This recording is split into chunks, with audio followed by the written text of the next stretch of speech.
You heard her chat. She's ready. Wait, I was live? Wait, hang on. Start things off on a high. Oh my god. They were waiting, and I love it. I'm here for it. You know They what? always shoot on sight. Yep. You know, you see a burb, you fire at a burb. This is just how we do. But you see an Autumn and you have to support the Autumn. That's a blatant lie. How dare you? Aggressively with bits. Like this?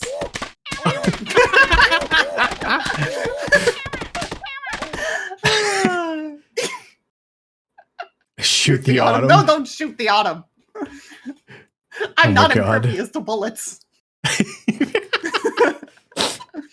Sorry, I have some protection versus bullets.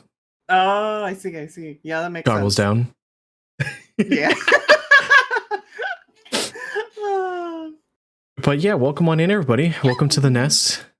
I'm joined here by the lovely AutumnTeien. That's me. Hi.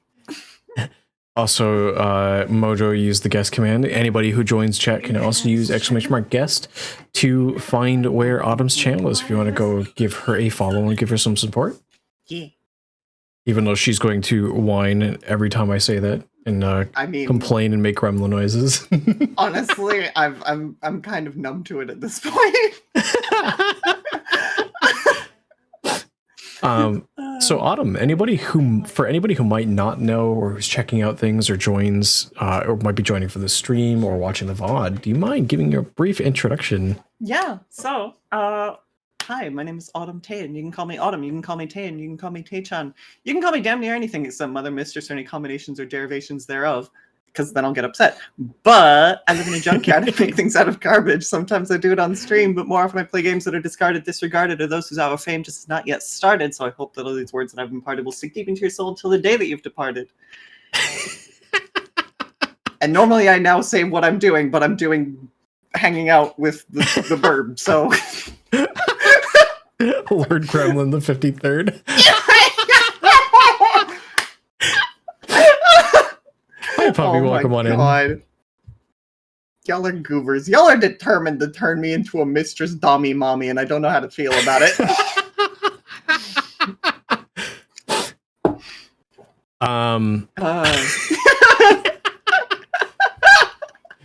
But yes, anybody who might not be familiar with Autumn, she does play a lot of games that are typically not super popular. Yeah. Although you did play Choo-Choo Charles. I did. In fairness, I only played that one because I've been following its development for like, God, how long has it been? Has it been a year? It's been around a year. So I've been following its development for a really long time, and because of that, I was really excited to play it, and I knew that I wanted to stream it. Yeah, that's fair. So it was basically just like, all right, I normally play games that are just sort of flying under the radar, but this one time I'm gonna bend the rules because I really fucking like this game. I don't blame you either, because you also like trains and things like that too. Yeah, I do. I'm honestly also DOA. Welcome on in. Yeah, hi. Honestly, like, I used to be a big train nerd when I was younger. Like, I was obsessed with steam trains, and I had all the little, like, Brio sets and stuff like that. And then I grew out of it, and then I grew back into it, and I don't know how that happened. Please send help. You became a nerd and learned about engineering. Became is a strong word. You grew into your nerdism. Look at them hand movements. Goddamn, yeah, I got them wiggle fingies. The wiggle fingies. Wiggle fingies. That is the technical term. You can look that up at a doctor's office.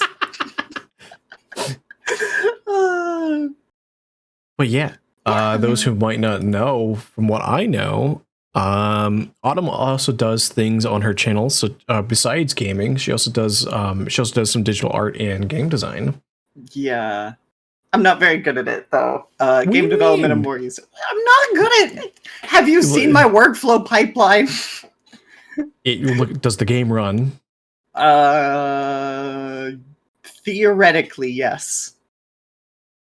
Oh, when you test it, does it run? I have not exported it to an executable to test it, but it does run in engine, so Okay, so that's better than I would have. So yes, you are good at it.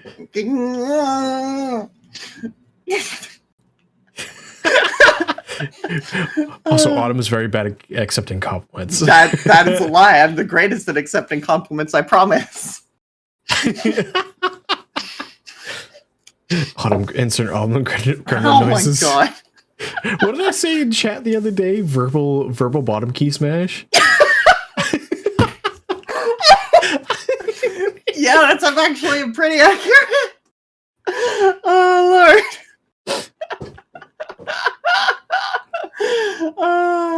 Also, she does you also do karaoke Not time to as time. much anymore. And there's a bit of a story to that, mostly involving sudden dysphoria, a lack of medication, and a lack of confidence. But I'm trying to build it back up. Trying to get back there. Trying to get. Like lack of medication? Did you move or something?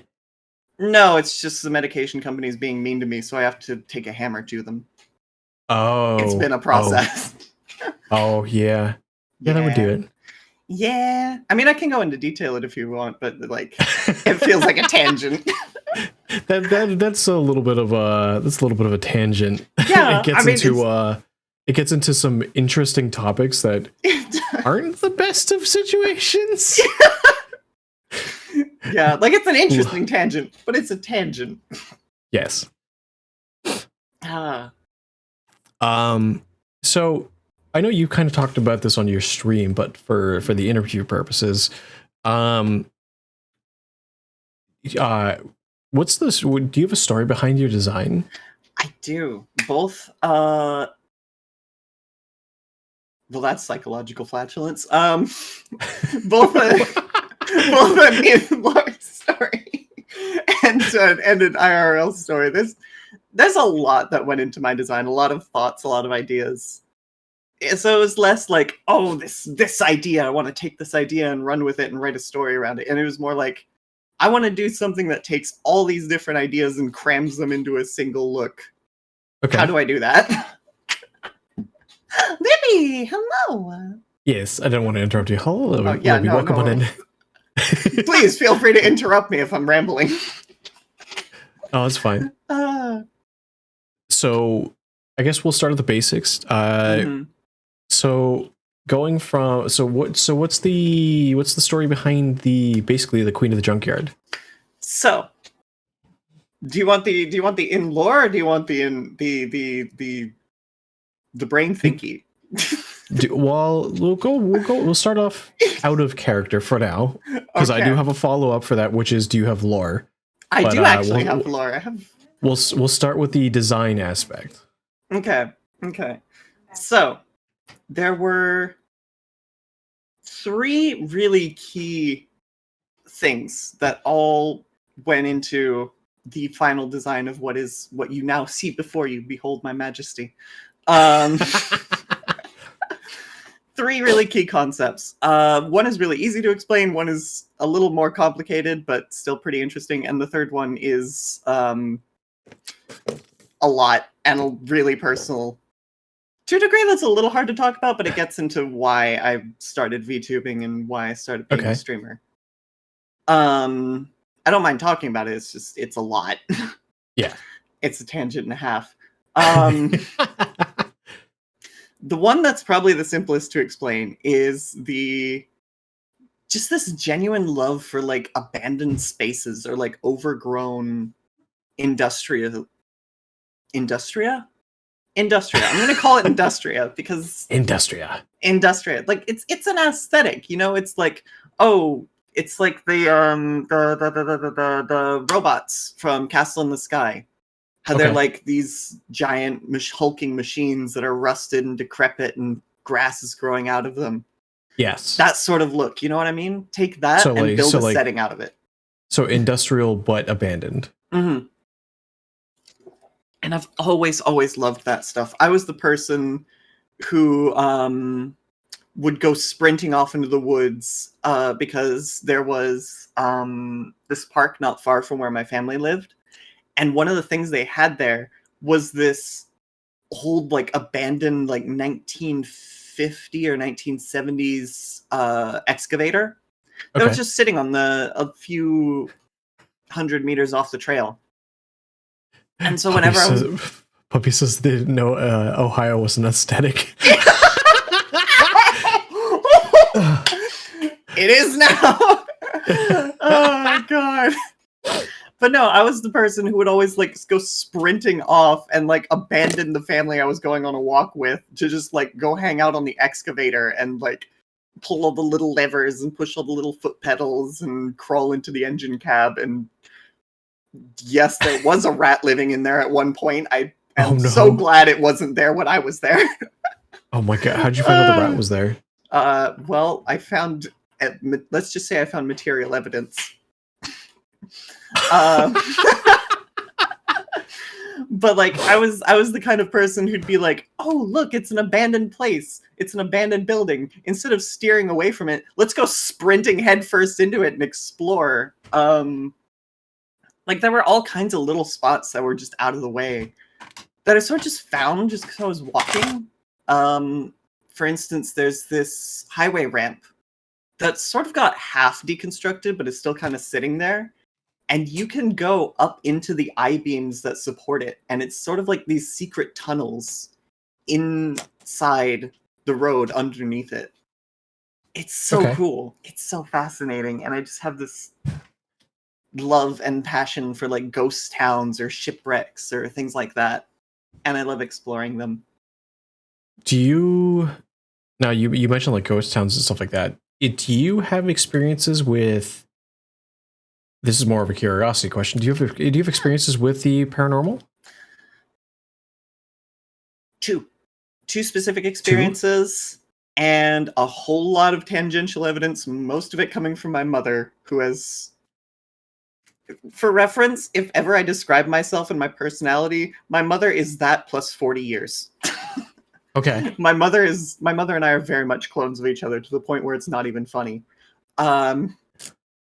So my mom is as much of a nerd for abandoned, decrepit places as I am. So she has had a lot more experience with the paranormal because she's had a lot more time to go around looking for it. Sure.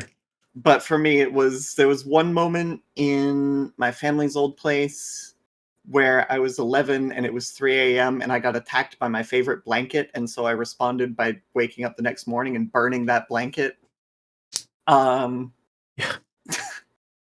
You know, like a rational, sane person would. Okay. Is it something you remember doing or something you've been told about? Oh no, it was something I remember doing. I remember it very vividly.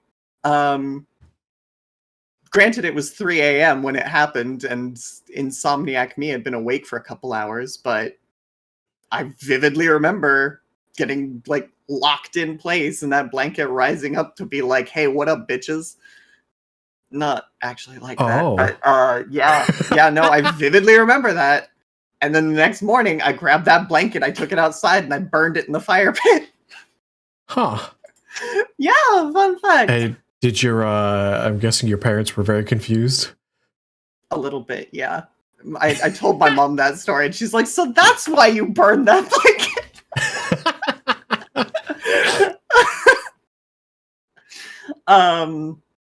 Kisa, hello, welcome on in. Hello. But jumping back to the design aspect too. The other thing that I love doing is building things. Okay. I was very much that kid who would like you'd give me a ballpoint pen and then you'd come back 5 minutes later and I'd have the pieces all disassembled, laid out in order on my desk, and I'd be like trying to put it back together, trying to piece together how it worked. I was the kid who was like taking apart the vacuum cleaner. I was that kid. See, I did that because I'm just my brain goes, I'm curious, but then I go, wait, I got bored halfway through, so this is just now in pieces. And then I'm like, wait, I need that to work again. And wait, let me put it back together. Yep. Oh god, I feel that. I was once taking apart, what was it? I think it was a trumpet. I think it was Dad's trumpet. Okay. I was taking it apart to try and figure out how it worked and how the little valves and airflow pipes worked. And then I was home alone, but then I heard a car door out in the driveway, and I was like, oh fuck, and I frantically put it all back together. That was an Did you get it together day. correctly, or was it? Did you put did, something together wrong? I 'Cause did I get it have- together correctly. So for those that don't know, I did actually used to play in a band back in junior high. Ooh. My brother used to play the trumpet, so I have put together a trumpet wrong, like incorrectly before. It just doesn't work. Oh, I love that. But no, I did actually. It goes together very specifically. Yeah, it's. Oh boy. But I had laid it out in such a way that it was easy to remember. This piece goes here. This piece goes here. This piece goes here. It's actually one of my proudest skills. To sort of like mentally disassemble something. Okay. And put it back together. Again, all in my head. Like. I talk so you about do like what Tony Stark does with his like program thing. Yeah. Like I talk about how I almost went to engineering school and all this stuff. I've never taken an engineering class in my life, and yet I could put together and take apart a 4-cylinder inline car engine if I had the tools and equipment and the spare time. I just taught myself how, just by pulling it apart in my head. Interesting. Yeah. But because of that, I knew I wanted that sort of, how do I put this? Inventor cheek in the like, I wanted that to be a part of my identity online, to be like, yes, I don't need any superpowers or any cool technology or cutting edge shenanigans. I can do everything you can do with 3 paper clips, 5 sticks of gum, and a fire extinguisher. MacGyvering, that was the word, MacGyvering. Z says something that I'm kind of curious about. Oh, she yeah. says, yes, one of the many "there was a girl involved" stories. If you can believe it, that's one of the only ones. The story of how I almost went to engineering school. Oh? I mean, I can get into that, but that's a tangent and a half. I mean, if you want to. I'm down. I wanted to finish my thought, though, real quick, about the design look. So I wanted all that to come together. And then I knew, because my taste in games is very... I hesitate to use the word unorthodox. But I keep running into this situation where I keep liking games that other people have never heard of. Like, I talked to somebody about, like, oh my god, Outer Wilds, my favorite game. And they're like, oh yeah, that's Fallout in space, right? And I'm like, no!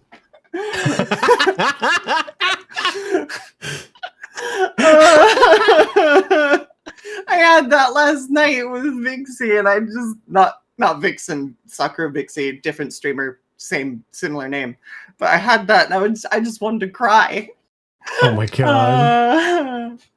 But I keep running into that situation, so I'm like, you know what? I'm gonna own it. I'm gonna say, screw it. I found this game lying in the trash, and it does not deserve to be here, so I'm gonna shine a big bright spotlight on it. That is really cool. I agree. And the best way I could think of to combine all of those ideas was, I live in a scrapyard where all the things that you never cared about end up, and because they fell out of reality, this is my home now. I live here, and I'm going to take all this shit you threw away, and I'm going to make it so pretty you won't want to look away again. So wait, shit falls out of reality into your scrapyard? How does that work? That's the lore section. The TLDR version is things are a part of reality because people care about them and because people pay attention to them. So if everyone just collectively stops caring about something, like that sock behind the dryer that disappeared 500 years ago, you know the one? Yes. If you forget about it and you stop remembering it and you stop caring about it, it gets like politely dropped out of reality, like it no clips out. And so there's a layer of reality, sort of a second dimension, where everything ends up. And so, you know, it's not the wreck of the Titanic, it's the wreck of the Titanic sister ship that nobody can remember the name of. Things like that.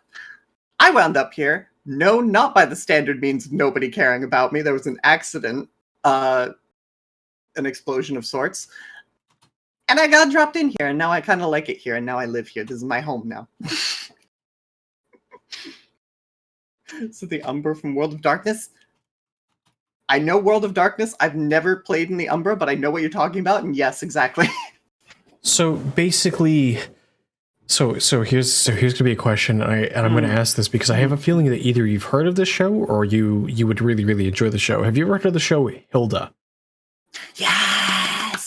The Oh my God, I nowhere love that show. space. Yes.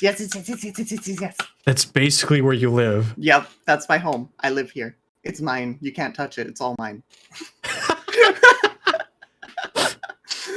I love So it. it's actually really funny that you like all of that like the old industrial stuff. Yes. So it's actually not far off from what I had growing up. So really, I had when I was a little Zemu growing up, small burp.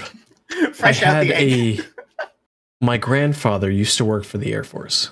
Now I've come to learn since then that he worked as a desk job, but what he used to do is he used to get like the pamphlets that talked about the planes. And he used to have like the collector models, and he would have them in his house, and we'd go visit all the time. But basically I'd go over and I'd play with the planes, I read the pamphlets and stuff like that, and that kind of sparked like a huge interest in aviation. Yeah. And like I know I've talked about some random aviation facts with you, and you're just like, oh yeah, here's another one.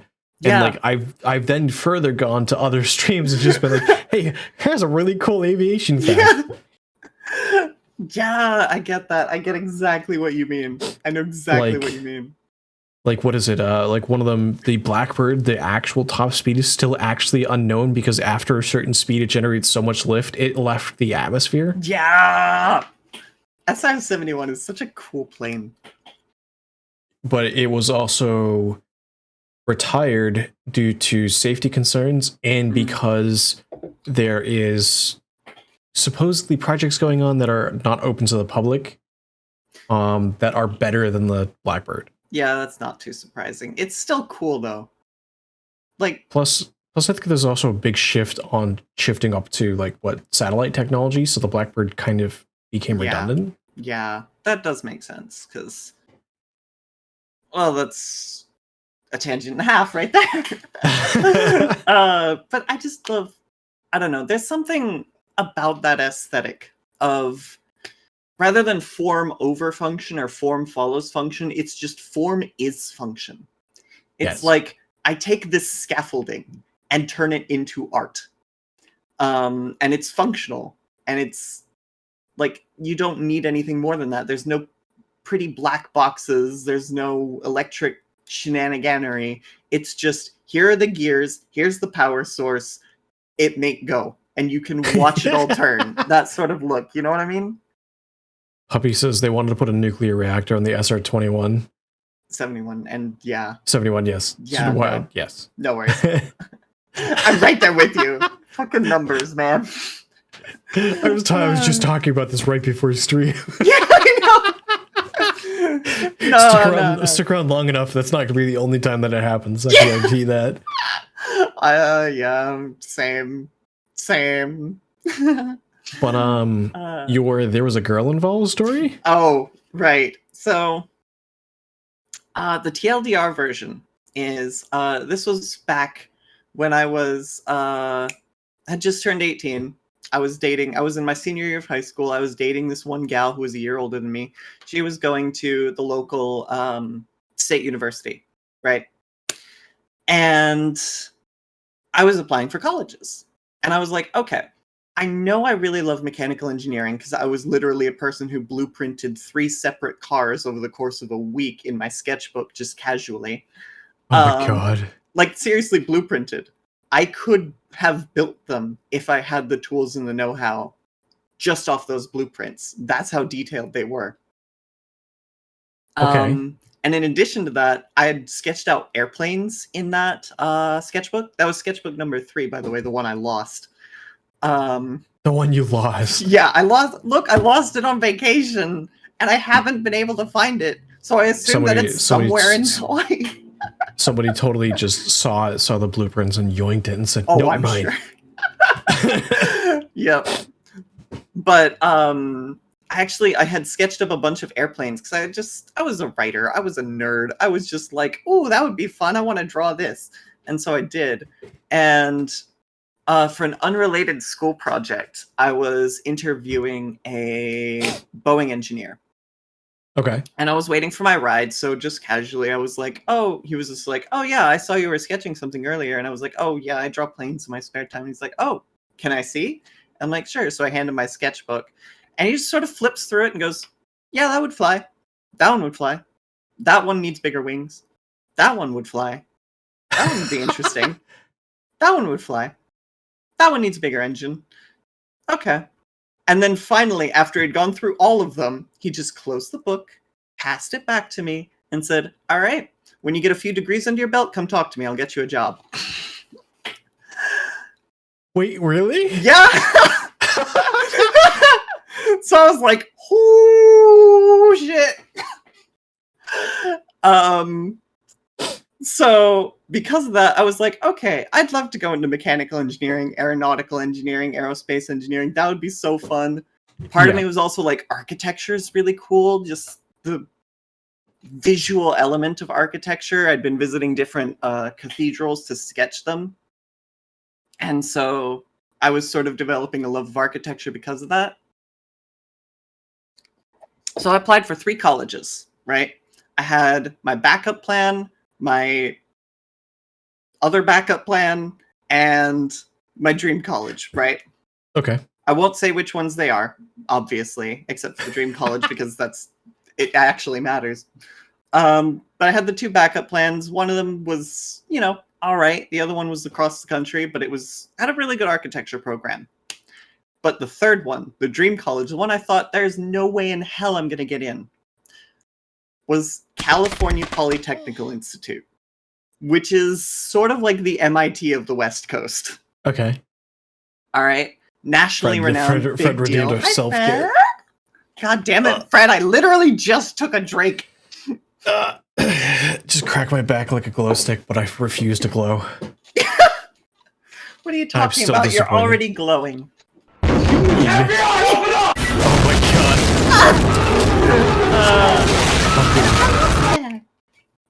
god. Blair, hello. Yep.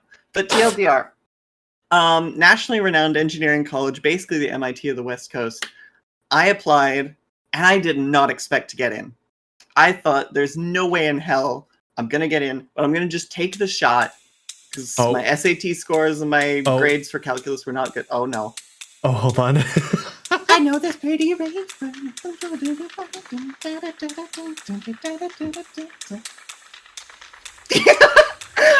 I'm sorry, that's the only lyrics I know. That's all you're getting out of me. It's the Crab Roof song. Oh my god.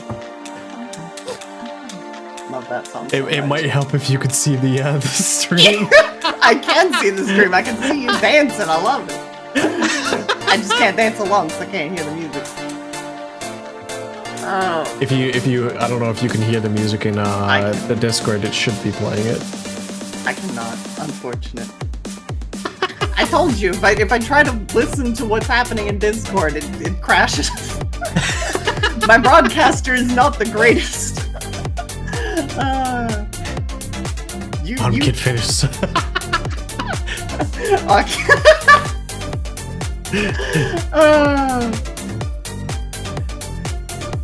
Anyway, where was I? Right. Did not expect to get in. Thought, no way in hell. I got in. Not only got accepted early, and with an offer of scholarship. And I swear I have never felt bigger than in that moment. I was like, I am queen of the fucking world. Bow down to me. I am legend. Behold my majesty. I told my parents, they were like, oh my god, that's amazing. We can scrape together enough for you to go.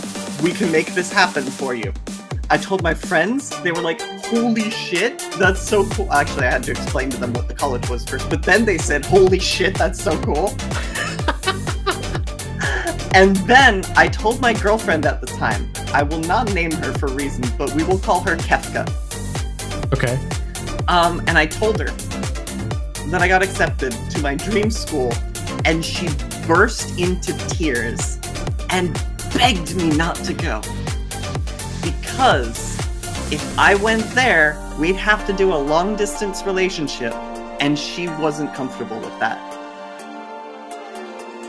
What the fuck? Yeah. Would you believe that this is not the worst thing that Kefka has done to my life? Yeah, there's a reason I'm not going anywhere near romance for any time in the near future.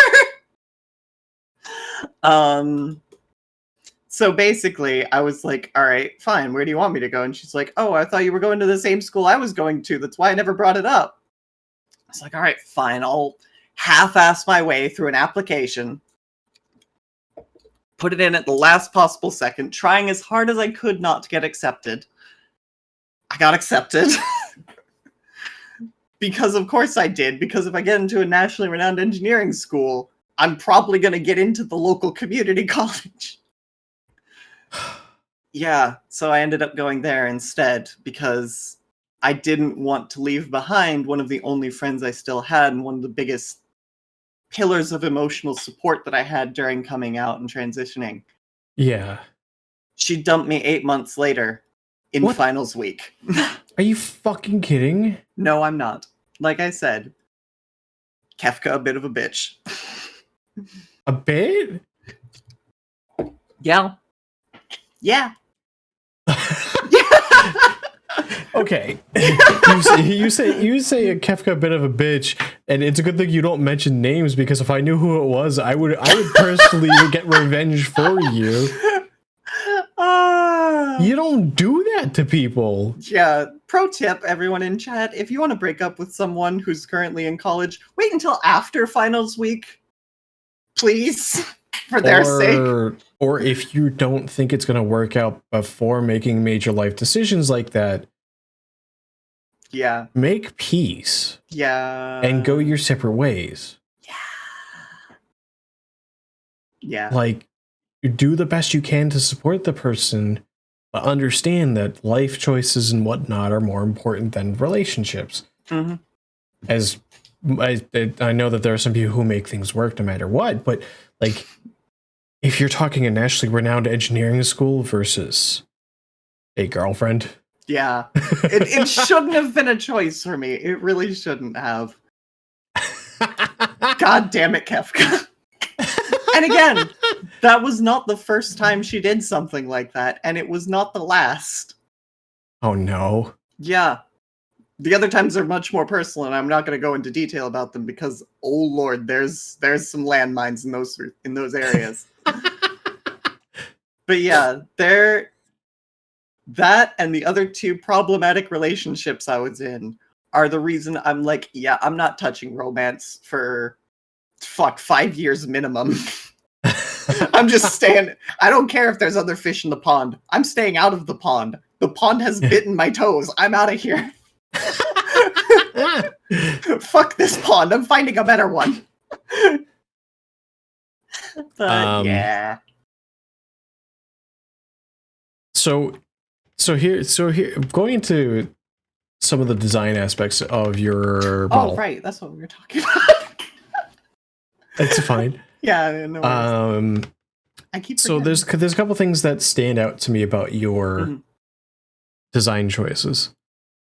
It's always interesting to hear like why people made certain choices. So like for me, the blonde gradient to like the orange hair, the eye patch, prosthetics, and then like the things that you're wearing, and then I know that you've got a tattoo on your arm that's beneath the sleeve currently. Yeah, it's unfortunate, but it is like right. God damn it, leap motion. There we go, right around here. I actually have another one, if you can believe it, on my hip. Okay. The idea with that was that I'd been not in the VTubing community, but in the orbit of the VTubing community for a while. So I sort of knew the general practice of, here is me, here is my lore, let me list everything and tell a fun story. Hello! They can make me spin. The spin! Hello, Vivi. Hello, welcome on in. All right, sorry. I guess Vivi really wanted you wound up, huh? Sorry, I guess we have been talking in circles for a while.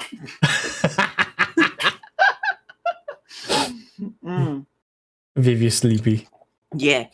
But if I can get a shout out for Vivi real quick. Vivi's Yes. been probably sleepy because she's been doing a marathon stream for the last week. Yeah.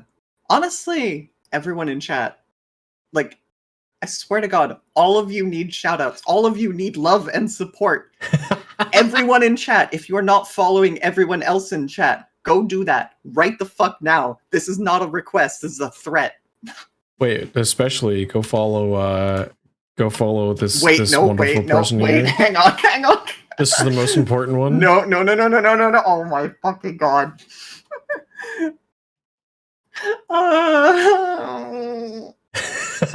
How could you? How could you do this to me? Anyway,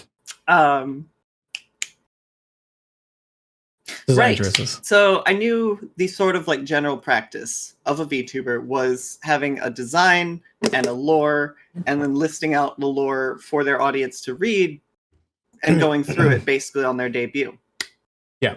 I decided I didn't want to do that. I wanted to do something completely different. Oh God. Hello. Real quick, hold on 1 second. Yeah, no worries, I get it. Zay, hello, welcome on in, Raiders. My name is Zima Ren, Harpy VTuber variety streamer. Welcome to the nest here. Currently doing a interview for the lovely AutumnTeien. If somebody wants to do the exclamation mark guess, or Minnie could just give her wait, no. My brain saw Zay. It was like, that's Autumn, but it's not true. Zay, how was your stream? How was Portionomics? Oh yeah. Welcome on in. We are currently interviewing AutumnTeien. That's me. I'm gonna do the guest command because I totally butchered that. No, it's fine. It's fine, Zima. You don't have to do this. Oh my God.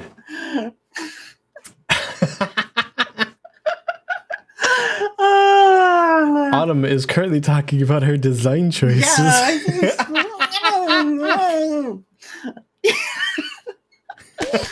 Oh my God, Zay.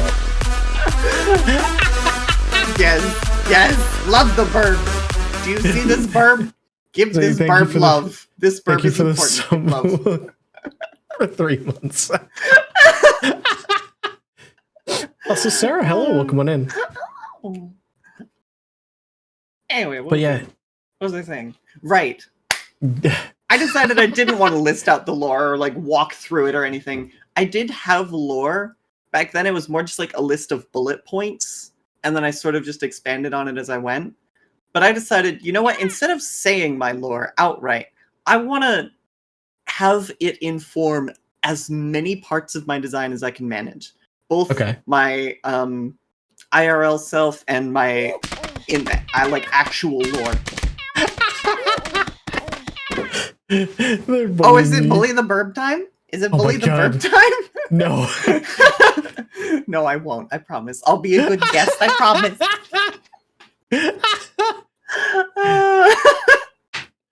Wait, hold on. There is something important that you guys can save your points for now. What? I have one that is... Wait, where is it? A fellow Loraholic. Actually, I might surprise you. I have one that's worth 200,000 points. It's called Join the Wall of Aces. Oh, yeah. All right, so all the asexuals in chat, save your points. That's not what I mean. I know, but it's funny. I have to pun. It's important. It's like an aviation bar. There's usually a wall of aces. Yeah, but you know. Also, Sarah wants an Aqui. Yes. It's funny because bring the burb into the burb. It's funny because I am hell yeah. Although, I don't know, it's complicated. My sexuality is complicated. It's like a fucking Gordian knot of absolute nightmares. But hello. We got an Aqui. Small We burb. got a small blurb. Smaller burb. Head burb. And my VTube Studios is lagging. It's fine. Yeah, well, and that's welcome to VTuber stream. You been here long? Oh, Vivi wants another one. Hold on. This is VTuberdom. All right, scuff is not optional; it's mandatory. Gonna not gonna be redeeming any self-cares, Fred? What? What is this heresy? Oh, I think because Fred wants to join the Wall of Aces. Oh, okay. I see how it is. I'm also a sexual mess. Yeah, no, okay. Fun fact, my sexuality cannot decide if I am gay, ace, or demi. Like, I'm just like, oh, okay, I like girls, except for the one or two guys, but then I don't want to do anything with them, with like one or two exceptions, and then even those exceptions are conditional, and it's like, just pick a lane. Pick one lane. Hey, Autumn. Yeah. It's almost like human beings are complicated.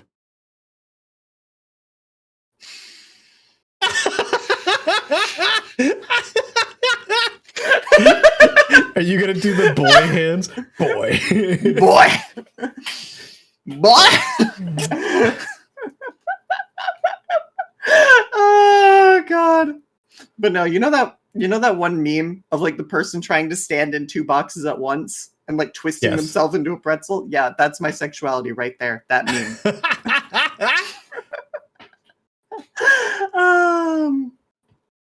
But anyway, what was I thinking? What was I saying? Right, lore.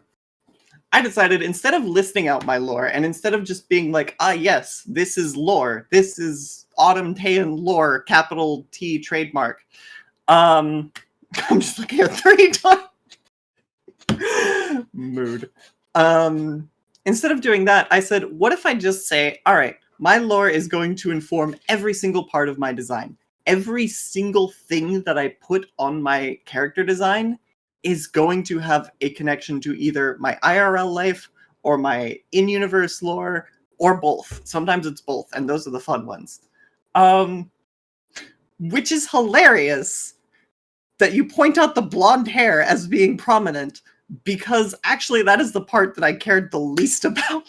Wait, really? Yeah. No, it originally didn't have the gradient when I first designed this character. Granted, when I first designed this character, I was making a lot of very stupid mistakes and generally not a great character designer. So I touched it up, and that's, the 1.0 version has been burning in the fires of hell since I replaced it. But like, I was just sort of thinking, okay, I know I want the green shirt for various reasons. I know I want the tan skin for various reasons. What hair color goes well with that? Black?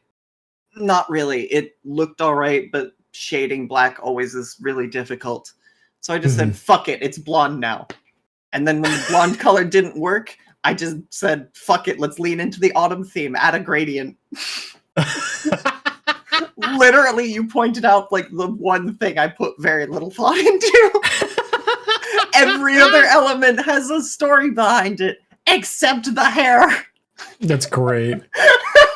but well, the story behind it though could be it's like the yellow and orange do lend itself towards that autumn feel. They do. But I still find it funny that that's what you're pointing out. You know what? That's the lore of the hair. I just didn't care and it became autumn colored. There you go.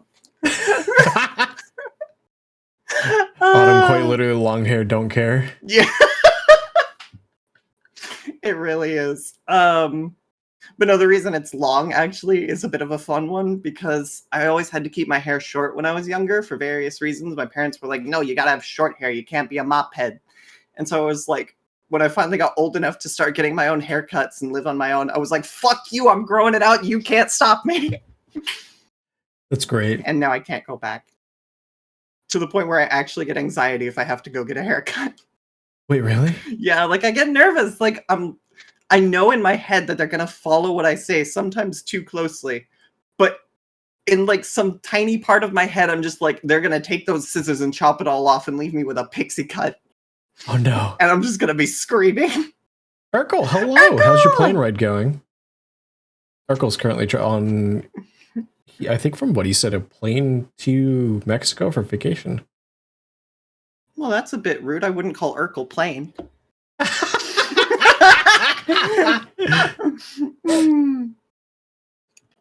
I'm sorry, I'm a punster. It's what I do.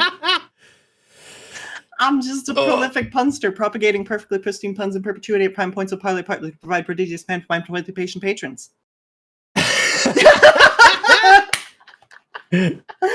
Oh, perfect timing on that clip. I love it. I think that clip might have been a little too early, though. Oh, just slightly, just slightly. Say you love this person, go ahead and do exclamation mark guest and give her a follow. I think actually though, Zay, Autumn, or you two will get along really, really well. Autumn, I also think that you'd like Zay's content too. Oh well, I've been following them actually. I was scrolling through my people who are live that I'm following earlier, and I remember seeing Zay and I remember seeing Potionomics, but I was like, no, I can't watch Twitch because I'm worried about Discord and shenaniganery through the broadcaster. Sitting on a beach drinking cocktails watching us chuck fucks. Oh my god. Oh my god. So wait, he's already off the plane then? Oh jeez. Well, that's a flying shame. I guess we'll just have to wing it. I'm not sorry. I'm not apologizing for any of these. I want you to know that. But no, every other element of my design has a story to it. Like this shirt, for instance. Fun fact. I loved this shirt when I was younger, when I was growing up, when I was first coming out as trans. I wore this shirt a lot. It was originally a turtleneck, but I converted it into this off-the-shoulder piece that I loved so much, even though I had to safety pin it to an undershirt because I had a lack of support in certain areas. But I loved it so much. So when it started getting giant holes in the elbows and on like the hip where I kept my book bag, I was so sad that I had to get rid of it. I was so heartbroken. So then fast forward like 8-10-ish years, I end up in the junkyard and I find, what should I find? Lying in a pile of old cloth, put this glorious shirt that I love so much. So I fixed it up. Now that I learned how to sew, I fixed it up and I got all the holes patched with leather and now I love it. That's awesome. Yeah. Also, Vivi says they were always, she was always wondering if you were or not, but didn't want to ask. And say, just fellow trans kids, let's go. Yes, it's actually great. Inside you are two wolves. The duality of the trans community in a nutshell. It's actually kind of great. How it's almost like it gives people who don't have a voice and a face the ability to actually show how they really want to be. Exactly. Which is actually kind of great when it comes to like just existing in the VTuber community. Like there's a whole bunch of people that I've met who are either planning on or already in the process of transitioning. Yeah, and it's really nice. It's such a nice change of pace. Like, fun fact, I actually did try to have a YouTuber career when I was much, much younger, still in high school, actually. I actually tried to start a YouTube channel. And it crashed and burned immediately just because I did not like looking at my own face. I hated it. I could not stomach it. I still hate listening to my own voice, which is why I don't watch my streams. But if I had known about VTubing back then, I think I would have started streaming and being a YouTuber so much sooner than I had been now. Just because now that this is an option, oh my god, the amount of inclusivity, the amount of diversity that I've seen from people all over the internet is amazing, and I love it. So Urkel says, I love how accepting the VTuber community is of trans folk. What other place? What there other can place be bad eggs can everywhere, you? But yeah. Yeah, there are bad eggs everywhere, but yes, I would say they are the minority. I would too, because and few and far between. I say it often, and it bears repeating. I know there are bad eggs out there in the VTubing community. I know they're out there. In my head, I know there are some really awful people. I just never met any.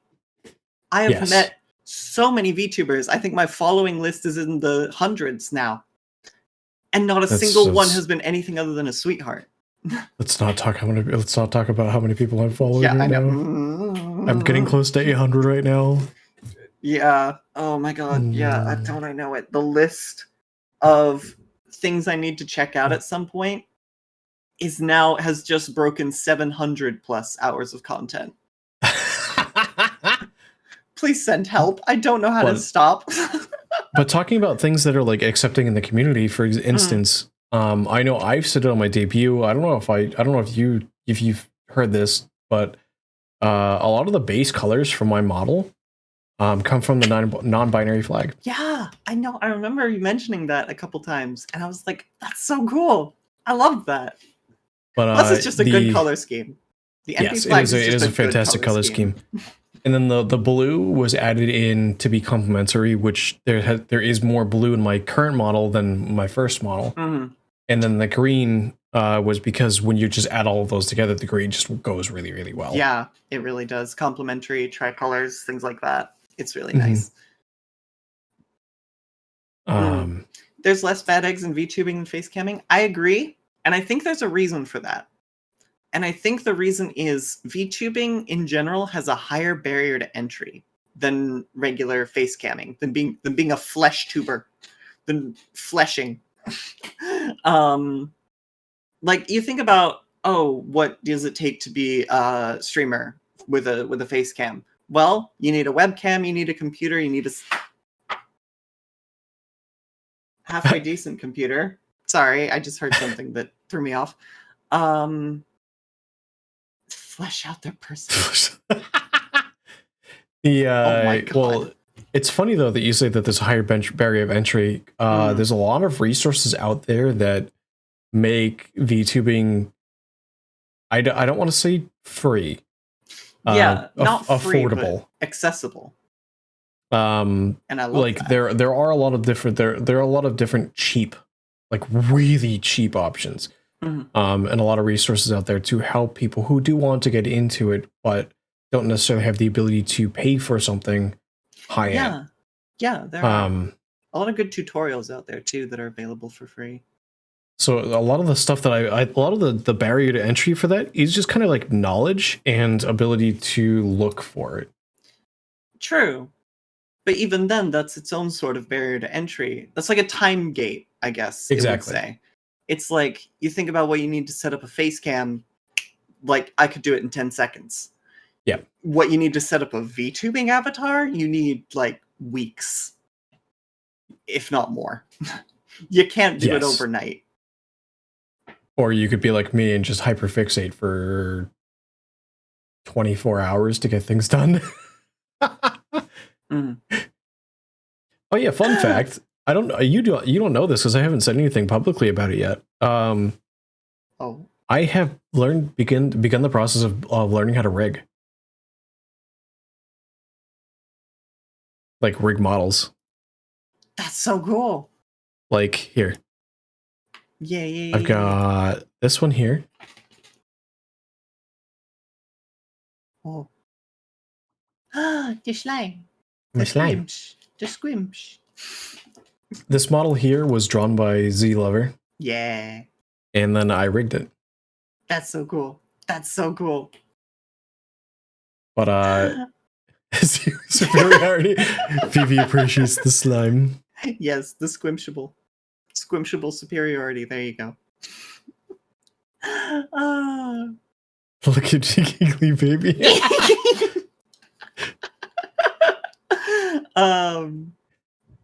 But I've also made a slime for Mojo, for Vix, for Mini. Yeah. I'm working on rigging one for Z, and I'm working on touching up Mojos. Yeah, squimshable.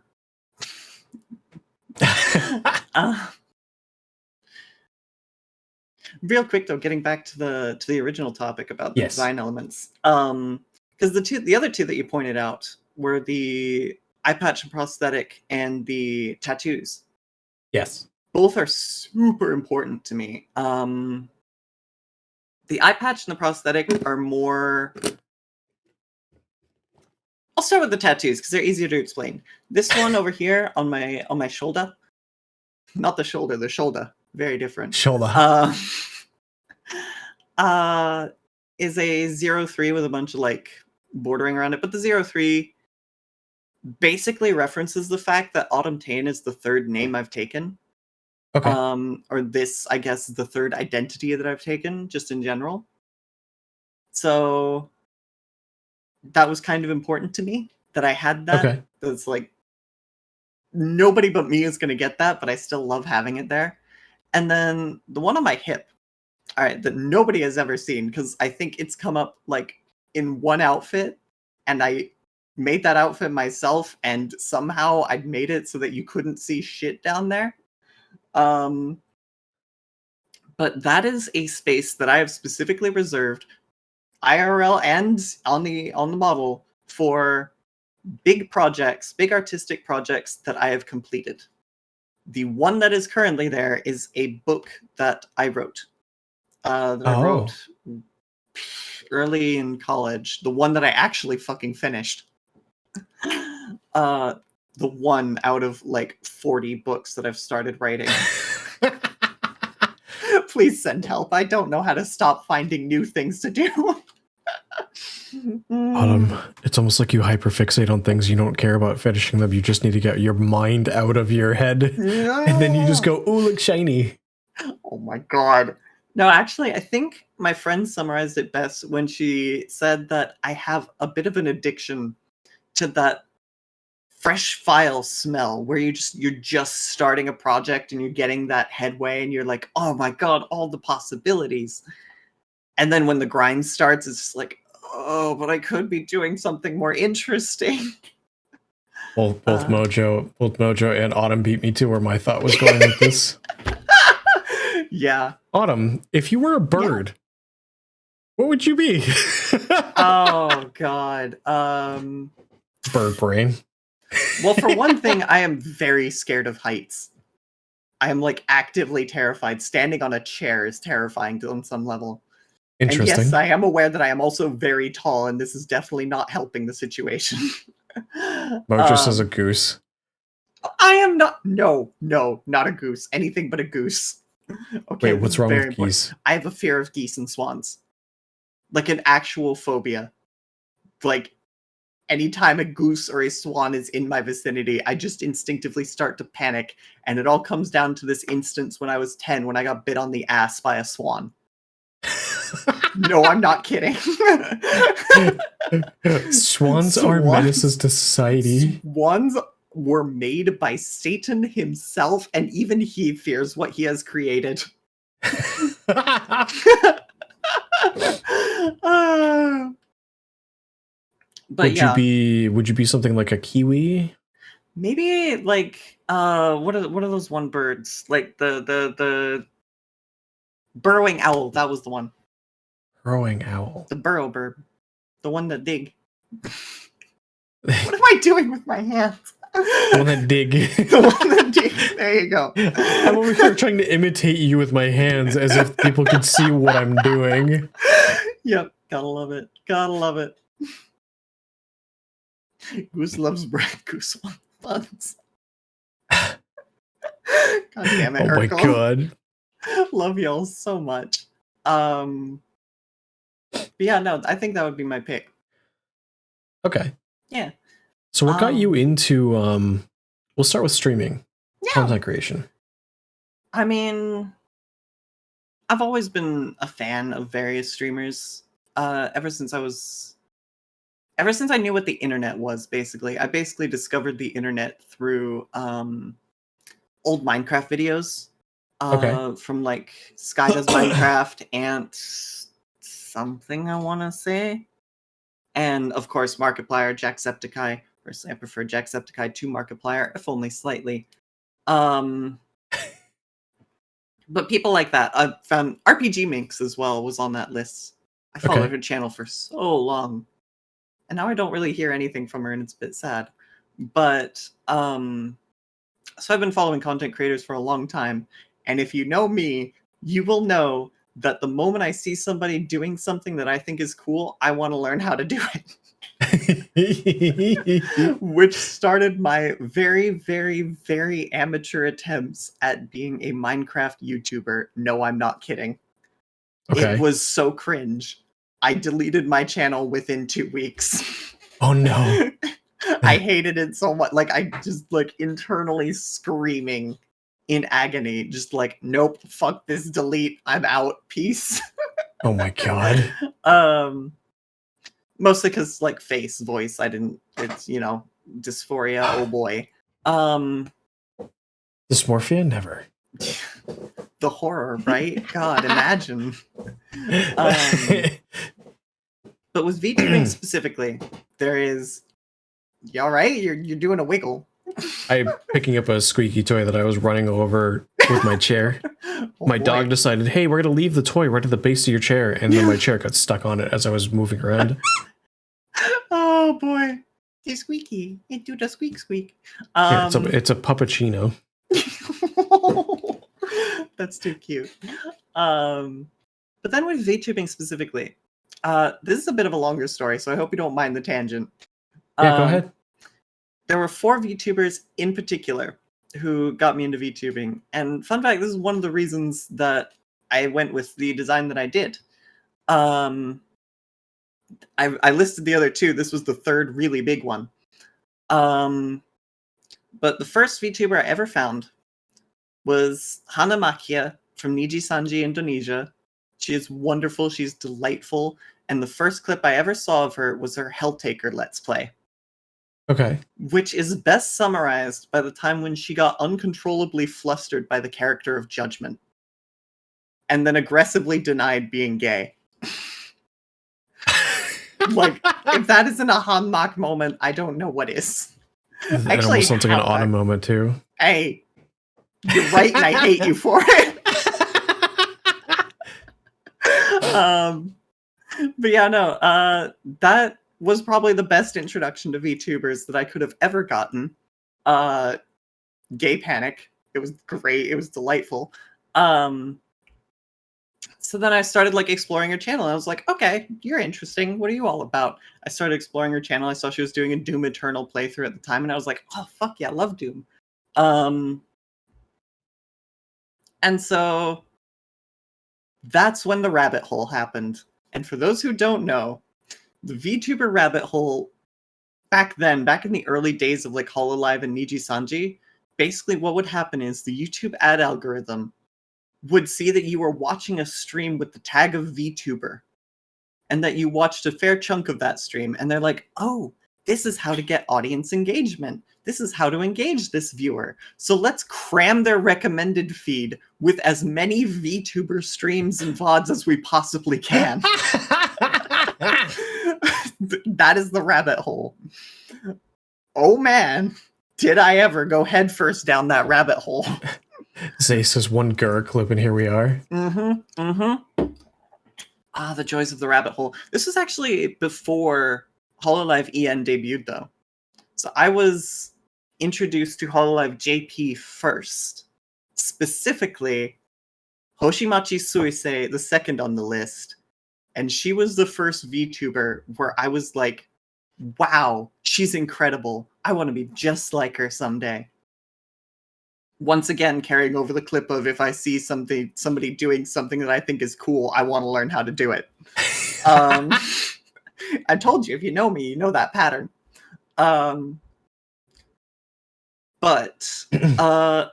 I thought to myself, there's no way in hell I could ever accomplish that. Me, an idol on a stage in front of thousands? God, no. Who do I think I am, thinking I'm that charismatic and that talented? There's no way in hell.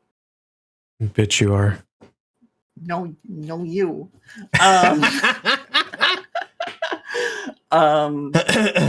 But because of that, I went straight down the Hololive rabbit hole, head first with a jetpack on. I was there for the Holomyth debut. My initial favorites were Ina and Kiara, and Actually, Ina and Mori, and then I went to Ina and Kiara. I still follow a lot of Mori, but like her streams and her music are very different beasts. And then around that time, the pandemic hit. Yeah. And oh boy. So to summarize, I am a person who very much values my financial independence and my overall independence. I like having a space that I can decorate and maintain and am in charge of, and that nobody can fuck with without my permission. Yeah. And on top of that, I had 2 jobs at the time, along with my own side projects, because workaholic wrench went. Both of those jobs were customer-facing jobs, so I lost both of them overnight. Oh, geez. I had unemployment support, but I was also living alone at the time, so my parents were like, hey, you're living alone in the inner city. That could end very poorly if you get sick. Maybe you should just move back into our guest room real quick, just until all this blows over. And the problem with that is that I love my parents. I really do. I cherish them. I know they care about me. I know they're willing to support me and stick their neck out for me. But I cannot spend time in their house without taking psychic damage. Yeah. Just, I don't know. I don't know how to describe it other than a general lack of privacy. And that's a lot of parents. It is a lot of parents, unfortunately. Just, so I spent, what was it? 8-ish months in a house I wasn't comfortable in. The financial independence and security I'd built up for a decade, poof, gone overnight. And on top of all that, feeling watched and judged and studied and analyzed at all times with no room to breathe. And on top of all that, a lot of friends were distancing themselves because we didn't really talk anymore because there was a fucking pandemic on. Right. So I was not in a good headspace. Things got really ugly. And number 3 on this list was one of the big reasons that I was able to push through that. And her name was Noor from Nijisanji IN. Nijisanji India specifically. The original Nijisanji IN, which, you know, then it crashed and burned due to managerial problems, which I still haven't forgiven Nijisanji for, even though I know they took care of the talents afterwards. But the thing that Noor really did for me and for my emotional stability was just, it gave me a room to breathe. You know what I mean? Okay. Just like a few hours where I could just relax and just forget all the worries and just have a good day. Yes. And then it was a pause button that I could hit anytime I wanted, but it was a pause button, not a stop button. So the moment that stream stopped, oh boy, anxiety came right back. But it was a pause button for my anxiety that I could hit whenever I wanted. You better believe I cared about it. So that was really what, and I was already entertaining the thought of being a VTuber, but that was really what codified what I wanted to be a VTuber for. Because I thought to myself, if I can do for one person what Noor did for me back then, that's all that matters. Everything will have been worth it. All the hard work will have been worth it if I can help one person through a bad time. And that was sort of the feeling that the identity, if you will, of AutumnTeien congealed around. Okay. Along with all the love of abandoned spaces and engineering nerd in my brain. That was really the core of it, and remains the core of it to this day. So I'm sorry that I'm sorry to hear that, like, you also had financial difficulty and whatnot during the pandemic. No big deal. I'm out of that space now. You should know. So back when the pandemic hit, Mm-hmm. I work in aviation. I've been working in aviation since high school. In various aspects. When the pandemic hit, when I say like it hit everybody else that year, it started kind of in early January, maybe February for some people. It hit my job in October. Because back in October is when the early signs started and everything started getting locked down. Yeah. And with those kind of things, the very first things to go down is transportation. Because how do you get sick people to stop moving? Yeah. Take away their means of transportation. Yeah. My sympathies. So around that time, I ended up losing my job, but thankfully there was a lot of support programs in place. Yeah. Vix was working still at the time, but I went from having financial independence to like we had our own place, we had a condo, to now we were living on basically 1 3/4 incomes. Yeah. In an economy where both of us had gone to college. Yeah. So what started off as manageable and we had a good like 5-year plan ahead of us went to like now that 5-year plan has shifted to 10-year plan. Yeah. And it's getting further and further away as we bleed money down. Come to February, March time frame. She ends up losing her job. And we get to then it gets down to like September. Yeah. And at that same time, the bank had said, "Hey, your mortgage is on pause." You know, as part of the financial relief. And we're like, "Okay, great." September said, "Hey, that 6 months is up." And we're like, "Okay." Yeah. We're like, "Okay, great. Can we extend anything out? Because the pandemic's still going on and people still are not hiring." Yeah. And the first person we talked to, a month later, we get a letter in the mail saying, "Hey, you're overdue on payments." We're like, "What do you mean?" We said you guys said it could be extended. Like we called multiple people and whatnot, and finally we got a hold of like somebody who's like upper management that's dealing with the whole department. And they're like, "No, they should have never told you that it could have got extended because we cannot extend it. Like it was part of a program that can only be offered once." Yeah. Okay, then we're like, "Okay, then how do we deal with this?" They're like, all of those 6 months plus the current month that you're overdue with are due. Yeah. So we had 7 months piled on top of each other, and we were facing foreclosure. Granted, they couldn't foreclose at the time, but that's all negative remarks on our credit. Yeah. Yeah. So needless to say, we sold the place and we ended up moving back in with in-laws. So I definitely feel that. Sorry. No, it's good. I shouldn't say I'm sorry. And that's all in the past. Yeah. That's the good news. The short version of that is during all of that time, both of us turned to the internet. Because how is you going to stay in contact with friends? How is you going to stay entertained when there's nothing else going on but to go to the internet like everybody else?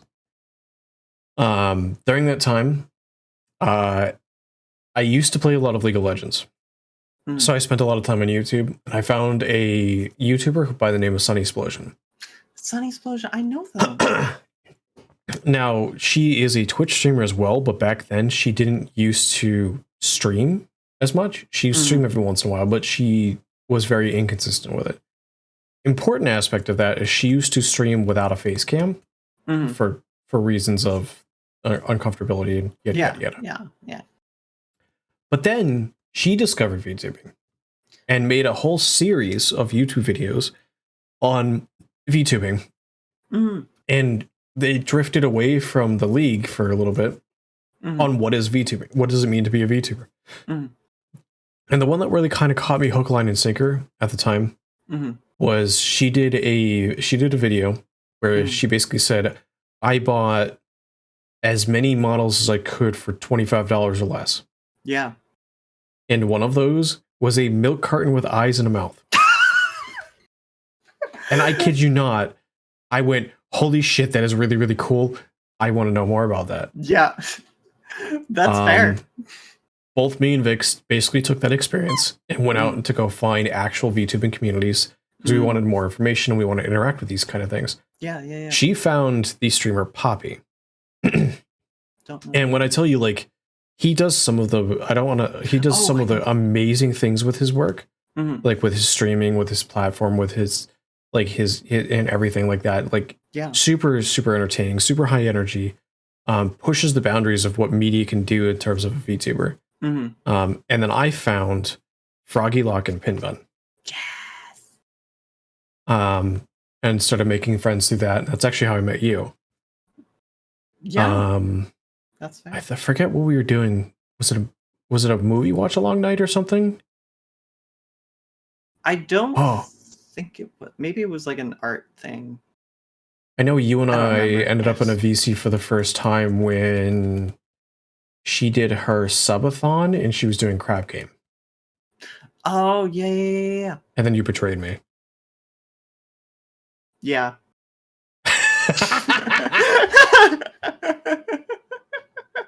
Look, Crab Game is Crab Game. We all gotta win. But one of the funniest moments for that one was when Pin's streaming and she's in like one of the containers and I'm sitting at the end of it, and like you see me leave the frame of vision, and you hear the explosion of being thrown off the edge, and then Gauss comes around the corner and goes, "I killed him."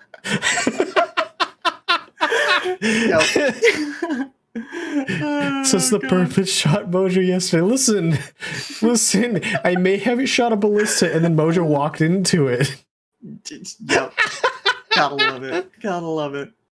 Oh god. Yeah. My sympathies though on the pandemic shit. Nah, it's yeah. It's getting better. Yeah. I will say that. That is good. To quote my mother again. Rex, hello, welcome on in. Rex, hello. To quote my mother again, every generation has like a thing that very much defines it moving forward. For my parents' generation, the baby boomer generation, it was very much the Cold War and the end of the Cold War. And then for us, it's the pandemic. I would even go further and say that we've had like 8 of those events. Yeah, we've had a lot. So depending on what part of the generation you're in, that's you true. even have like 9/11. Yeah, as one of the first events, and then it's been a whole lot since. Yeah, there's been a lot. It's been a crazy century so far. Here's hoping it learns how to mellow out.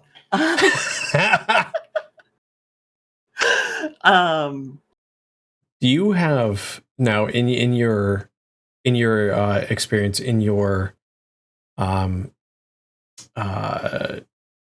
journey so far as a VTuber and streamer, do you have any mentors? God, yes. Actually, one of them is the 4th one on the list that I mentioned. If you want, I can go into that tangent and close that out. Yeah. So like I said, Noor, big important deal to me. Got me through that tough time. After I got out of that tough time and got drop kicked out of reality, ended up in the junkyard, and then got the broadcaster up and running so I could have internet access again, I went back into Noor's channel and hung out as much as I could, time zones being unfriendly as they are, because I dare you to find a time zone that would work between PST and India. Yeah.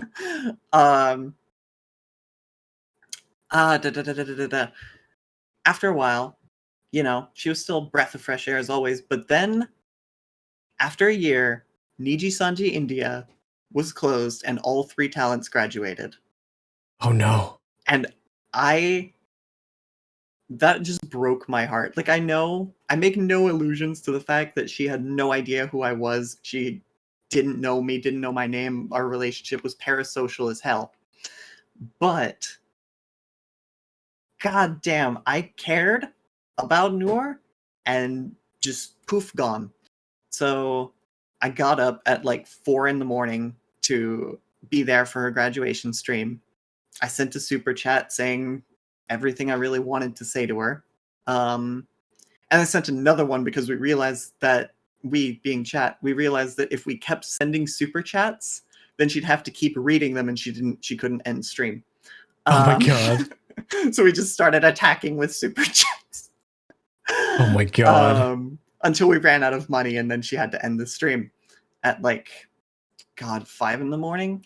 And when she finally closed out the stream, I cried, like ugly sobbing for the better part of an hour, just curled up at my computer desk, sobbing into my knees. And then it finally calmed down, and I was like, well, shit, it's 6 in the morning. I'm not going back to bed. I need to do something to get my brain off of this. So I went to YouTube, and YouTube was like, oh, here's a recommended stream for you, currently live. And I'm like, okay. It's a Darkwood stream. I have been interested in Darkwood. I've been meaning to play it for a while. And this person only has 40 viewers, so they're pretty small streamers, so I have a snowball's chance in hell of being spotted in stream. So I went in, and I didn't know it at the time, but this was his first YouTube stream, not his first stream overall, but his first stream on YouTube. And he was doing a concurrent YouTube and Twitch stream, I think. Okay. And you might have heard of this guy, actually. He's kind of blown up in a big way since then. His name's Cabal. You found Cab? I found Cab! Oh my god. Like an hour after losing one of the streamers I cared most about, I found Cab, 4th on this list, and I found him in a Darkwood stream, and the first thing I said was a pun about the generational gap when he was going to the little shack with the generator in it. And oh my god. Agonized sigh of distress and pain added 10 years to my life expectancy.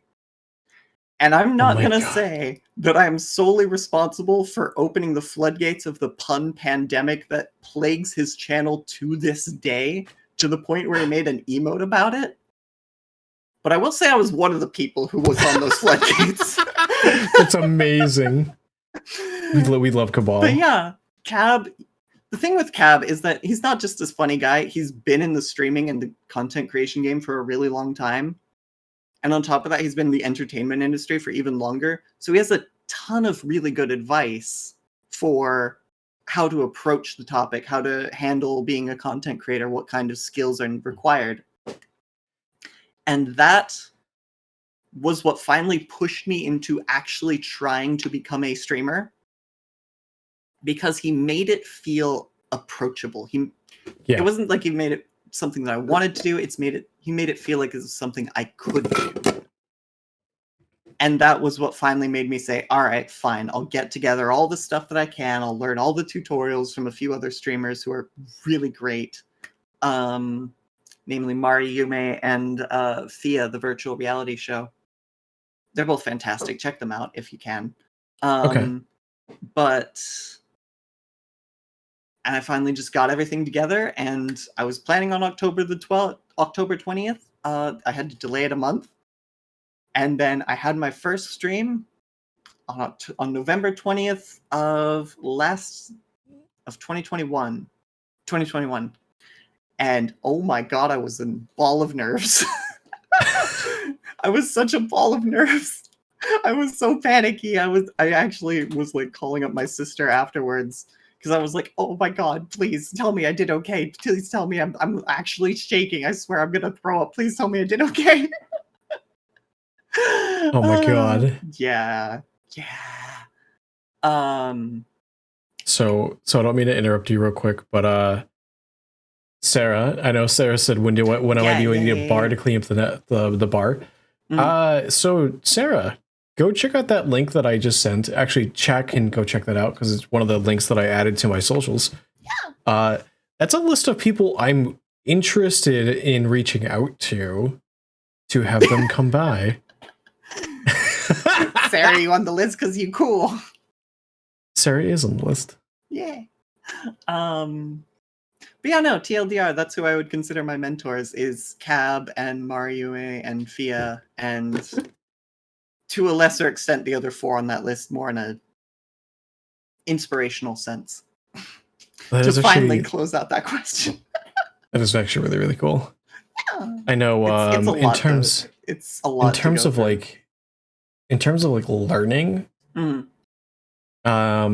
like learning how to be a VTuber and all that, and how to improve as a VTuber.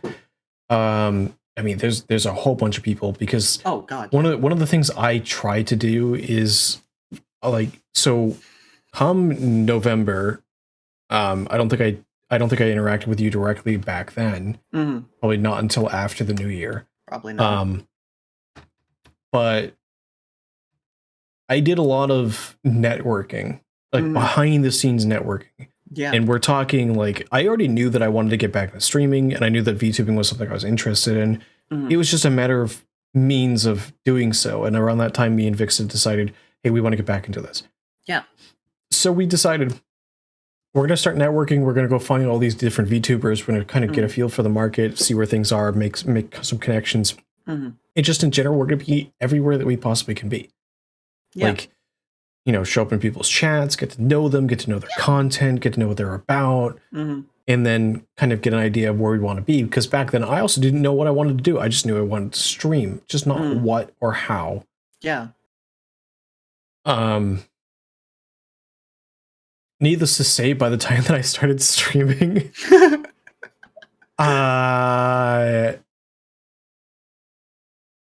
like the affiliate goal was I think met on day one. Yeah. I think it was met just about when I hit go live. I don't think I was there for that, but I think I can't remember if I was there for that or not, or like right after, but yeah, I remember that. That was hilarious. Yeah. Oh god. And like, I tell you that like this community that like we've all been building up, and like we've all got close knit with each other, it like has blown me away, because everybody has continued that support. It's not like it was there from the start and it's gone away. Like, I've been doing this since March, and I'm already almost at 420. Yeah, it's crazy. Like, it's been a journey and a half. Oh my god, Fred. Fred's at it again. Fred, thank you for the gift sub. Yep, gotta love him. Yeah, no, I like to call it the extended Frog family, because it's like Froggy Lock, her children, and then all the rest of us. Yeah. It has been amazing. And I even kind of like posture even slightly outside of that myself too, because like, for instance, my model artist and rigger is Signapple. Yeah. And Signapple is like part of Poppy's community. Great, he's got his own, but he's part of like the Wrecking Crew and all of them, and I've been talking with all of them. I've been interacting with all of them. Like, I've got ties. Like, I talk to Alpine on a regular basis. I want to interact more with Harvey, Preston. I want to interact with Gamma. Like, yeah, it's like a weird thing of like, I've got so much going around, and like so many people that I like want to interact with and talk to. Yeah, it blows my mind that it definitely feels like it's been almost a year at this point. Yeah. But at the same time, like, it doesn't. Yeah, I know. I feel the exact same way, and I totally get it.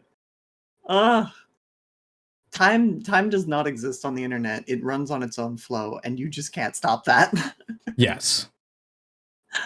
Yeah, I agree, Fred. Do you have any long-term goals that are related to streaming? That are related to streaming, yes. Streaming, absolutely. Content creation, VTubing. I have so many. Please send help. I mean, for starters... Sorry, go ahead. I was gonna say any that are that you're actively working on at the moment. Again, too many. Please send help. I'd like to have like there are a few things. Number one, I'd like to have different models with different outfits, because one of the things that I really loved about I didn't watch it often, but like Sailor Moon and Bleach, back when I really loved those shows. One of the things that I really loved was that every episode they had a different outfit for all of the characters. And through that, you really got to see like different sides of their personality, different things that they liked, and different expressions of how they had fun and how they enjoyed themselves. You really got to know them better than just, this is my outfit, it is me forever. Just permanently fused into their clothing. And I wanted to sort of have that feeling too, where I already have like 3 of them designed. I just need to make the goddamn models. The other thing I really want to do is full body tracking. Okay. I really, really want to have full body tracking just so that my body language and my expression can come off a lot better than just with the silly leap motion that fails to pick up my hands half the time. So Autumn, I hate to say it, but you know what step 1 to full body tracking is going to be? It's going to be get a better computer, isn't it? It is. I'm going to have to pull Ronnie apart, and I don't want to do that. Ronnie's my baby. From what you were telling me earlier about like where you're at for resources, you're not super far off. Yeah. You might just need an upgraded processor and GPU to do actual full body. Like, that's the thing. I built Ronnie with some help from my sister. She's not a bad computer. She's really tough when she wants to be. She's run some really difficult, stress-intensive games without issue. It's just that for some reason she hates Discord. For some reason she just cannot handle Discord and VC Face and a game all at once. She just hates it. I don't know why. I'm trying to bully her into being nicer, and she's just That might require some troubleshooting. I wonder. You know what it might require is a fucking hammer. Oh my god. Yeah. Oh my god. Fun fact. Speaking of which, fun fact, little lore detail for you. The broadcaster is basically just like an interdimensional wormhole that goes into the real world that I can like open to the size of a pinhole to get Wi-Fi through. If that sounds unstable to you, yes it is. If that sounds problematic to you, yes it is. If it sounds like it uses up all 30 of the car batteries I have hooked up to it, yes it does. 30? Yes. Only 30 car batteries, a switchboard, and an interdimensional wormhole made by people probably not even human.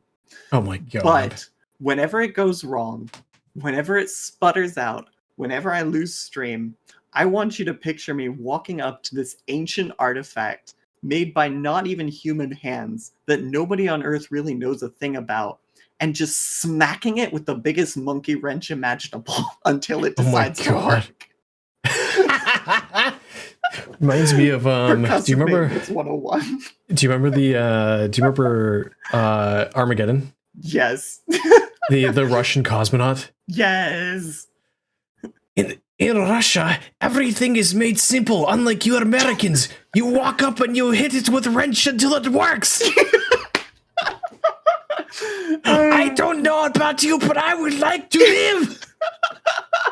I love that guy. I love it so much. Yeah, there's one of my favorite shows is The Expanse. Amazing show if you're into like political dramas and Game of Thrones type stuff. I highly, highly, highly recommend it. Or if you're just a space nerd, I highly recommend it. Okay. But there's a scene in, I think it's episode 2, where they're trying to get their comms tower working, and the guy just like kicks it a couple times, and suddenly it starts working. Oh my I've god! seen some reactions to that episode. One of them from an ordinary person, one of them from like an astrophysicist, and one of them from an engineer and a space, like aerospace nerd. The ordinary person was just like, "Oh, dang, that worked." And the physicist was like, "No, don't do that. That's sensitive equipment." And then the engineer was just like, "Yeah, that would work." That's what I do. Oh my god. Mm. Do you have any additional Do you have anything else? Brain? Anything Brain is else that you hard. want to branch out to, like different kinds of fields? I know, like you do karaoke, you do digital arts, you do game I do development so much. and streaming. Yeah, Is there that was anything my else that you third want to goal, do? was to have an original song, to write an original song. I have it like half written, and I'm trying to think about learning how to do music production on top of everything else, because I don't know. I have this, the thing with me and how I approach projects is I go in thinking, okay, here's what I want to create. What do I need to learn to make it happen? Hey, Autumn, Yeah. I know a certain lion that I met through you who could Yeah, help I with know. that. I know there's a certain lion that might help with that, but like, I don't know. I don't know. And I I'm a believe bit of a he's taking on stubborn cons for that bitch. kind of stuff too. I don't know. And I have some stubborn bitch energy. It's actually, it actually informed a lot of how I became a streamer and why it took me so long to set everything up. Because I really wanted, when I became a streamer, I wanted to do everything myself. I could have applied to like a big agency like Hollow or Niji. I could have actually at the time afforded a frog full model with rig and everything. Okay. I didn't, though, because I wanted this to be my accomplishment. I wanted Sure. to prove, without a doubt, without any space for my anxiety to say, this is all somebody else's work that you're taking advantage of. I wanted to say, no, I have what it takes. Here's proof. So I did everything on my own. And it sucked because it was my first attempt, and first attempts usually suck. And it was a flaming hot pile of shit, but it was my flaming hot pile of shit, and I was proud of it.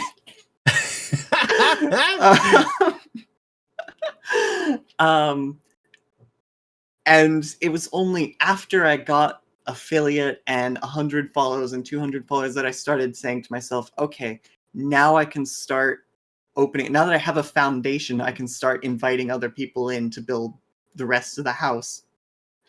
And I'm kind of getting that attitude with my game Hell Rails and the song that I want to write. The songs, because there are 4, because yes, I want to do a whole EP with lyric videos and everything. Oh my Please send, god. I don't know how to stop. Please send help. Wait, lyric videos? Like animated lyric videos? Yes. Because Are I you- do actually know video editing. Fun fact. I took several classes on it and Okay. kept in practice. But I know it's a lot of extra work. Believe me, I know. But it's that same mentality. It's like, I want to prove that I have what it takes, that I am capable enough to do this. So I want to do it myself. At least the first one. At least the first little bit. Oh my god. I know. It's, what did my friend call it? Toxic independence. I call it stubborn bitch energy.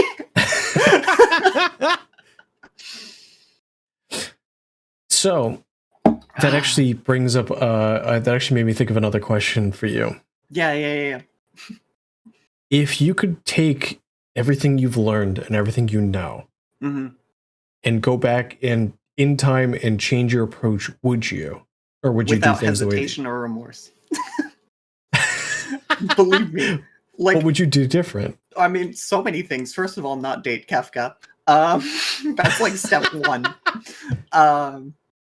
Step 2 would be, like, God, if I think about it, I think about all the ideas that I have right now that I only got after, like, years of just toying with thoughts and things and fiddling and finagling. God, to say nothing of rap. I used to hate rap until pretty recently. And now I'm like, oh my god, not only do I like this, but I have a bit of a talent for it. Imagine if I had been honing that talent for a decade by now. Like, holy shit, can you even picture where I'd be?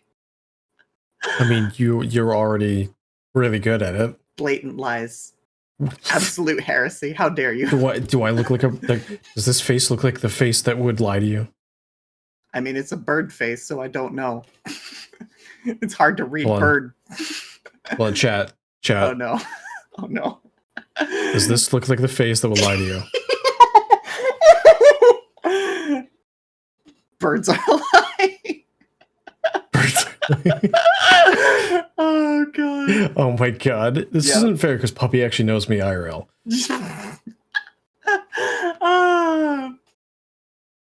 But yeah, no. If I could have been, to say nothing of the confidence that I've had too, because that's thing number 3. Like back before I was a streamer, I was like, oh my god, there's no way I can do public speaking. There's no way I can be entertaining for 3 hours. Improv. God, who do I think I am? Do I really think I can do that? I went into streaming thinking that I would crash and burn within a season. And it was only after a year passed that it felt real, where I was like, I can do this. I am physically capable of doing this. What? How did this happen? How long have I been good at this? So, for me, that was 6 months because at 3 months, I sat there and went, I haven't crashed and burned yet. Same. And people still show up. So we're going to do this the way I actually want to do this, now that I figured out what I want to do. Oh my god, same. Exactly. Like, so then I hit my 6th month, which is when I re-debuted with the model and the new bar scene and stuff like that. And now I'm sitting here going, hey, because now I'm focused on planning things out now. I'm like, we're 2 months away from my 1 year. Yeah. It's crazy, isn't it? Like, God, talk about the confidence boost of a lifetime. Because it makes me think, what else have I been capable of? Have I been good at? That I just didn't know I was good at because I didn't have the confidence to try. It's like, for instance, I know for a fact that I have a halfway decent singing voice. It's not great now. I've actually been struggling to get it where I want it to go, which is why you haven't seen a karaoke session from me at all anytime recently. But I know when I was really little, I did my first stage play. My only stage play, as a point of fact. I've been stagehanding for a lot of different things, but I was only on stage once. And apparently in my audition, my singing voice had the music director's jaw on the floor. I don't remember this. My mom tells it to me, so I don't know if it's just her trying to inspire confidence or if it's actually real. Probably is real. But apparently I have a decent singing voice. A decent, you say? Autumn. What do you want from me? Autumn. What? I will fight you in the parking lot of a Denny's. I will fight you in the parking lot of a Denny's. Come at me, bitch. 1 year stream start or affiliate for who? Yes. Because I am I'm apparently. I was all tense. But March 22nd was my debut. Yeah. And my affiliate stream was about 2 weeks after that. I remember that one. So many gift subs. Decent, are you kidding me?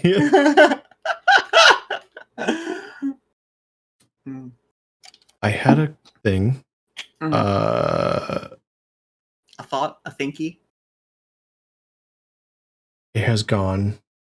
Oh, I remember now. Oh my god, Fred. Fred, thank you for the gift sub again. So, I had a thought too, actually. Speaking of learning things and like branching out to other fields, you never know what you can do. I know you mentioned like you never know what you're capable of or what you can do until you try. For instance, I've been learning how to rig. Yeah. This is like a very recent thing. Like we're talking like 2 weeks ago. Yeah. Less than 2 weeks ago, I started learning rigging. But like the reason I talk about this is kind of also tied to streaming. you always think, oh, well, they've been doing it for 3 years. That's why they've got the following. Or they've been doing it for 4 years or 5 years or whatever. Yeah. But here's the thing, though. If you keep thinking to yourself, oh, they've been doing it for 3 years, you're never going to get that far or whatever. Mm-hmm. If you're afraid of it taking 3 years to do it, you'll never hit 3 years if you never take step 1. If you never hit day 1. Like that 3-year timer, quote unquote, that it takes to get to whoever it is that you're comparing to, it'll never start if you don't start tomorrow. Yeah. May I add to that as well? Yeah. If I may. Your first attempt is going to suck. It just will. There's no two ways about it. First attempts at a new skill are always terrible. Do it anyway. Yes. Your second attempt will probably suck. A little less, but it'll still suck. Do it anyway. Because, simple fact that I personally consider my motto, that my grandfather always said to my mother and she always said to me, nothing you do in life is ever wasted if you learn something from it. Yes. That is just a fact. It doesn't matter if you had to fuck up 100 attempts. If you do something once, that's what matters. And it'll take the 100 fuck ups to get there. Yes. That's actually not far from Edison light bulb? No. Yeah. Who was he the inventor of the light bulb? Thomas Edison. Inventor is a strong word, but yes, Thomas Edison. The one credited with inventing the light bulb. Mm-hmm. Even though I don't think he actually did. Cough, cough. Nikola Tesla was better. Cough, cough. But basically, the phrase that is commonly attested with it is try 100 times and fail. But then you try your 101st attempt succeeds. Those 100 attempts don't matter. Well, they do matter as learning attempts, as ways to not make it work. What matters is that 101st worked. Exactly. And as much as I hate Edison, that is actually good advice. That is amazing advice. But talking about your first attempts, so you'll notice that my model list right now has a whole bunch of models in it. Yeah. So like I have a Mojo slime.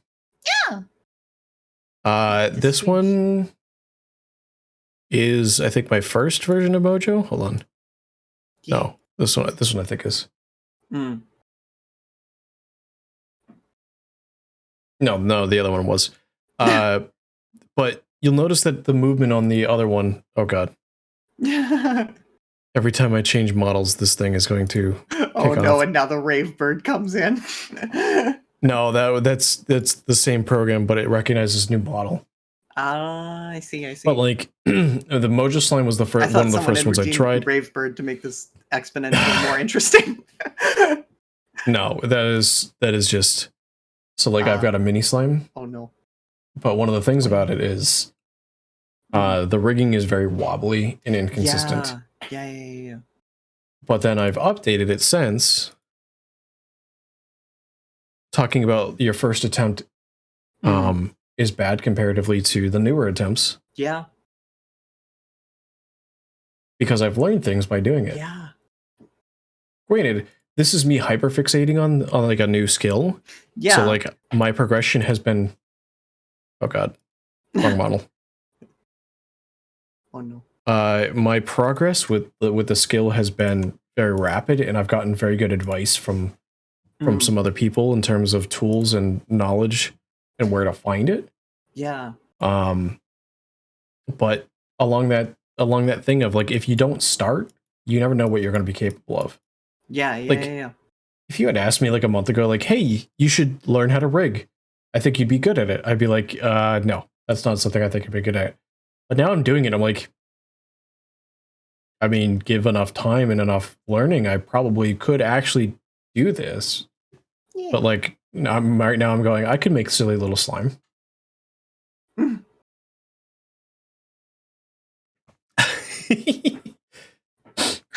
Yay. If you could go back in time Absolute facts. to 18-year-old Autumn and give 18-year-old Autumn advice, what would it be? Okay. First bit of advice, I think, is obvious. The booba may indeed go awooga, but dreams are eternal.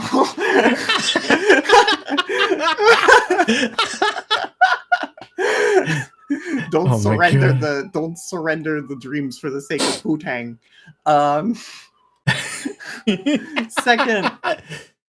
Second, more important piece of advice is just, it doesn't matter if you think you can do what you can do it anyway, and learn how to succeed as you go.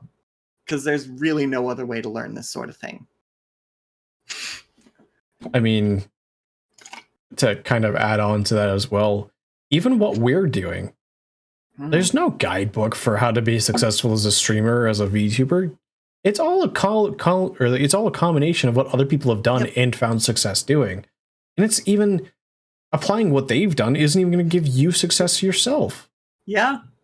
It's literally just a game of like, throw pasta at the wall and see what sticks. Exactly. Love them or hate them. Oh, sorry. That one was... Hold on. Classico by Tenacious D.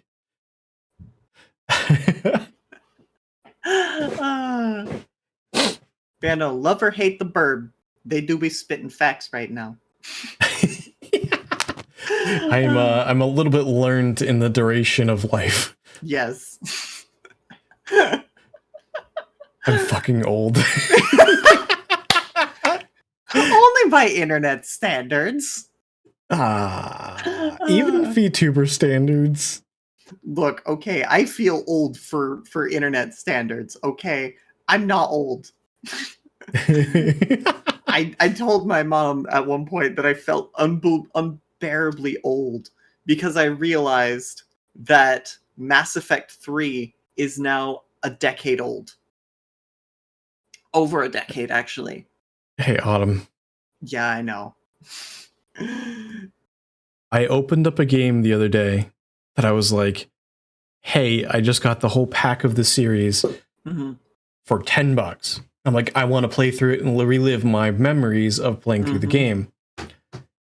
The first game came out in 2003. Prince of Persia, Sands of Time.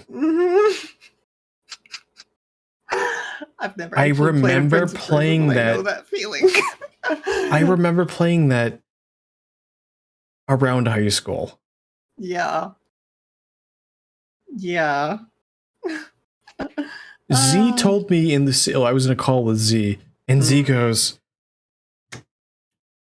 I was little. I'm not gonna dox her age or anything like that, but she's like, I was little, and I was like, yeah. At one of it's my been jobs, 20 years. Yeah. At one of my jobs, I was having a conversation with a coworker where we were talking about our favorite games, and he mentioned the game Undertale. I was like, "Oh yeah, Undertale. I played that when it came out. It was all right. I had a good time with it, but a little slightly overblown by the fandom's perception, I think." And he was like, "Yeah, I remember playing it when it first came out when I was in middle school, and all the other kids were like," and I was like, "Hold the fucking phone! You were in middle school? I was in college. Wait." Rex. I know you're probably around for a lot longer, but like, that's the feeling, and it hurts. When I get carded at like a liquor store, I go to pull up my this is really funny. I'm gonna phrase it in the terms of the way that the meme is brought across. But it's actually not far off what actually happened to me IRL. So I have one of those clear on my wallet. I have one of those clear things where you can see the ID through it.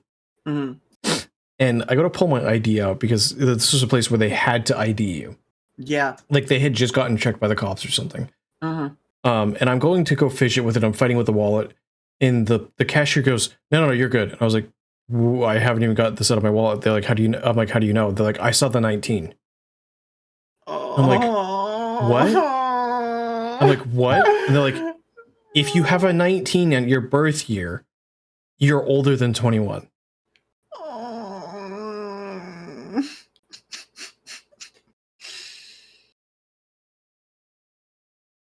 Yeah.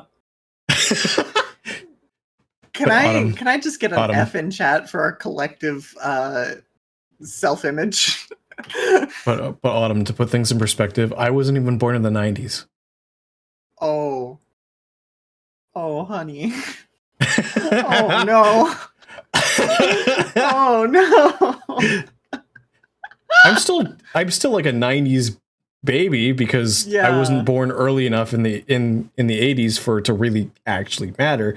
But I wasn't actually born in the 90s. Oh, my sympathies. Now you understand what I mean by my back cracked, and I still do not glow like a glow stick, so I continue to be disappointed.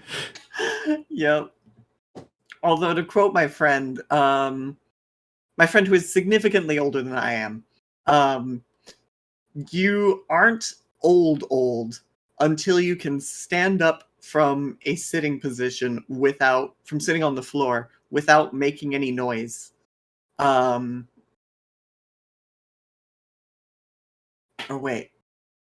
Oh god, double negatives. Oh god, double negatives and dyslexia are not a good combination. No. You're not old until you cannot stand up from sitting on the floor without making a noise. That happened to me when I was like 16. Same, honestly. I used to run track. That was my problem. Oh, yeah, that would do it. And the thing that didn't help was in high school, in my junior year of high school, I was running track.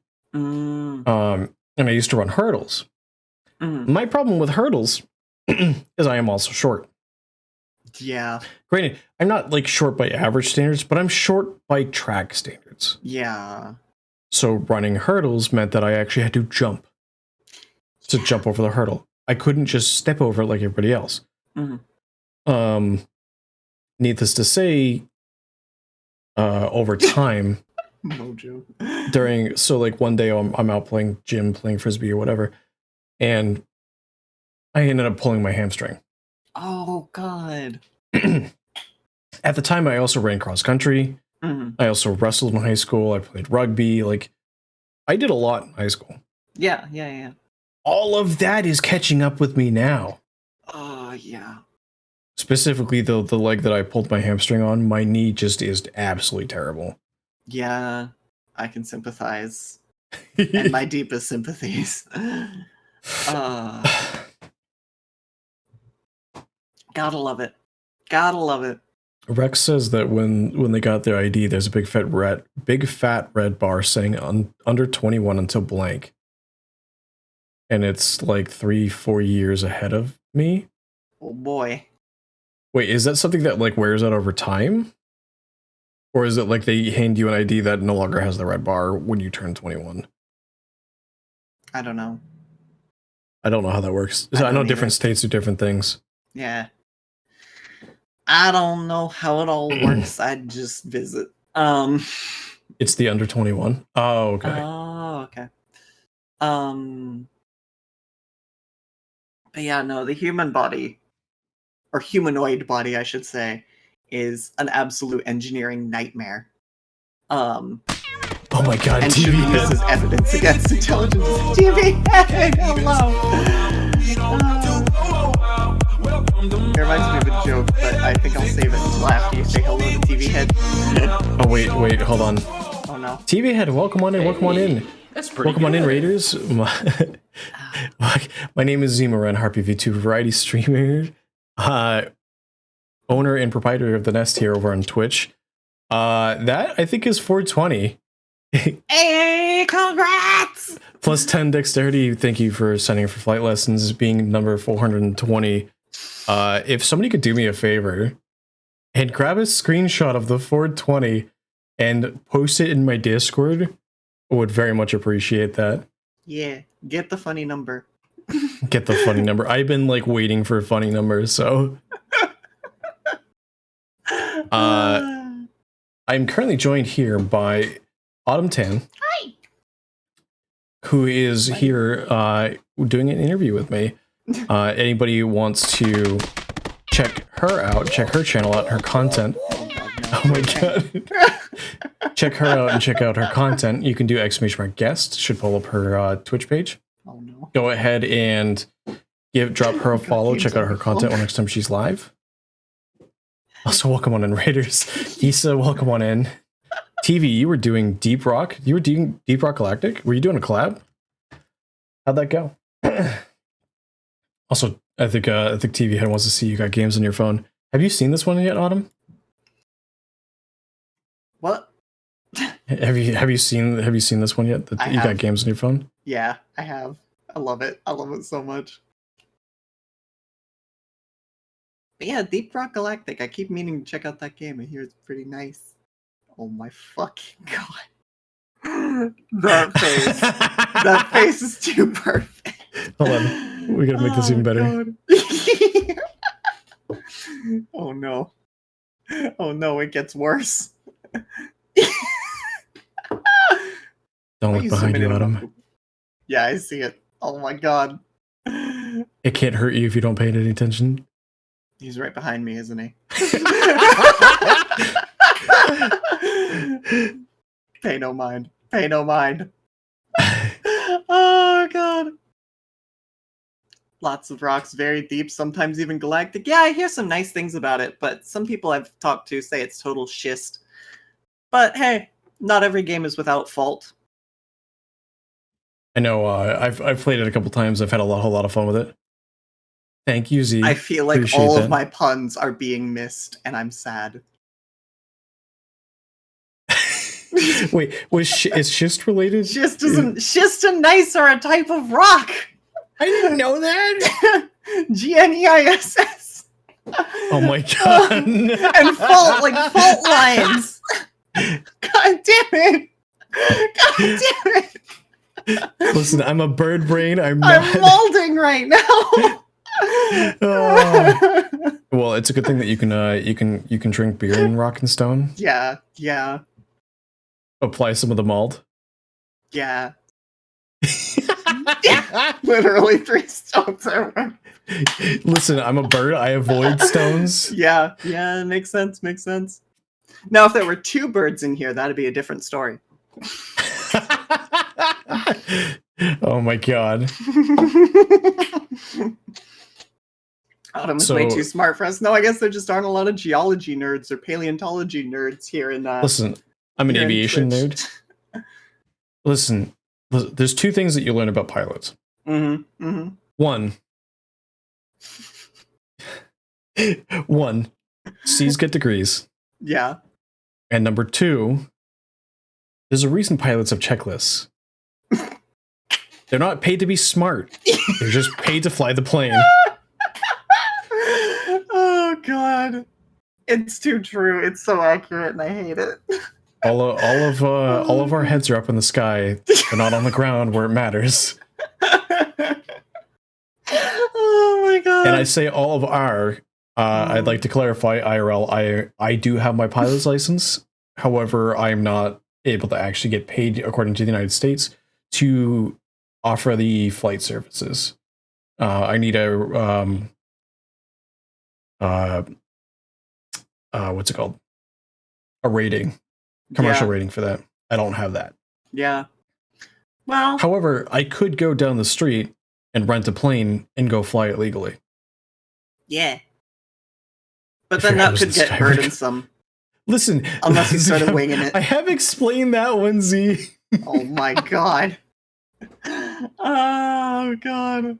United States is pretty cringe for that. I mean, there's really good reason for it. Mm-hmm, mm-hmm. You don't want a pilot who's fresh off the block with only 50 hours of flight time, transporting 10 passengers, 10 plus passengers from point A to point B, putting all of those 10 passengers' lives lives Yeah. in their, you know, in their like their arms or whatever. TLDR, if you're in a plane, you are entrusting your life to the pilot. You better make sure they're not some kind of brain dead nincompoop. Okay, but also to put that in a positive light, though, there's Yeah, also a lot of flight systems and whatnot that are in place to prevent that from happening. Worst case. Exactly.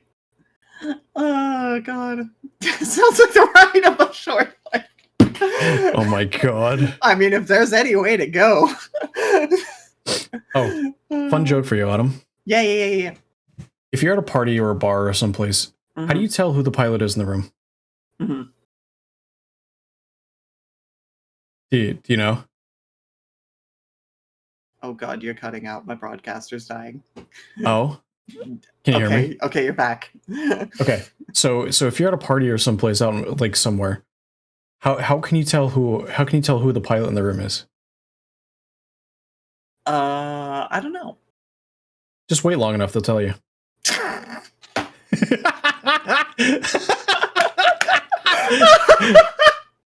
I love it.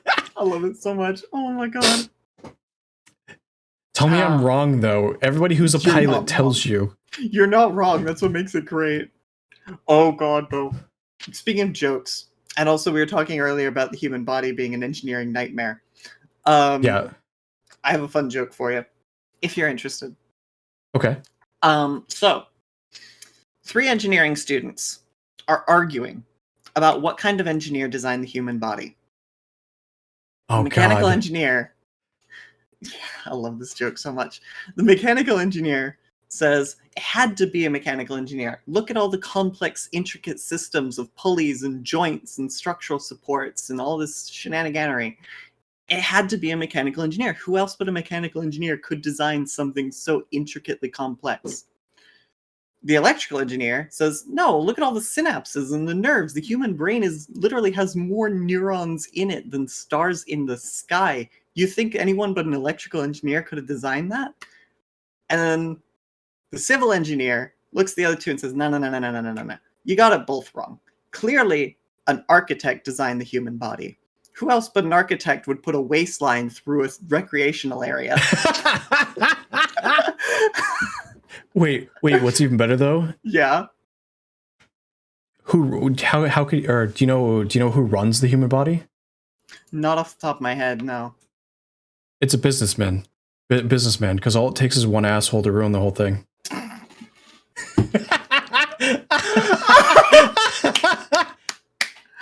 Oh my god, I love it so much.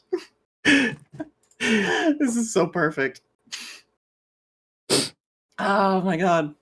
Chat, you put 2 people who appreciate dad jokes and puns in the same room. Yep, this is what you get. I hope you're happy, chat. Actually, no, actually, we both kind of put this together, but that's not the point. So, this one might be an interesting question for you. Yeah. If you could share a drink with any, or if you could share a conversation over a drink with any historical figure, and have a genuine conversation where they couldn't tell you lies, Ooh. who would it be, and what would you talk about? Ooh. It's Elderly Night at the Nest. Yes, we get discounted drinks for senior citizens, discounts, but all the youngins, you gotta pay more for it. Yep, that's them's the rules. Oh my god. And we also gotta take Cowboy, and we gotta duct tape him up to the ceiling fan. We shooting the cowboy again?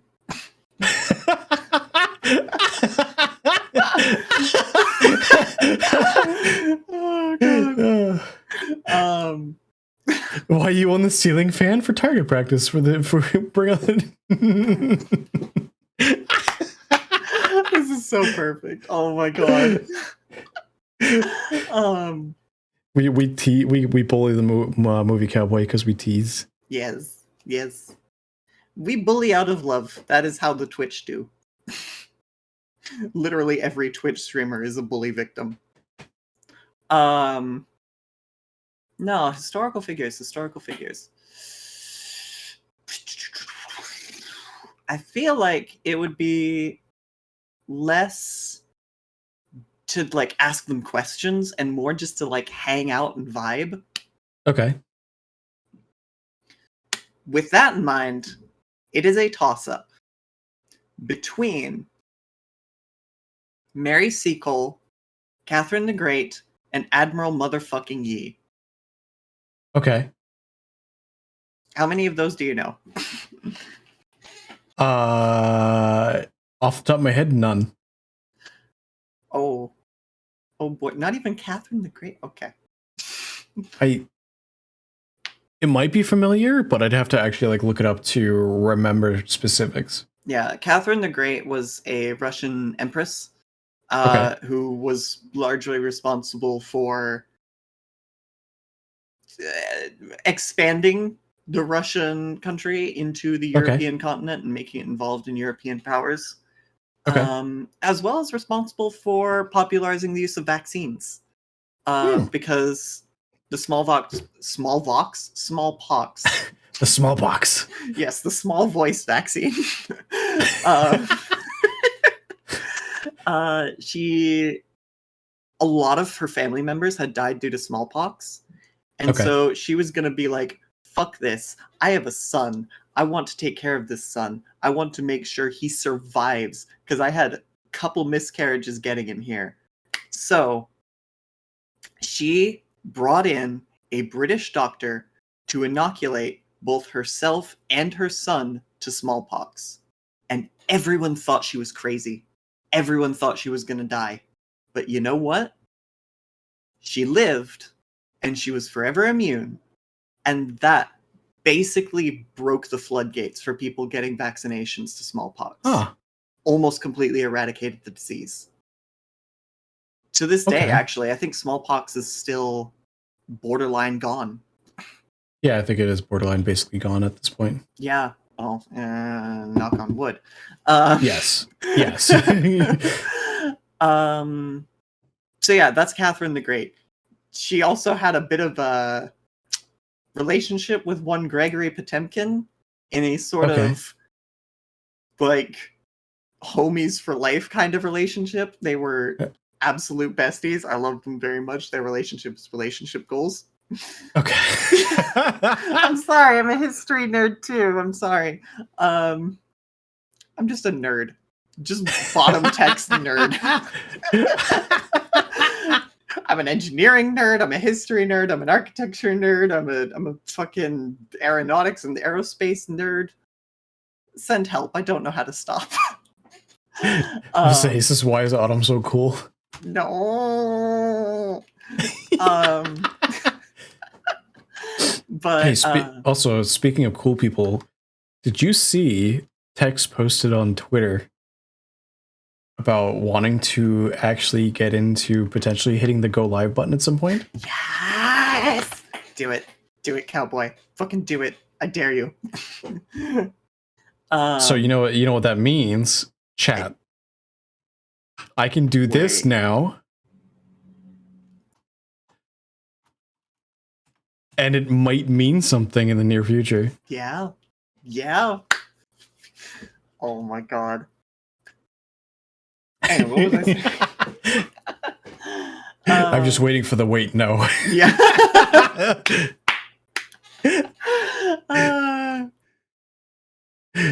Anyway, what was I saying? Right, the other two. Mary Seacole is one of my favorite historical figures because she was she lived in, I want to say Jamaica. She was a Jamaican, half black,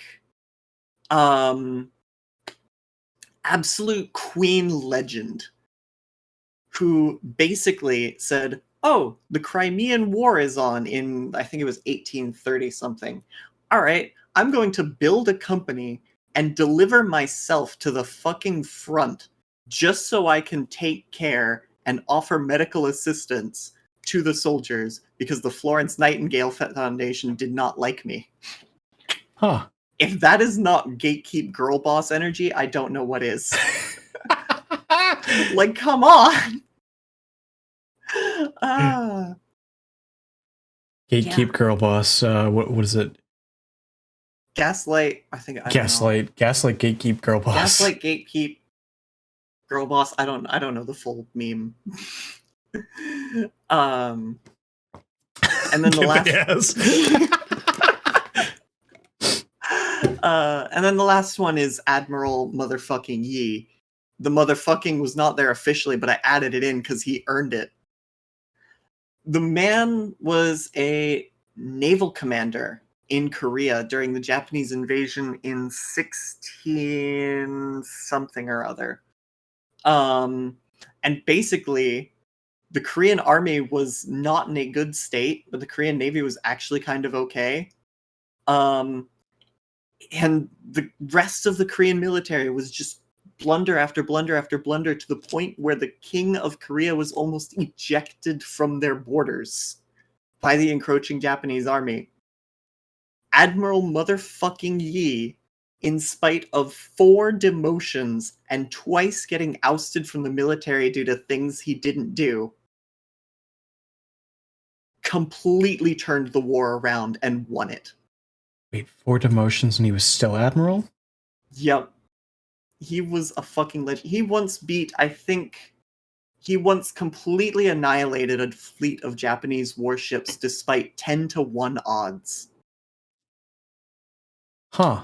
When the Korean Navy was annihilated due to a blunder when he was not in control, when he'd been kicked out due to things he didn't do, they brought him back in, but he only had 12 ships, so they were like, we need to surrender. And he's like, no, we're not surrendering.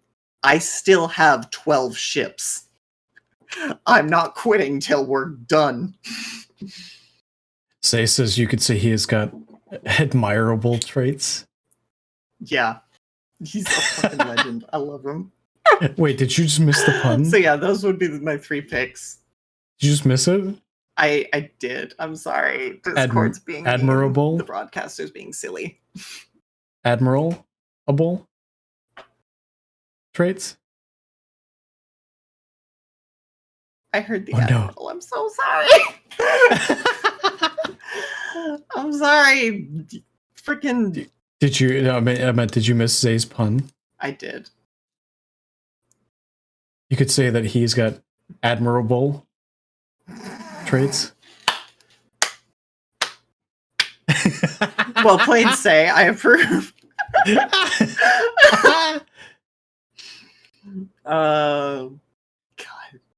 Yeah, no, I apologize for my poor connection. Freaking broadcasters.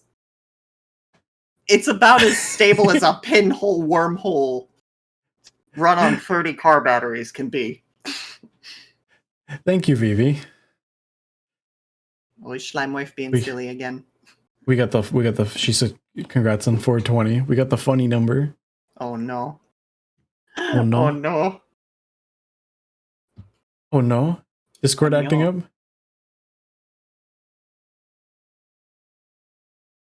What's oh no?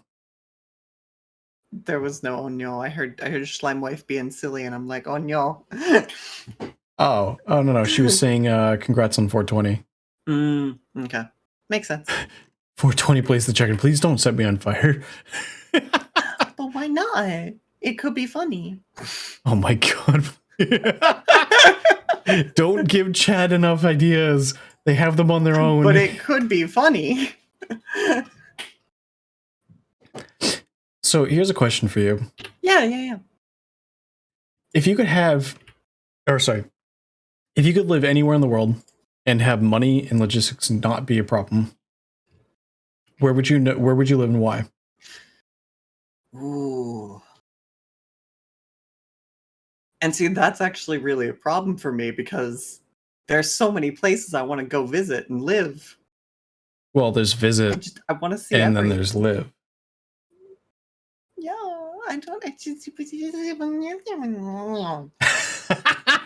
want to do everything. I want to see everything. I want to do all the things and see all the places and meet all the people. But where do you want to reside? You're asking me. It's like asking me to pick my favorite child. How could you?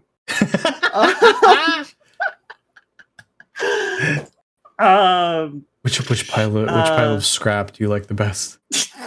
Wow. Okay. I see how it is. Um, Is it the one that's 3 feet higher than the other, or the one that's 3 feet wider than the other? oh my god.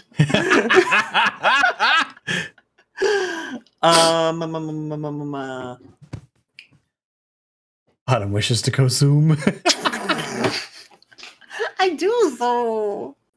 Like I've been on a bunch of different vacations. I've been very lucky in that my family has been able to drag me on a number of very interesting vacations. So I've been all over the place.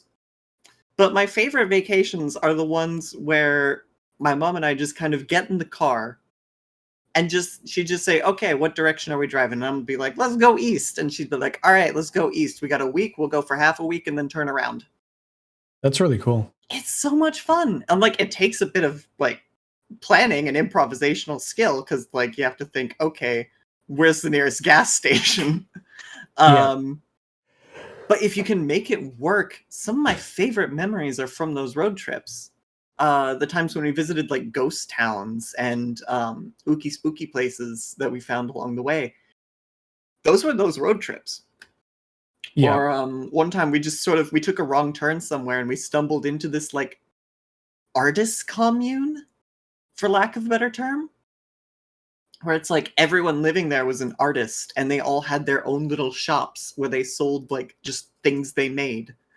And they were all different media and different things like that.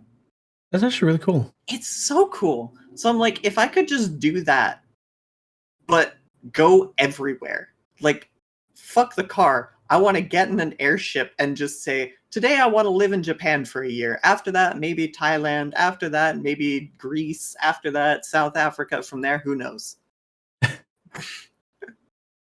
Talk about the epitome of a mobile home. It sounds to me like you need to take your train car scene that you're working on and make it a real life thing. I fucking hate you that you're right, and I hate you for it.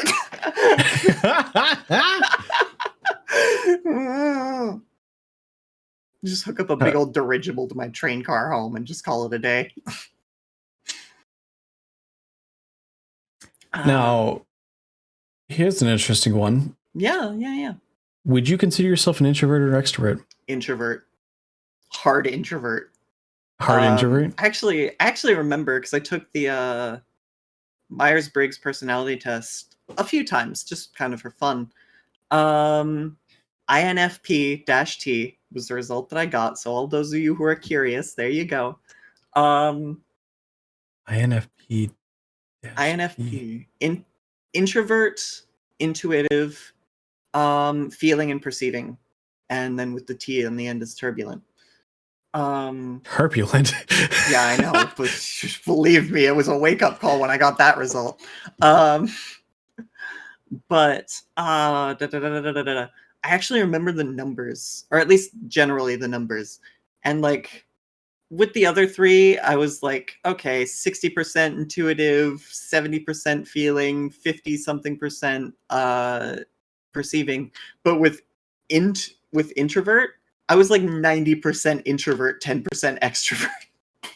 Oh, wow. Yeah, which was one of the reasons where I was like, there's no way I can stream because I was like such a hardcore introvert, painfully shy, really bad at taking compliments. Like, you think I'm bad now? I was 10 times worse when I was younger. Oh, no. I have mellowed out since then. And again, self-doubt and anxiety. I kept thinking, there's no way people are going to want to listen to me talk and sit here and ramble for, 4, 5, 6 hours at a time?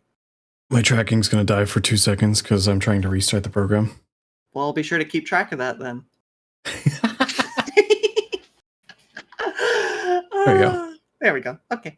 But yeah, like, fun fact, everyone in my family is an introvert except my dad, which is part of why we don't get along too well. Oh, no. Yeah, he's the only hard extrovert in the family, and I feel kind of bad for it. But yeah, that's me. Hard introvert, super shy, grew up very isolated, and does not know how to talk to people. For most of middle school, outside of certain really small friend groups, you were practically hollow. Like, as in, like, you basically kept to yourself type things? Pardon? Is that something in chat, or is that something you're asking? Fred wrote that. Oh, okay.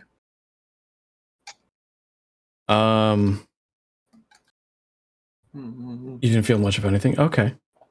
Oh, I know that's actually surprisingly common, especially with people who are generally introverted.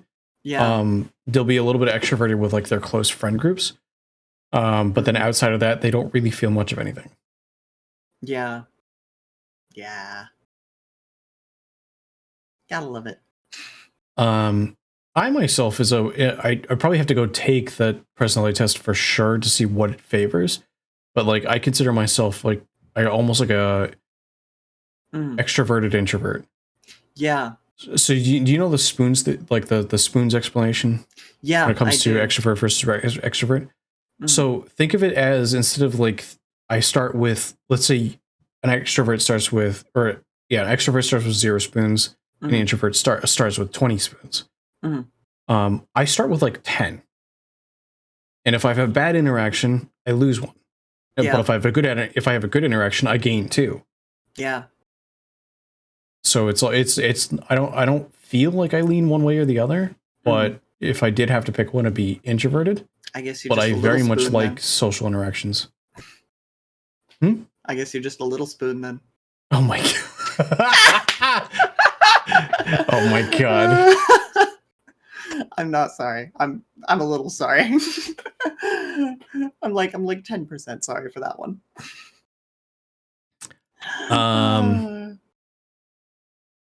Do you think in your, we're going to call it a career. Yeah. As a content creator. Yeah. You've had any unique challenges?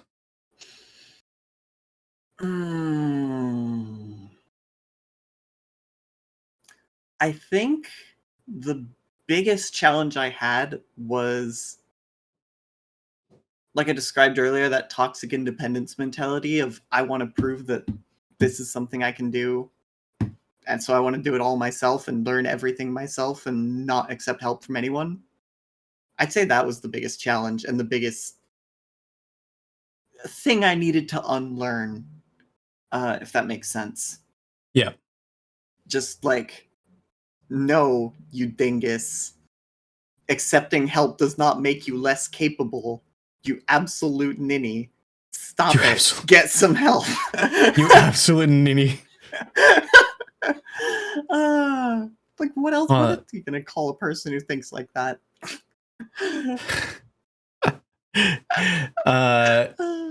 Also, I know we kind of touched on this a little bit of like diving into stuff. If you think like you'll never know what you're capable of without diving in. But slight variant of that is, what do you think is something that you've learned from content creation or streaming or VTubing that you could have only learned by diving right in? Like no amount of research or preparation could have actually taught it to you until you actually started. How to, I think, that's a good question. I'm gonna have to. I've heard a couple answers for this one. And all of them have been really, really good. I think if I had to put it into words, the simplest can I words? Can I English? Not allowed. Oh my god. The thing that I learned just by diving in that I could not have planned for is just how to engage with chat, how to maintain a conversation, as it were. Okay. Because you look at the best streamers, the ones who are top of their game, rising fast, yada yada yada. What they do is they just every single moment every time you walk in, it feels like they're having a conversation with you or with chat as a hive mind entity or whatever you want to call it. And it goes back to the best piece of advice I've ever gotten that I didn't listen to when I really should have, but I tried to listen to, and it is my early days were not great. Is oh no, wait, I only found it after like a month after I started streaming. Right. Brain memory. My memory is very good, but very poorly organized. I have a very quick to leave memory, and because of that, it's very poorly organized. Mm-hmm. It's a great feeling, isn't it? But no, the best piece of advice I ever got about a month after I should have gotten it was that you should always, always, always be adding something to your content. Like, to draw an example, if you have two different types of streamers, one who's just like playing the game and quietly playing the game, versus the other one who's playing the game but also constantly adding their thoughts and their opinions and their ideas, and oh hey, that was a funny comment in chat, I have a response to that sort of thing. If you are always adding something to the conversation, then everyone who's like just fresh walks in gets to walk into something happening. Yeah. And I think that was a very hard lesson that I needed to learn kind of by making that mistake, if that makes sense. Like, you know how when you're young and you make a stupid mistake and then you look back and you're like, wow, without that mistake I would have crashed and burned much later in life? Yeah. It's like that. It's like that, but with streaming. That's a variation on one that somebody answered, which is learn how to have a conversation with yourself. Mm-hmm. So, like, I know, to bring up somebody that you talked about in one of his videos, Cabal, is talking about how to start content creation and how to get comfortable with doing that. He said in his own experience, he started off by creating YouTube videos. And unlike streaming with YouTube, you have no audience, no live audience. So to create those videos and stuff, you're recording, you're talking to yourself, you're making comments and jokes and things like that to supposed potential reactions. Like, everything that you do is just, it's organic. You have to come up with all of that on your own. You have to kind of like think of it as you do it. And like, you have to learn how to fill the void, because let's be honest, the average streamer doesn't have people in chat. Yeah. Like, to put things in perspective, I think it's, if you average 5 viewers or more, you're already in the top, I think 15% of Twitch.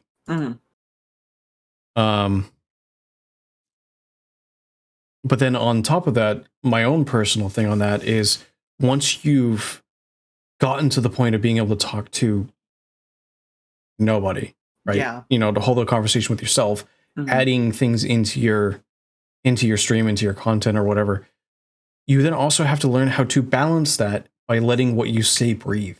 Yeah. Yeah.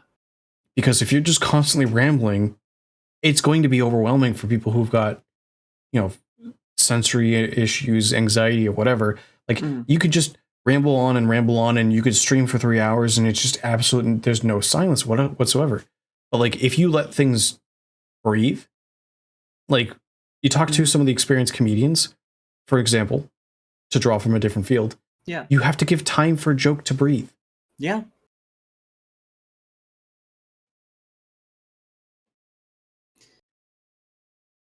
And learning that balance is a hard lesson. And it's but it's an important one. I'm still learning it. Yeah. Same, honestly. It's a never-ending process. Yeah, yeah. It's an important one, though. I'm still actually learning how to add more to my streams, how to talk more, how to Yeah. like how to bring more into the game, Mhm. because I have a very long history of gaming, Mhm. and all of it's been internalized. Yep. And now getting to the point where, yeah, I have those thoughts and like reactions and things like that, but it's all in my head. It's Mhm. how to verbalize that so that chat can realize, oh, hey, he had the same reaction that I had. Or like he added something that I wouldn't even thought of. Like, hey, that Yeah. person's face looks funny. Or, that NPC made a really hilarious noise when they died or whatever. Yeah. Yeah, and it's tricky. But it's when it works, And God, I had a thought regarding this, and I had a long, complex series of thoughts. But Just like the right. trains that you like, it went away. Oh, sorry, I don't want to talk over you. So because of the sputtering of the broadcaster and Discord being mean, I don't want to talk over you. No, you're good. You're good. Go right ahead. No. What was it? Pinbun. When she was talking about something completely unrelated, mentioned this concept in K-pop, of all things, called holding the center. Yep. Where you have backup dancers, you have the rest of the stage, you have the rest of the scene, but the people, the audience, their eyes always come back to whoever's holding the center. And my mother, who is she acts, and she's been in theater for a fair amount of time. So I draw a lot of lessons from her when it comes to streaming, because there's a lot that can be made to compare the two. And when I mentioned that concept to her, she knew exactly what I meant, because she was in a situation where she had to be in the background eating cereal, and the rest of the scene was happening on the other side of the stage. And the director called her out and said, "Hey, you're drawing too much attention to yourself. You're being too interesting. Be less interesting so that the audience can focus on the other half of the scene." She's like, "What am I doing? I'm eating cereal." Eat cereal less interesting. Be like the animatronic that just like slowly brings spoon up to mouth and just But in its own way, that's a form of comedy, isn't it? Yes. So, like, you think about people who hold the center, or like, you think about that sort of example, and I think there is no skill more valuable as a content creator than being able to hold the center. Even if I can't put into words what exactly that entails, or how hard it is to do, or how easy it is to do, or what the right balance is. So yeah. And there are times where even like you'll be playing a game, and based on the tone or whatever, let's say like it's an emotional piece, or like it's a visually pleasing piece, or it's a very calm piece. You don't need to be giving commentary at the 100% of the time. Exactly. However, what's important there is to give meaningful commentary when you feel the need to. So like, depending on what you're playing or what you're doing, you could go, upwards of a couple minutes without saying anything. But then when you do say something, it better be meaningful. Exactly. Because you've given all that time. Exactly. Yeah. So yeah, all that to say, if you want to be an exceptional streamer, take some theater classes. And I still need work on that too. Yeah, the meaningful, saying like whenever I open my mouth after that much time, make it meaningful. Exactly. Same. I'm not good at that. Same. Oh my god, same. I mean, for instance, one of the things I still have yet to actually do is do a just chatting stream with just myself. I mean, I go back in my history, and just chatting streams are, they're my most popular stream at this point, because I'm doing one a week. Like comparing it to any one genre of stream. Yeah. But every one of them has been a collab. Yeah.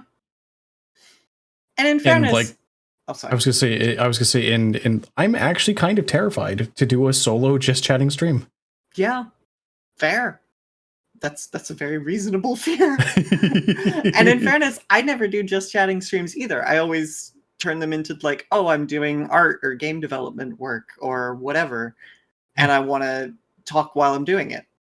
Yeah. Because to my brain, it is much easier to have something to talk about that is on screen that I am actively doing rather than just sit here and ramble? I mean, that's kind of about what you the do. burrito I ate. Yeah, pretty much.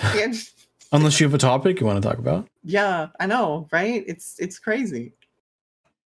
But it takes time and skill and a lot of confidence to be able to say, yes, I am ready and willing and able to sit here and talk about this burrito for 3 hours.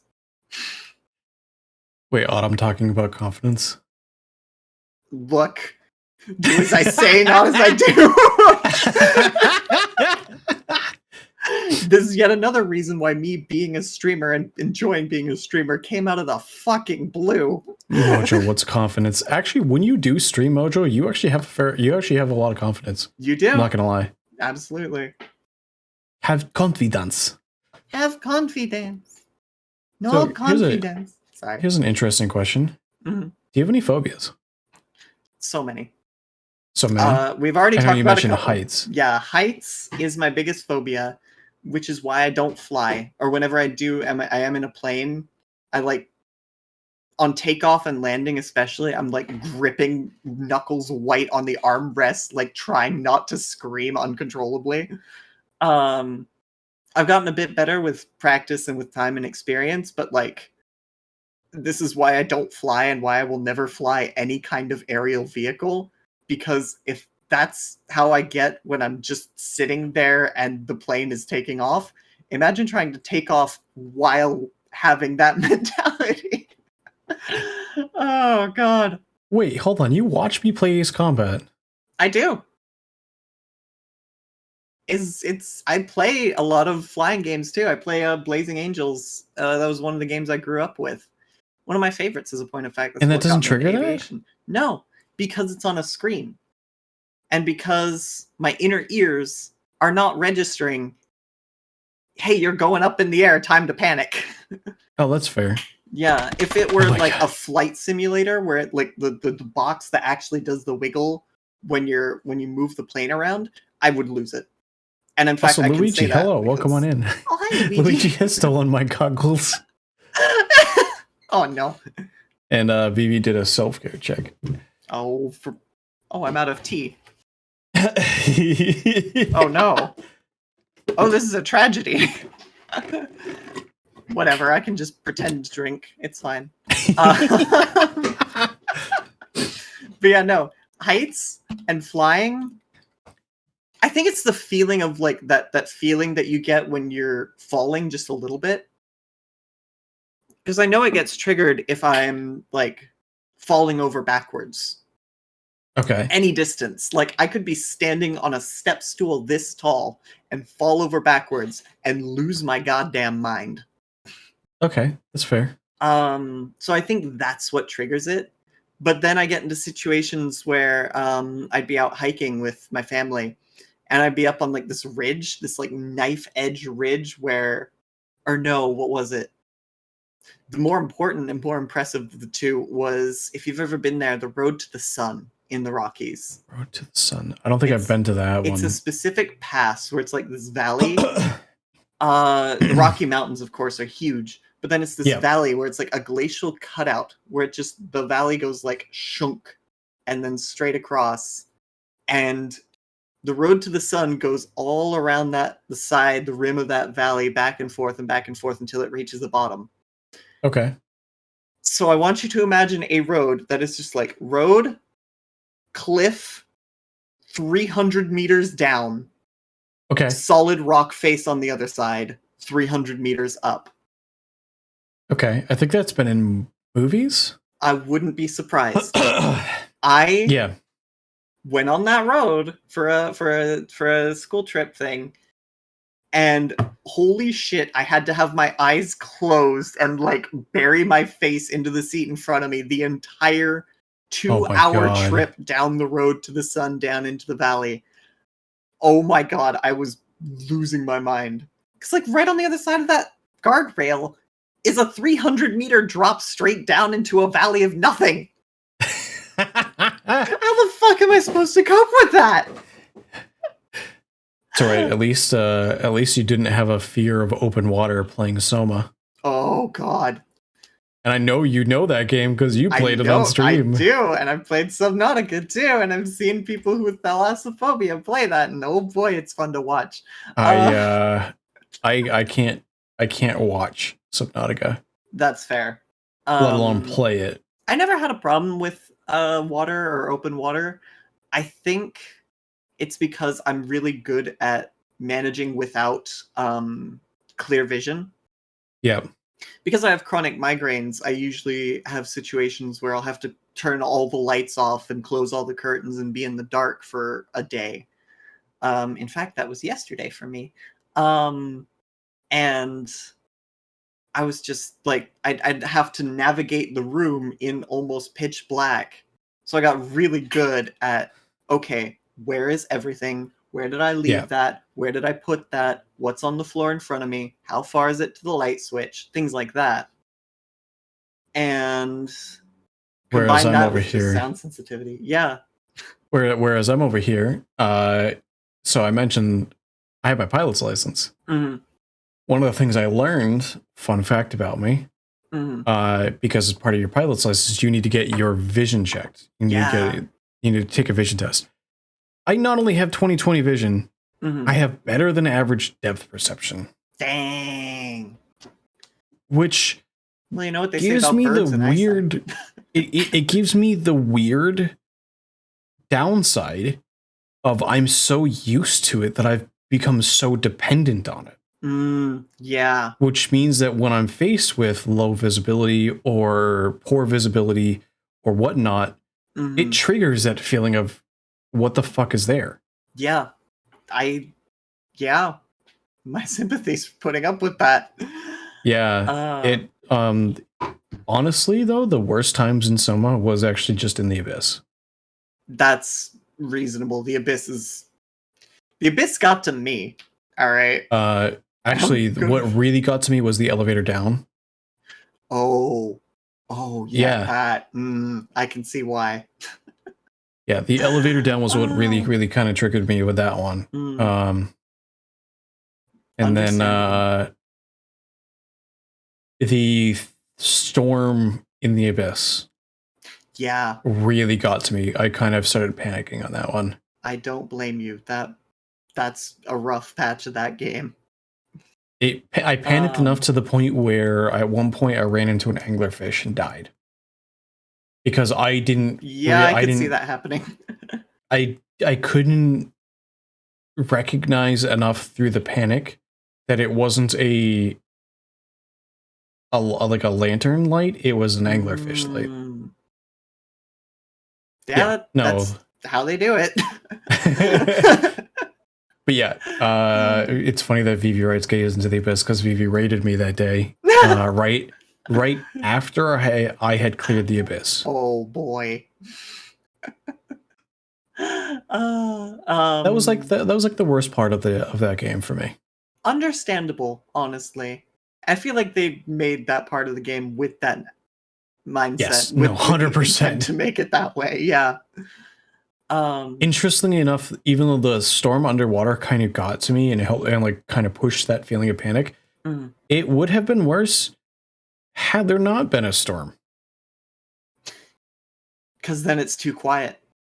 Then it's too quiet and there's not enough stuff going around. Yeah, I feel that. My sympathies. Personally, I've never had that issue, and I didn't have that issue with Soma.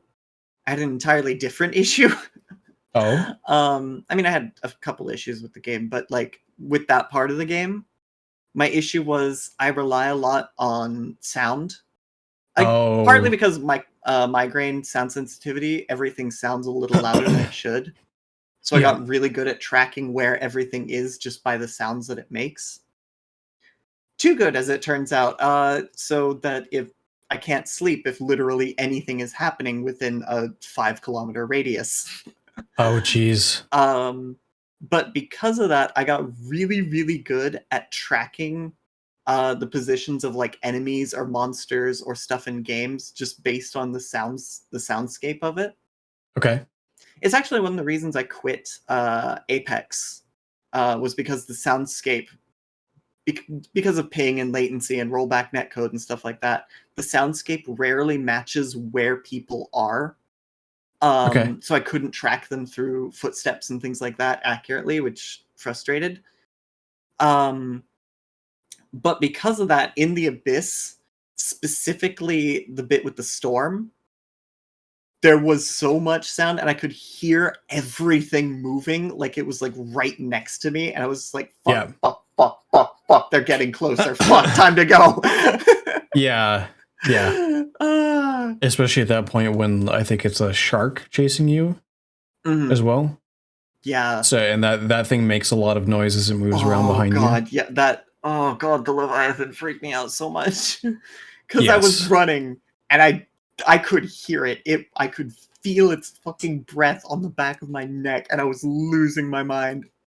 A different kind of panic, but panic nonetheless.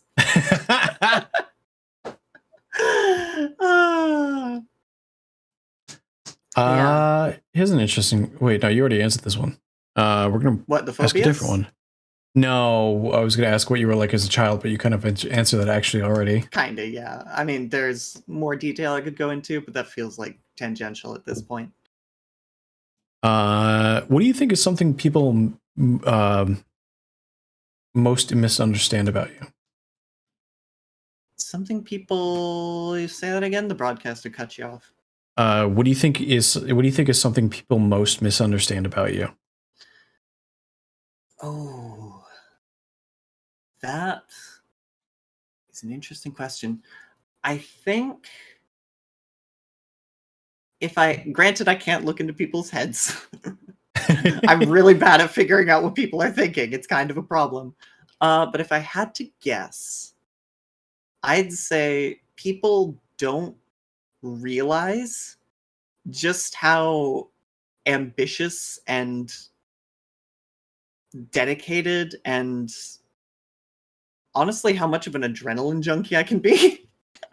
Okay. But like, you think about the fact that I'm very introverted.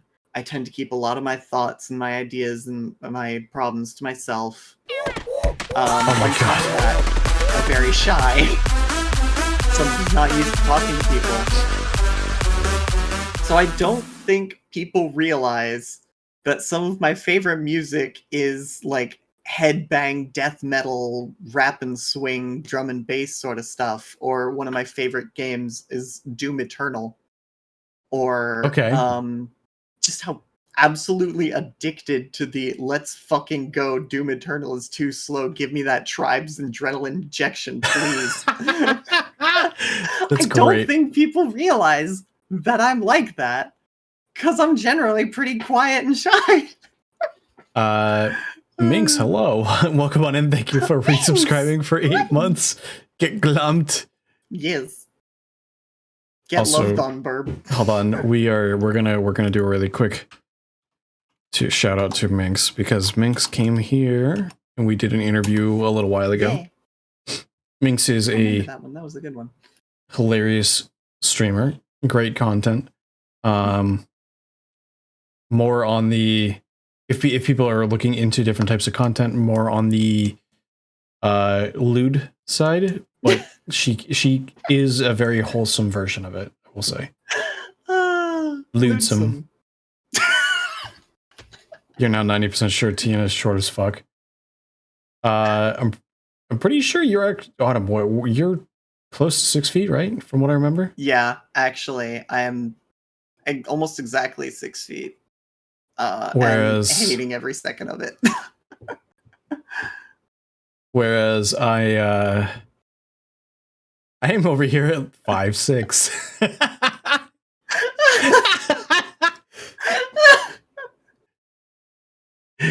Tall Queen's Rise. My god.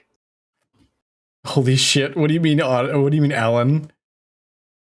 What? Because I'm short. I'm only two. Yes. Wait. Oh, that's right. Minx is.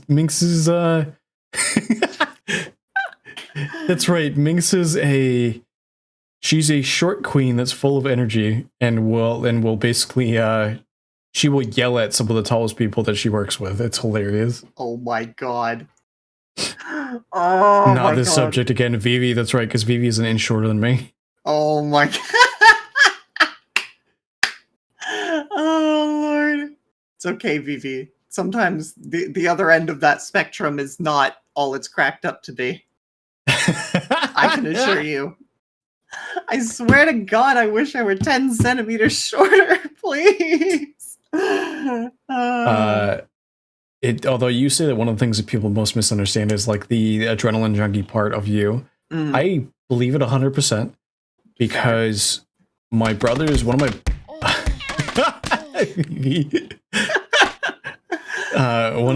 one of my brother's best friends growing up that went to like middle school, high school with him. Quiet, absolutely quietest kid growing up.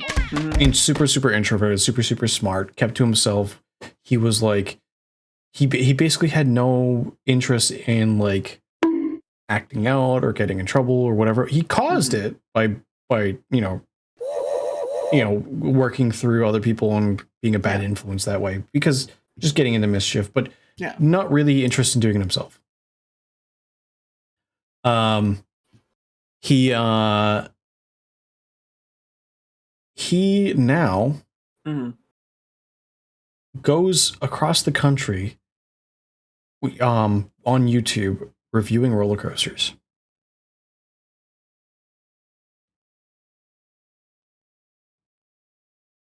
I'm guessing that it cut out on you. You did. I'm so sorry. No, you're good. This introvert that I grew up with, that I watched, this super quiet, well-behaved person, he now goes across the country reviewing roller coasters. It's always the quiet ones. Yes. It's always the quiet ones. I swear to God. Also, Minx, I hope you have a good lurk. Oh, take care. But yeah, no, it's always the quiet ones. I mean, I know why for me. It's like, I never wanted to cause trouble for people, so I always just kept my problems under a nice little lid and didn't want to annoy people, so I didn't talk about what I was passionate about, up to and including all the games that make me just go, woof, yeah, let's fucking go, bitches. I was seriously like addicted. I mentioned how my first person shooter was the Tribes games, and everything else just feels like a snail's pace in comparison. It's because everything else is a snail's pace comparison. It's painful. Doom Eternal feels kind of slow in comparison. I believe that. Yeah, like for those of you who have never heard of the Tribes franchise, which isn't surprising because it's fucking dead. I think is it Tribes Tournament is out right now, and it's still technically the active game?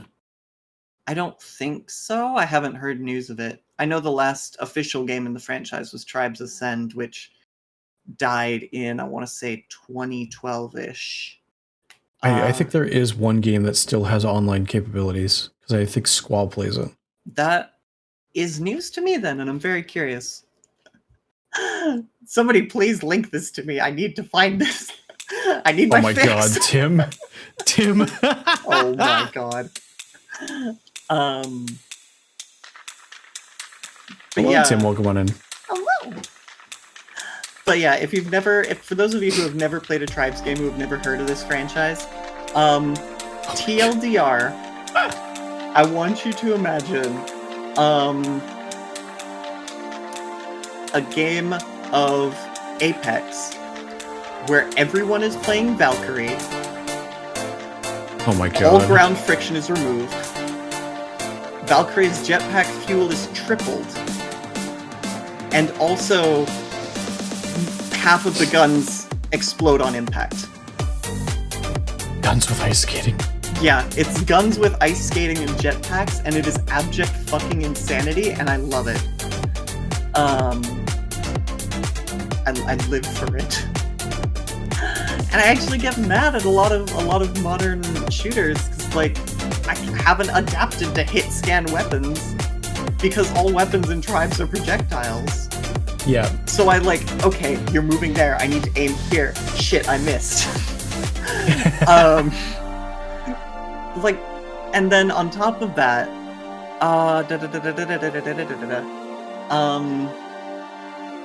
Tribes, you actually have a fair amount of health. Doom Eternal, you have a fair amount of health.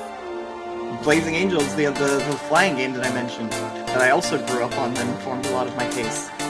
You have a fair amount of health. You can take, like, at least 10 full seconds of getting shot with machine guns and not die. Yeah. So then I go into Apex and I'm like, alright, I'm ready. I got my full purple shield, and I took 3 shots to the head and died instantly. I'm like, God fucking damn it! So I just... And on top of that, I have no muscle memory for recoil control. 0 whatsoever. I've practiced in Apex so much, and I've learned that I cannot handle an automatic weapon to save my life. Oh my god. Because there are no automatic weapons in a Tribes game except the chain gun, and nobody fucking likes the chain gun. So yeah, brain is not wired for Apex, Valorant, Call of Duty, Overwatch, all that stuff.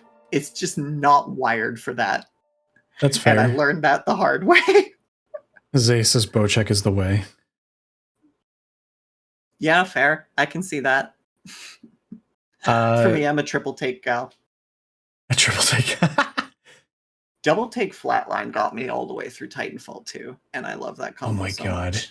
I think was it in Titanfall it's the R201? That's and fair. And I the can see Volt SMG.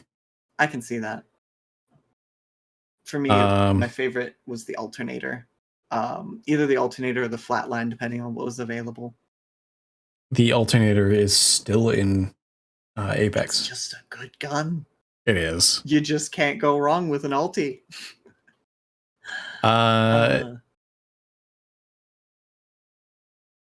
What is your favorite childhood memory? Oh god, there are a few. There are quite a few. There are quite a few. Yeah. There are quite a few rough ones. Like I won't pretend I had an amazing childhood. I won't pretend it was awful, but it wasn't great. But I think my favorite has got to be and it's kind of weird that this is my favorite, but back in high school, I had this little like clique of friends that I would always hang out and eat lunch with, right? Yeah. And I kind of bumped into them by accident. Actually, no, I didn't bump into them by accident. One of them basically saw me sitting by the classroom door reading and was just like, all right, I've walked by this door 3 times and you've been sitting there the whole time. You're coming with me. We're going to hang out and you don't get to say no. You got adopted. You were an introvert that got adopted by an extrovert. Oh god, it was so funny. You are the meme, Autumn. I am the meme. But no, that group of friends that I got introduced to, I hung out with them for almost my entire time in high school. We sort of fell out of touch at the end there due to certain coming out related debacles. But I think my favorite childhood memory is just like this one day we were hanging out in this hallway off the lunchroom and we were just talking, just shooting the shit, talking about I think it was a movie we'd seen recently, but I honestly can't remember. I wasn't really talking with them. I wasn't really intruding on the conversation. I was just sitting there eating my garbage pizza. But like, that's whenever I think about happy moments from my childhood, that's the sort of stuff I remember. Is just the nothing moments of hanging out and vibing with people I liked. That's awesome. It is. And it's always kind of funny to me that was like the happiest memory from my youth. because it's such a nothing moment. But I think when you look back on it, nothing moments are what's important, you know? Exactly. Yeah. I know. It's funny. I mentioned being 5'6". One of my best friends in high school. Mm-hmm. He's currently 6'7". Oh my god. And I say currently because back in high school he was 6'5". Oh So my he lord. continued growing. Oh, Now, okay. here's an important thing to know about him. Mm-hmm. He had what we jokingly refer to as tall, skinny white boy disease. What that actually means is his torso grew fast enough where his lungs tore themselves apart trying to keep up. Yeah. His lung collapsed in high school. Oh god. For basically the sole purpose of he was very tall, lanky, and he grew too fast. Grew too much too fast. But some of my best memories revolve around just doing random stuff with him around.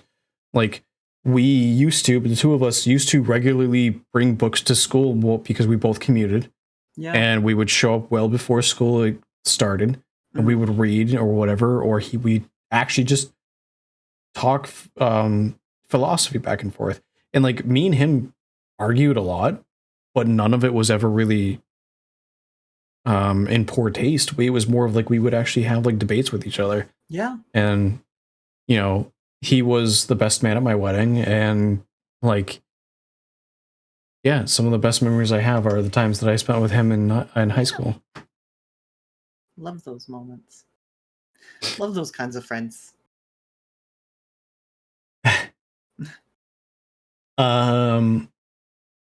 Do you have a favorite insult that either you've told someone else or someone has told to you?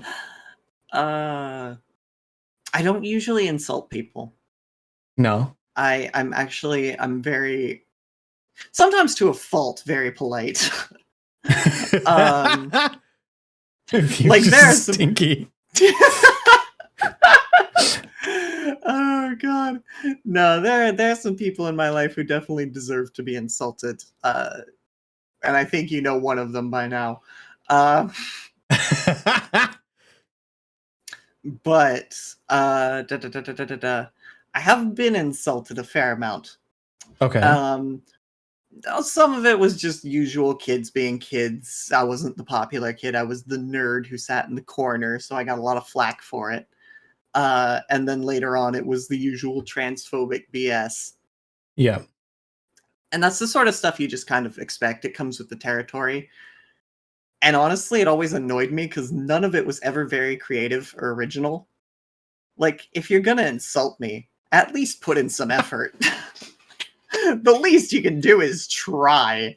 The least you could do is try. Make me feel something, damn it.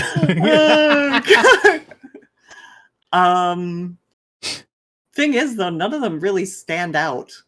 No? No, because like I said, not a lot of people insult me creatively. And I honestly, if somebody actually manages to like properly fucking roast me, I'll write it down. I'll remember it. I'll put it on a goddamn like post-it note and paste it up, frame it on my wall. But like, till then. Alan says, what about Google calling you a Latina mother of three? That is different. That is the algorithm failing to recognize who I am as a person. Also, the algorithm now can't decide if I'm Latina or Indian. Huh. Yeah, I know. And it's always so funny. I don't know why this became a meme in my channel. I know one of. Oh, sorry. I was gonna say I know one of the ones that's one of my favorite ones for insults is telling somebody being like, you're about as useful as a compass that doesn't point north.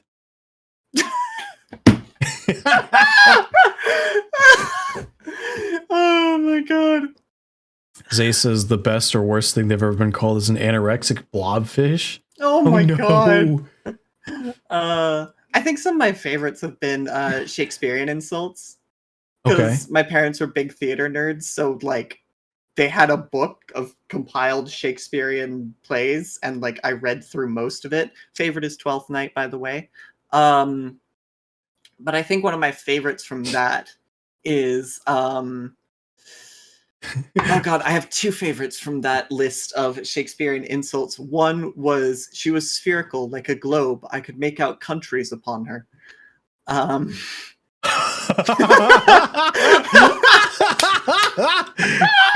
my god. Oh god. What, you egg? He stabs him.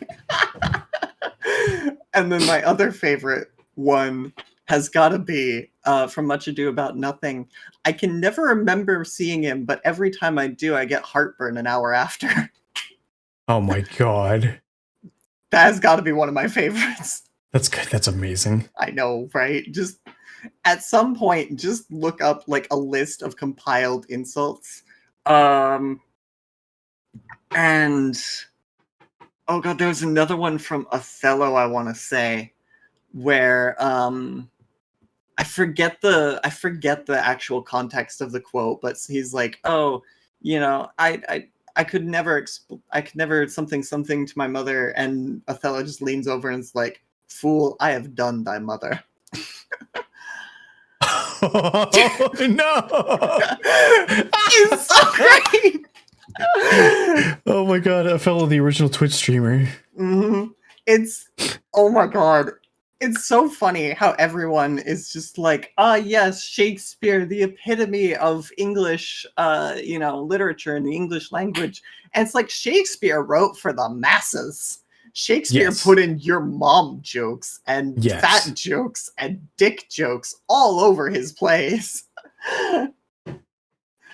Which means Shakespeare, were he to exist today, would probably be an absolute meme lord. Yes, probably. And I love that. I pointed that out to one of my English teachers, and they just didn't respond. Shakespeare was the OG shit poster. The OG shit poster. Which is even funnier if you think about it, because ancient poetry especially, it was very much meant to be spoken rather than written. So a lot of it could be compared to rap in the way it uses syntax and spacing between words to create rhythm. Which means the best comparison for a rap beef is a pair of like poets sitting in a room writing shit posts about each other. Oh my god. Yeah. Modern day poets are just two rap artists. Yeah, it is. It is. And it's hilarious. The more things change, I guess. This is gonna be an interesting one. Yeah. And it's gonna be interesting to hear from you. What is a compliment that you've gotten that still sticks with you? Oh no. As somebody who doesn't take compliments well. I take compliments in a healthy way, I'll have you know. I mean, there are a couple. Like, most compliments that I get are just like, I don't know. I'm bad at taking compliments because I have really bad like anxiety and self-doubt. So anytime I get a compliment from someone, some little voice in the back of my head's going, "Oh, they don't really mean that. They're just saying that to because they want something from you and they want to get close to you and they want you to owe them emotionally." And it's hard to tune that voice out. But there were a couple that were I don't want to say impactful, but they certainly left an impression. So much so that I have them sitting up here on Post-it notes on my desk. One of them, I was at college. I was having a really bad day. And yes, this was years and years ago. God damn it. I was having a really bad day. I just completely bombed a pop quiz. It was long. It was awful. I slept through my alarm, all this shit. And I was just walking back across campus. And out of nowhere, this girl just like walks up to me and hands me a Post-it note and says, "You look really nice today." And the Post-it note said the same thing. And I'm like, thank you. And then just moved on. But like, just that I still have that Post-it note. It's been almost a decade now since I got it, but I still have it. Oh, that's really cool. Yeah, and like obviously in hindsight, she was just handing out Post-it notes because, you know, why else would somebody walk up to you and hand you a Post-it note with a nice comment on it? I still haven't figured out why she was doing that, but like, it's a thing. It happened. But yeah, stuff like that. I don't know. I know. I've gotten a couple since starting to stream. Mm-hmm. Interestingly enough, one of them is unintentionally from Vivi. The number of times she's fallen asleep watching my stream is a little ridiculous. Yeah. I mean, you do have that ASMR kind of voice. You do! The other one that was not when it didn't really come up too much when I had just started. It actually came up a little bit more recently. I've had multiple people, not just one person, multiple people tell me I have a contagious laughter. You do. Add one to the fucking pile. You absolutely do. But we're gonna add one back because you're piling on. Yeah. So Autumn. Yes. I know I said it before in your chat, but I want you to know one of the cool things I like about your channel is the fact that you've actually shaped everything, including the feel of your channel, exactly how you want it. Oh my god. Fred. Oh god.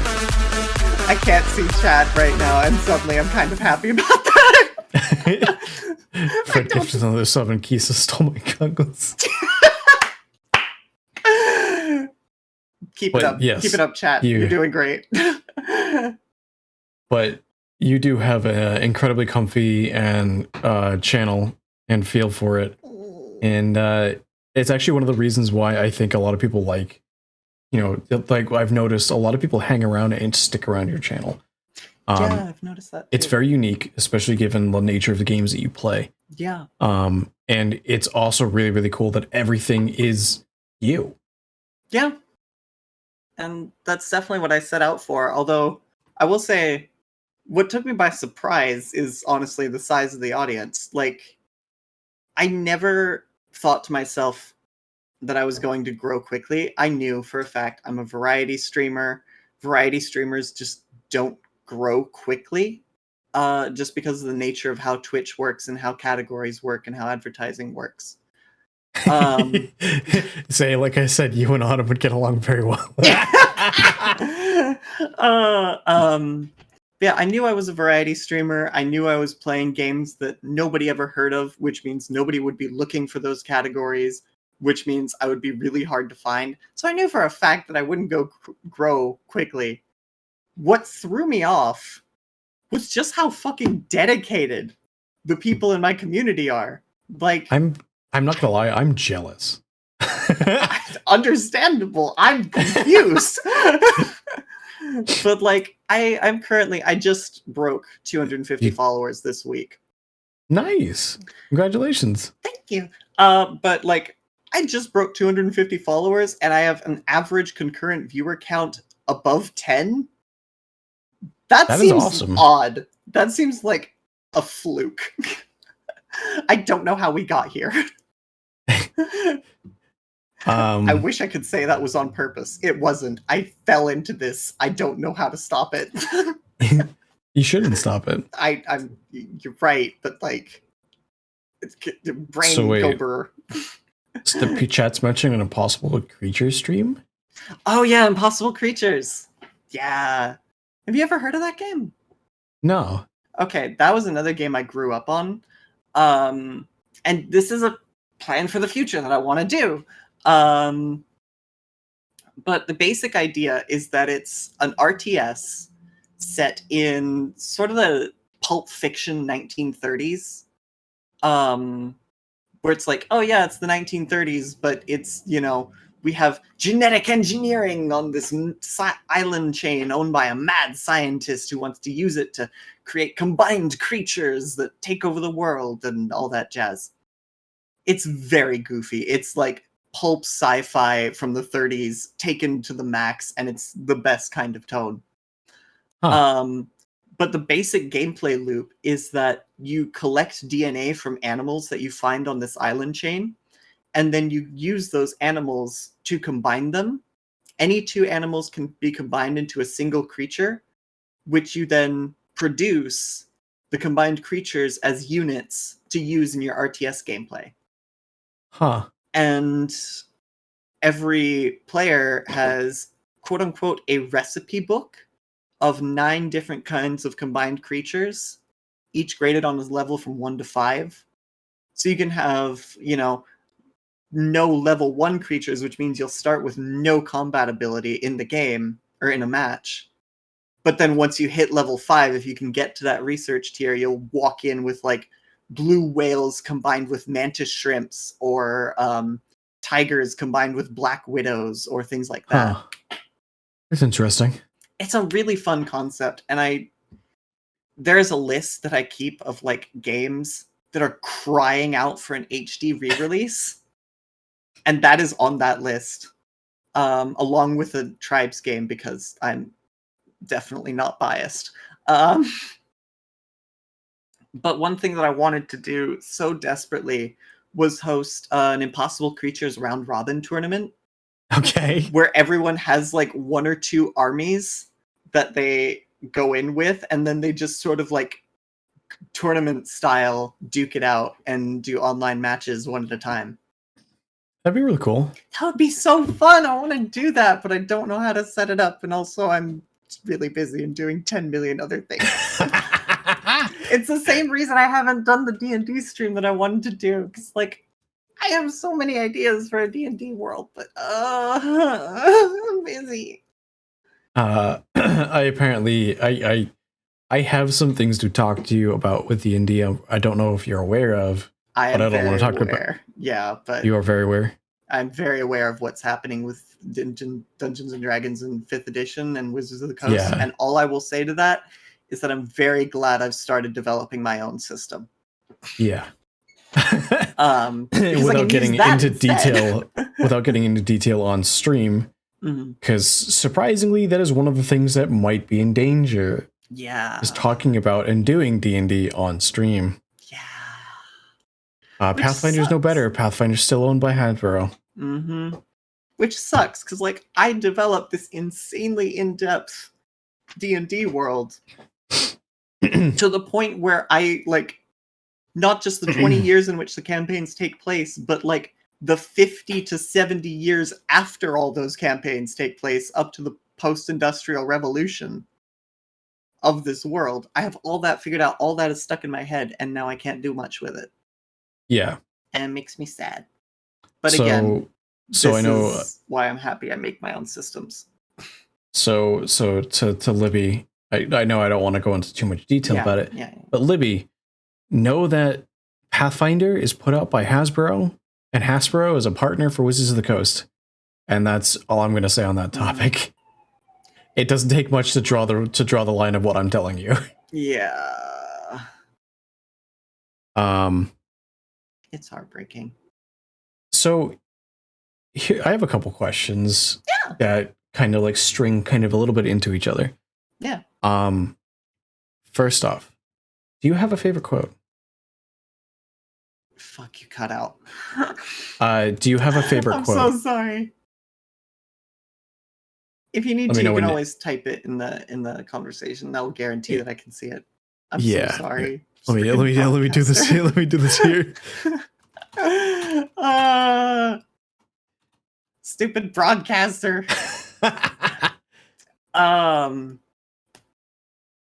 Favorite quote.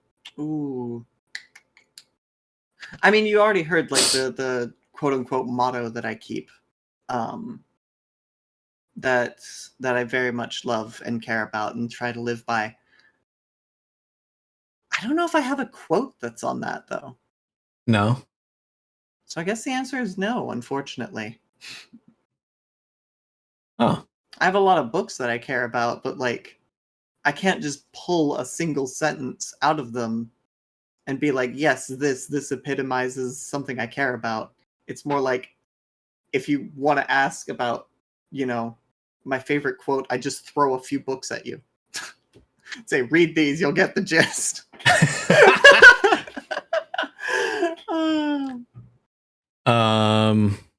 Sorry to. No, that's rain on the fine. That's parade. actually a really good answer. While I'm asking her this next question, chat, if you guys have any questions for either of us, drop them in chat, just to give them a little bit of time to come up with questions for us. Yeah, I'm curious. I'm just a little scared what they'll come up with, but I'm curious. What do you want to be remembered for? You might have to repeat that. I'm so sorry. Okay. What do you want to be what do you want to be remembered for?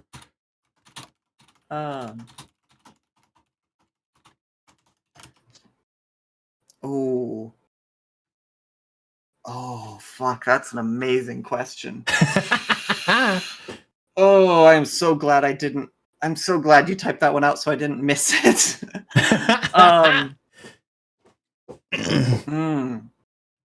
I think, though,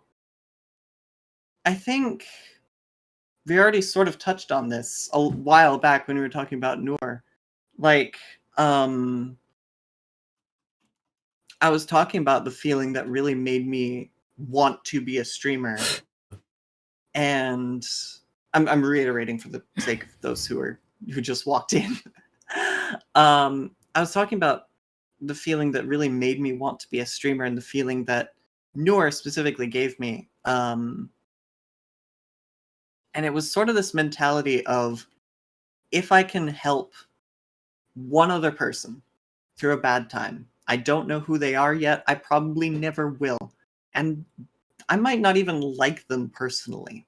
But if I can help them through a rough patch and make their life just a little bit better, nothing else matters. That's all I really need. That's all I really want to get out of this, you know? And then everything else will be worth it. So I think Fred says you've already completed that goal. Well, shit, if I'm already there, then why not aim for 2? If I'm already at 2, why not aim for 4? But like, also, Zay has one as well. Zay, you can write that out if you want. Oh, yeah. Let me pull chat back up. Why are you so cool? Oh my god. I'm not, though. I'm a total dork and a nerd who talks about everything and who obsesses over trains for no goddamn reason. I mean, I think that all still qualifies as cool, Autumn. Are we talking about the same definition of cool? Yes. Oh, okay. In that case, it's a combination of ADHD, anxiety, and probably autism.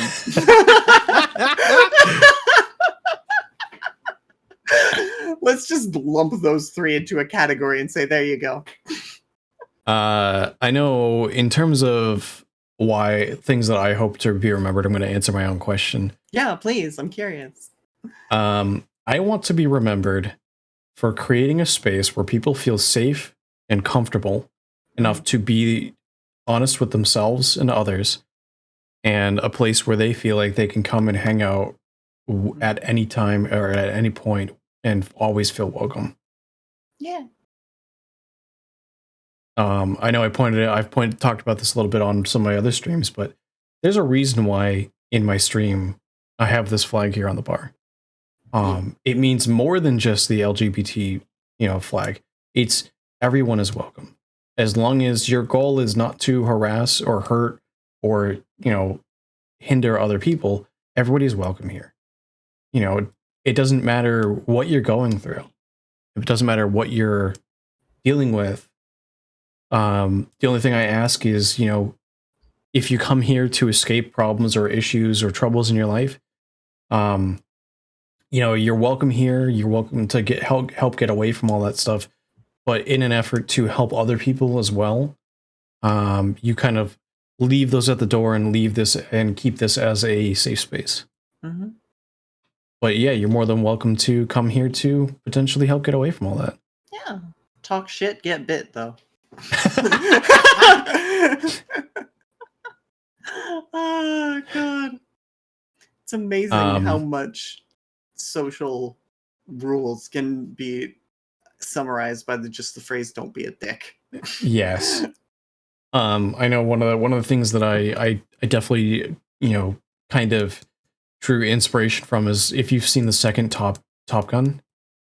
I haven't, Top Gun Maverick. Actually. I haven't seen either Top Gun, actually.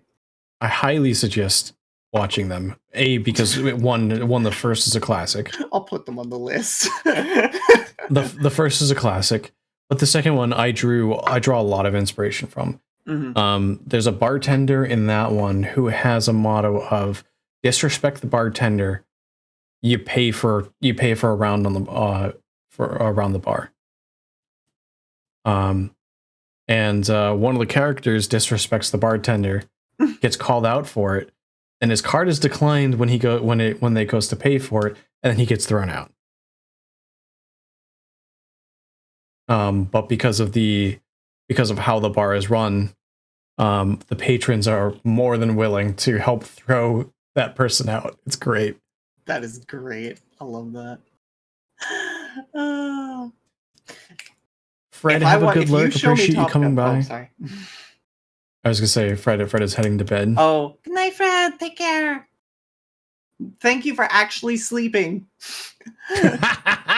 Yes, make sure you actually sleep. Yeah, y'all yell at me to take care of myself, and then y'all are going to bed at like 3, 6, midnight 30. God, take care of yourselves. Midnight 30. But I use the 24-hour clock, okay?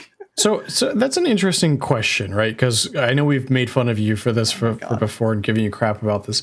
Why do you use centimeters? And why do you use the metric system? Okay, so TLDR. I've been to a lot of different countries outside the US. Not a huge amount, but a fair amount. Like I said, I've been very lucky to be able to travel with my family all over the place. Yep. A lot of them use the metric system. Yes. Which is how I got introduced to that at a very young age, namely the age of 10. I immediately recognized that it is a much more effective and easy to remember system. And I started learning it. Then when I got into engineering, I started using it there too, because I heard this story about the Boeing 787 and how a lot of parts whose production was outsourced to other countries and sent to the US had to be sent back because of conversion errors causing the parts not to fit together. So I was like, look at this. Do you not see the problem, America? Do you not see the dingus problem here? But my freedom units. Oh. And then from there, though, I developed a passion for atmospheric science and climatology and meteorology. And you cannot learn meteorology without memorizing Greenwich Mean Time, your position on it, and from there the 24-hour clock. Because everything in climatology uses that system. Including aviation. Including navigation, including satellites. I could tell you right now from memory, I'm GMT -5 and you're -8. -7, actually. 7? I thought you were Pacific. I thought it was 7. Maybe it was 8. Maybe I'm mistaken. Maybe I'm misremembering. This time of year you should be 8. Oh right, daylight fucking savings time. Yes.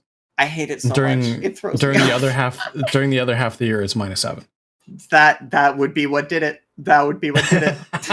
Goddamn daylight savings time throwing me off yet again. But in aviation as a pilot, you have to convert to what they call Zulu time, which is just GMT. Yeah. Yeah. No, but that's why I ended up loving the metric system and being very, very distressed at the rest of America for not using it. Also fun fact about me, I know the phonetic alphabet by heart, and I can spell things without thinking about it in phonetic. Dang. Like spelling a Zemu, Zulu, India, Mike, uniform.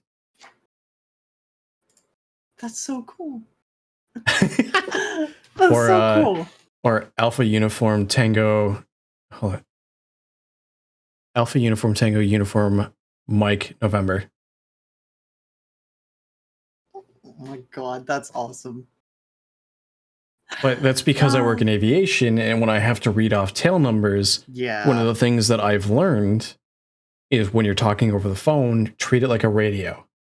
Because when you're spelling out things, if you're spelling out the letter M and you just say M, if it's a poor connection or if it cuts out just at that second, you don't know if they're going to write an M or an N or B or D or whatever. So you just say Mike. And people are like, oh, okay, M. And, you know, the whole A is for Apple. Yeah, that's kind of what you learn in school, but like Alpha, Bravo. Like B is for Bob. Okay. But you also sound kind of silly doing that. Just Alpha. People know what you mean. Yeah, exactly. Yeah, that's so cool though. Also, what other alphabet do you get to say Romeo and Juliet in? Yeah. Gotta love it. Foxtrot, Romeo, Echo, Delta. Yes, that would be Fred. I will say though, Foxtrot is 9 times out of 10 in aviation shortened to just Fox, because one of the things that's taken into consideration is air traffic control is super, super busy, and there's 101 people trying to talk on the radio at once. Yeah. So cutting things short is also a big thing. So instead of saying, like, it sounds really silly, but instead of saying Foxtrot, you just say Fox. So Fox, Romeo, Echo, Delta. Yeah. Alpha, Bravo, Charlie, Delta, Echo, Foxtrot, Golf, Hotel, India, India, Juliet. There they go. Oh god. Kilo, Lima, Mike, November, Oscar. Oh wait, hold on. I have to actually think about the actual alphabet for a second. Oh no, because I know the letters by heart, but I don't know them in order in the phonetic, so I have to think about them in actual order and then transfer it over my brain. The answer is no. Listen. Wait, hold on. Yeah. I said it right. Did I miss a letter? Or you just because I stopped? I honestly, you're ahead of me. No, I'm being bullied. Well, welcome to Twitch. You've been here long. Oh god. Oh my god. Do you have any questions for me, Autumn? Not off the top of my head. No. Like, yeah, I've been thinking about it, and honestly, I don't really have any off the top of my head. Aside from why you so fucking cute. No, you. No, you.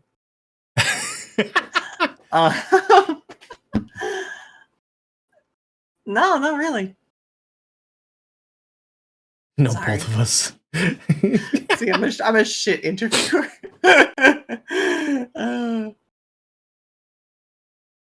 But yeah. No.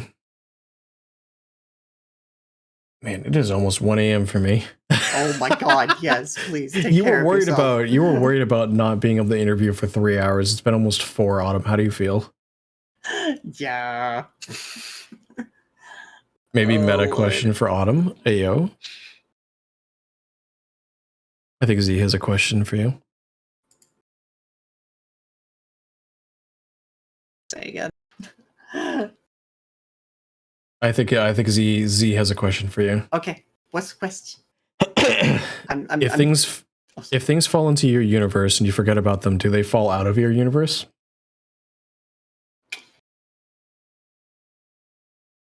Theoretically, yes, but I've never seen it happen.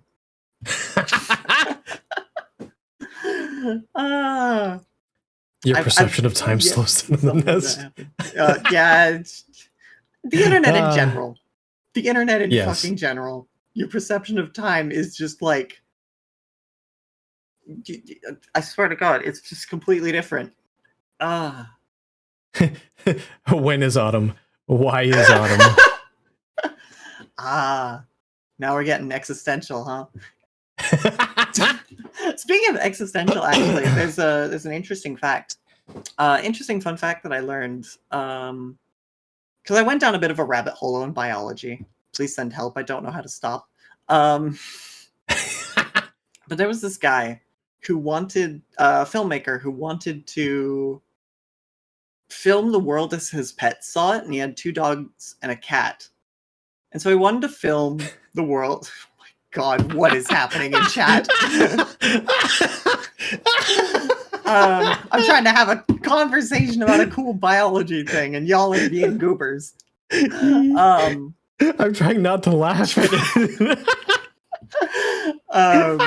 But he wanted to film the world how his pets saw it, so he went on a deep dive into the perception of dogs and cats. So he started with like, oh yeah, their color vision is missing some cones, yada yada yada. Their sounds sound a bit different because their ears are set for different ranges. But the one thing he found out that was really cool is that animals don't perceive time the way we do, or at the same rate that we do. In fact, it varies quite a lot across the animal kingdom. Yeah. And they can measure it by this test that they do in the Air Force, if I'm not mistaken, the US Air Force, where they'll like fire a strobe light so that your eye reacts to it. And then they'll increase the number of strobes per second until you stop seeing it strobing and start seeing it as a continuous light. Okay. The human brain, because of that, they know that the human brain perceives time at a rate of about 60 frames a second. And we've known that for a fair amount of time now. But they tested it on animals too. And the animals gave completely different results. Dogs perceive the world a little slower than we do, at around 50 frames a second. Okay. Cats perceive it at almost double the speed we do, at 120. Interesting. And birds are almost triple. I believe that. With how fast their reflexes are, especially things like hummingbirds. Or no, wait, it wasn't triple, it was a third of the speed. Wait, birds were a third? Which is why they're able to react so quickly. Because it's not quick to them. So we do live in a... Oh god. Not Libby, not this discussion. Do we live in a simulation? Although, hold on though. Do you have any personal conspiracy theories that you imagine are real? Do I have what that I imagine are real? I didn't quite hear that word. Conspiracy theories. Oh god. Not really, actually. If only because I'm very scientific minded. Okay. So I tend to withhold judgment until I see evidence. Sure.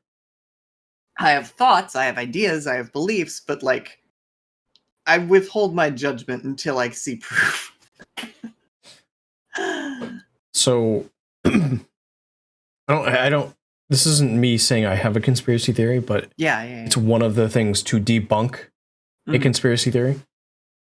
I don't know if you remember 9/11. I don't, but I remember the aftermath. So one of the things that people said was that the buildings failed because the beams, the big support beams that ran up and down the building were cut because they they were broken at a 45-degree angle.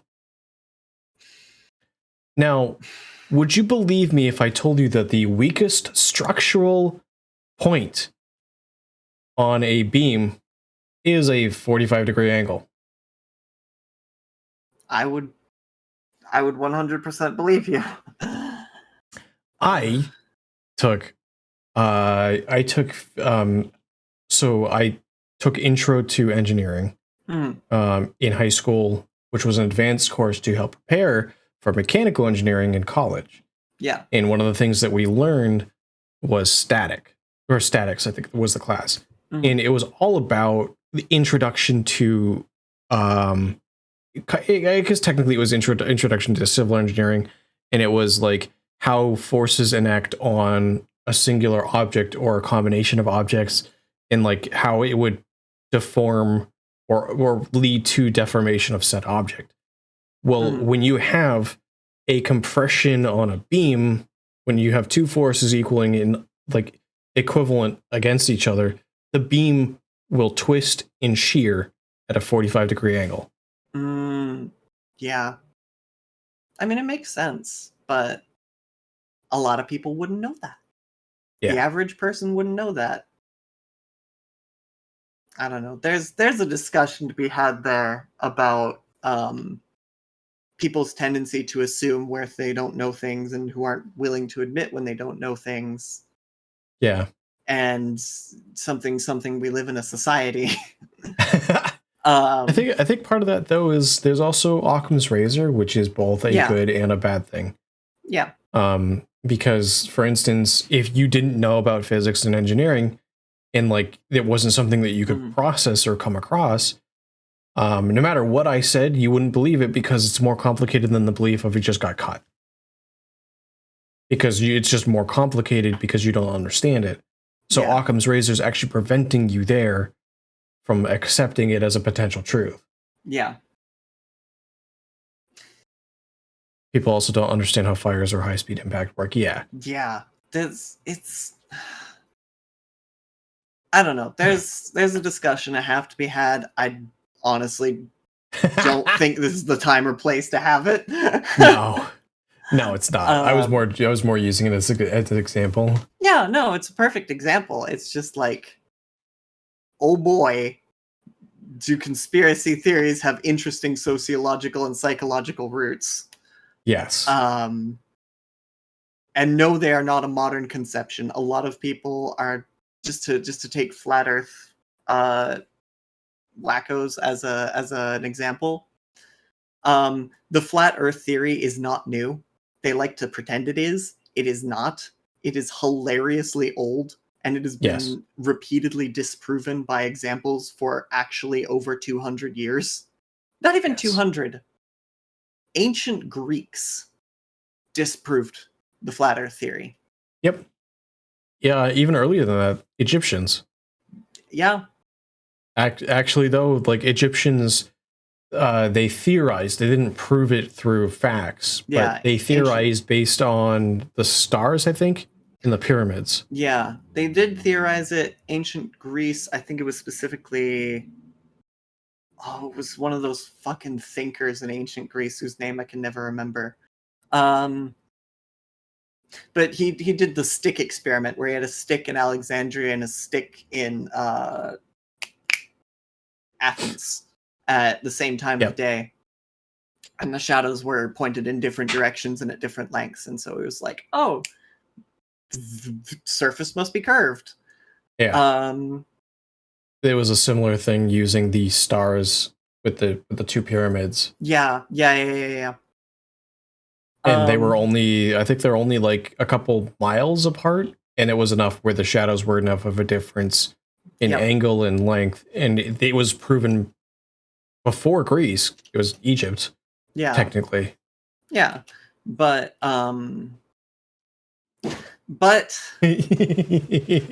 even flat earthers themselves, yes, they have. It was hilarious. Yeah. It's, to quote a YouTuber who I follow who does a lot of deep dives into like conspiracy theories and the absolute lunacy surrounding it. If you believe that the Earth is flat, then you also have to believe a ton of other batshit insane shenaniganery in order to support that theory. Yeah. Up to and including, no, I'm not kidding, the Pac-Man theory, where if you fly over the quote-unquote Antarctic ice wall, you teleport to the other side of the flat Earth, which does not physics in the slightest. No. But again, there's interesting sociological and psychological roots behind that specific conspiracy theory, namely that people don't like to admit that we're living in an uncaring, unfeeling universe in which we are so infinitesimally small that we might as well not exist. They want to believe that we're in a safe, perfect, protected little bubble, and that we're special and the one of a kind. So, it's another fun one. Yeah. The lunar landing was faked. Yeah. You want to know the simplest way that it could be proven? What? The lighting. The lighting effects with the color and the angle and how clear it was in the photos for the time. With the length, with the brightness of it, the color of it, and the length of the shadow, was not physically possible to be reproduced at the time in a studio. Because here's something that happens.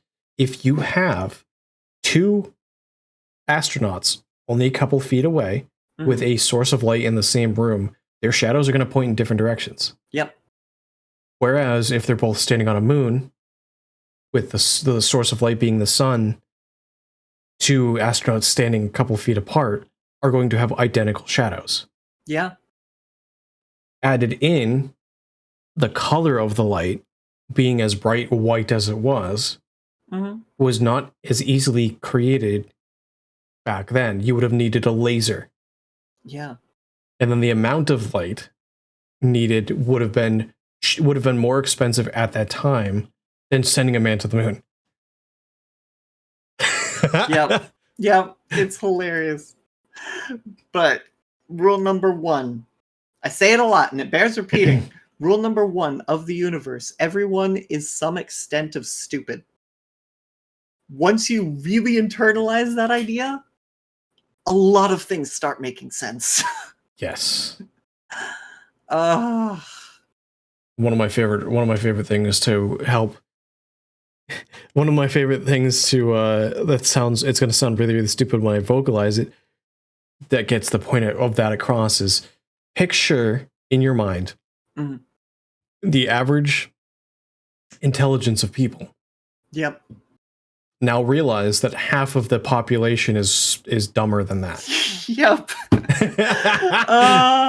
Facts. By definition of what average is. Yep. I love that. Oh, I love that. I'm gonna borrow that quote. I hope you don't mind. No, I don't mind. That's not even I don't remember where I heard that from originally, but that's not my quote. Fair. There's a theory. Oh yeah, the Great Filter Theory. The Great Filter Theory. Have you not heard of this? Can't remember what it says, but basically we're one of the earliest advanced species, one of the last. I've also heard another theory that's a variation on that, where we are not the most advanced civilization, but we're being ignored intentionally. That's also a possibility. Although there's an easy way to disprove that, and it's our actual modern Earth has tried to keep certain tribes, isolated for the purposes of not interfering with their development. And it has failed spectacularly on multiple occasions. Yes. So you gotta wonder, how often have they failed if they're keeping us segregated for the purpose of Prime Directive? True. That's fair.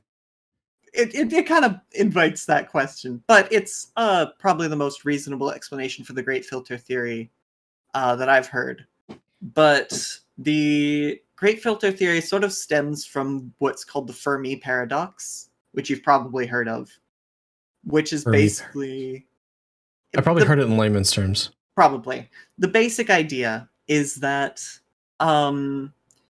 even with even factoring in the time that evolution takes, the time that civilization takes to develop to a spacefaring point, and even if spacecraft cannot exceed the speed of light, given the age of the galaxy and the age of the universe, the entire Milky Way should have been colonized at least a dozen times by now. Like, if you solve the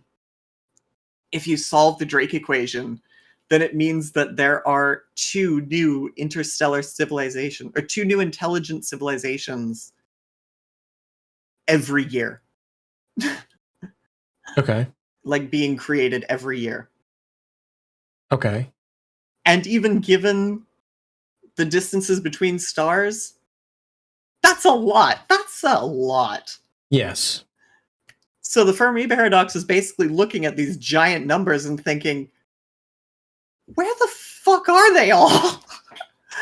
True. Like, if there are so many, if there's so many out there, why haven't we seen them? What is this? And so one of the solutions to the Fermi paradox is, of course, like you said, the I forget what it's called. The prime directive, I think, is the name of the solution. I don't know the technical names for anything. I just know what they are and what they do. Which makes my engineering notes very entertaining to read.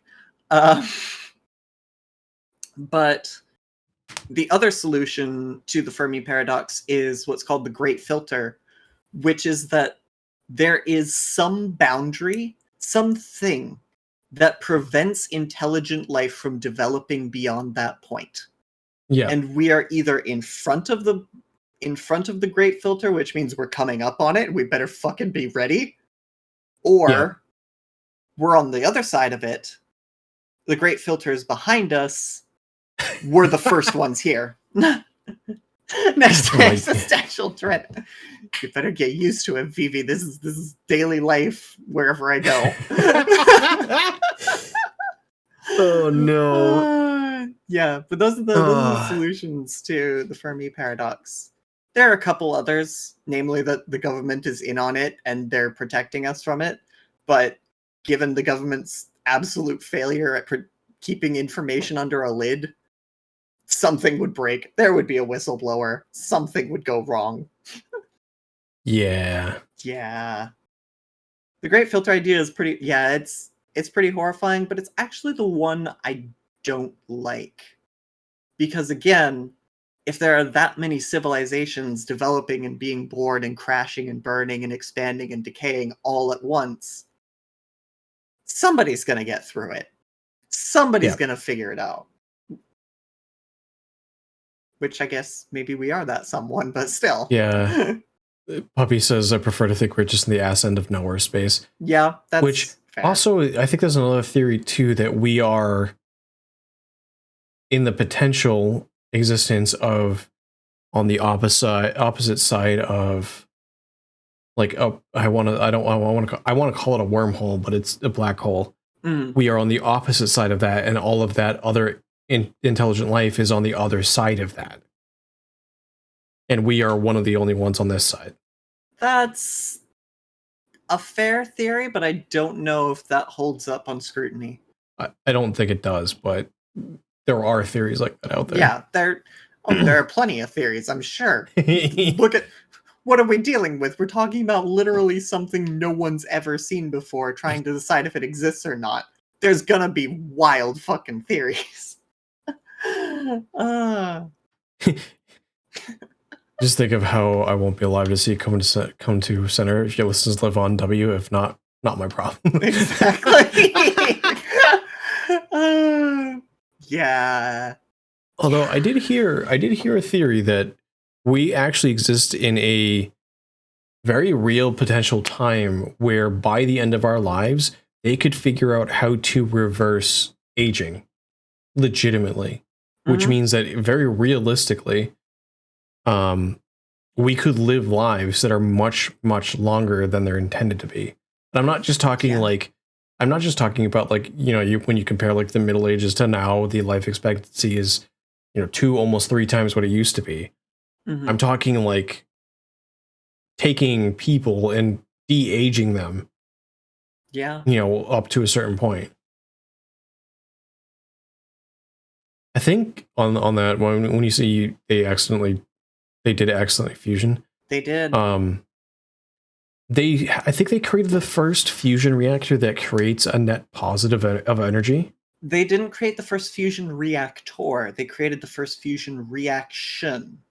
Okay. In terms of like cost benefit, it's still like not efficient in the slightest. It's not efficient, but it's a huge breakthrough because the amount of energy needed to start it is smaller than what it exhibits. Exactly. Or is it not just start it, it's maintain it, right? Mm. And that's the key. So like it's the first step in a long line of steps to create commercially viable fusion energy. Yes. So it's a big deal. Just don't expect too much. Yes. And I know one of the biggest things about that breakthrough is you can take that said fusion reaction and take the energy created from it that's a net positive and feed it back upon itself, and it will be a self-sustaining and self-generating. And that'll be the reaction. breakthrough of the life of human history, honestly. Because once we hit that point, that's free energy basically from seawater. Yeah. Free, clean, environmentally friendly, stable, commercially viable energy. That is, oh boy. How long until corporations try to stifle that one? Mm-hmm. Yeah, but to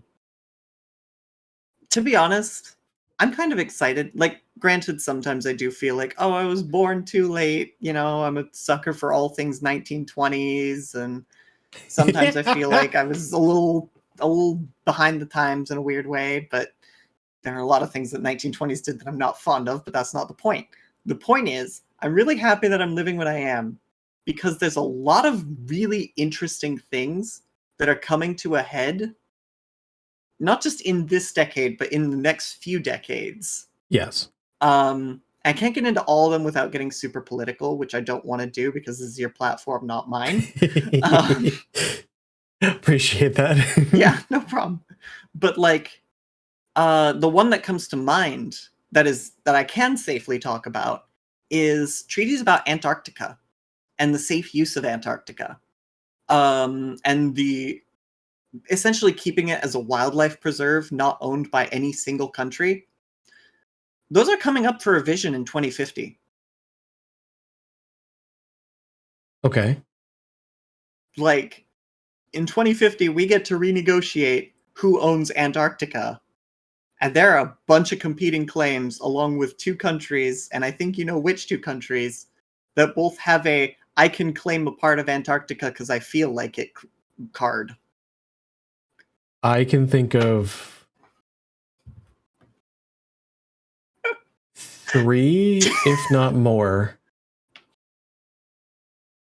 I mean, there's the obvious, the US.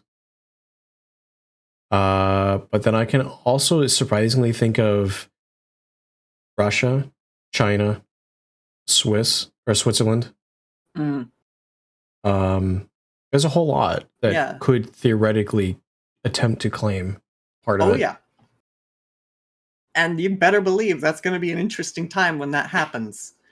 To top all that off, fusion energy is coming to a head, finally.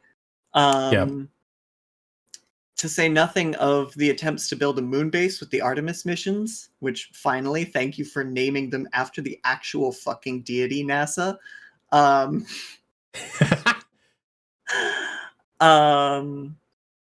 Still can't help but giggle that the Apollo missions went to the moon and not the sun, but anyway. But on top of all that, there's a bunch of other political stuff that's coming to a head, and a bunch of other political stuff that will come to a head in the 2040s. Our lifetimes are going to be really fucking interesting. Yeah. That's a lot of stories for the grandkids, let's put it that way. We already have a lot of stories for the grandkids. Yeah, I know. I mean, for starters, we're basically anime characters on the internet. Yeah. Granted, I look like I've been taking out a page from Archer. Mm. Yeah, what's that old Chinese curse? May you live in interesting times or something like that. Uh, but anyway, that's officially politics. There's a time and a place for that, and I don't think it's here. I'm sorry, Zane. Trans girls in politics, it's just a fact of life. Yeah, Yeah. you guys know a lot more, unfortunately, about that stuff because you have to live it. Yeah. Yeah.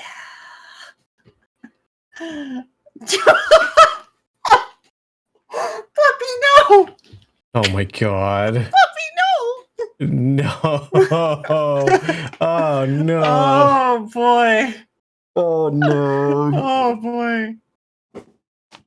Oh, speaking of fun topics that just popped into my head of questions that I can ask you just for shits and giggles, and you know what? This one goes out to everyone in chat too. What is your favorite Ghibli movie? Oh god. Oh man. Oh. Yeah.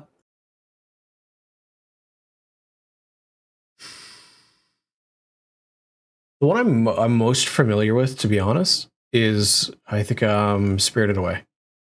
Really? I've seen that one more recent and more times than the rest.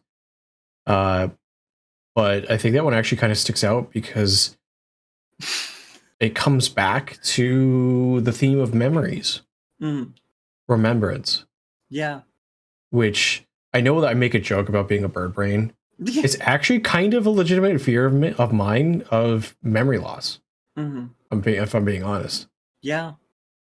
It's a reasonable fear, honestly. This Dickinson will affect your fate. A decision will affect your fate. Yeah. Vivis's howls with castle. Fair. Reasonable. Zay has never seen one. Puppy says Princess Mononoke. Fair.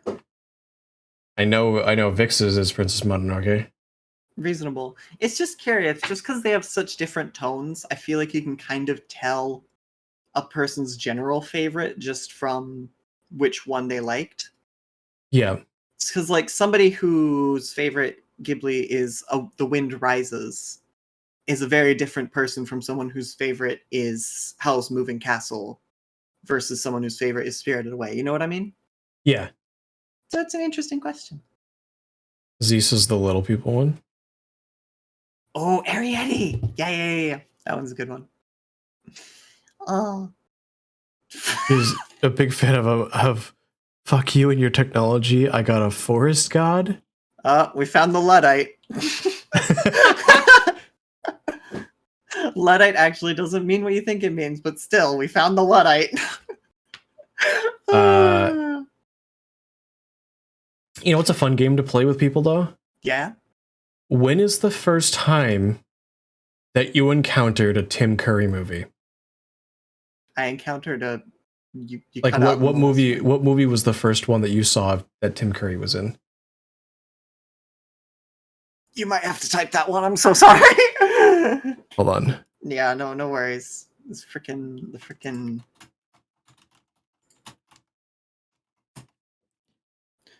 Tim Curry. Who the fuck is Tim Curry? Which one is that?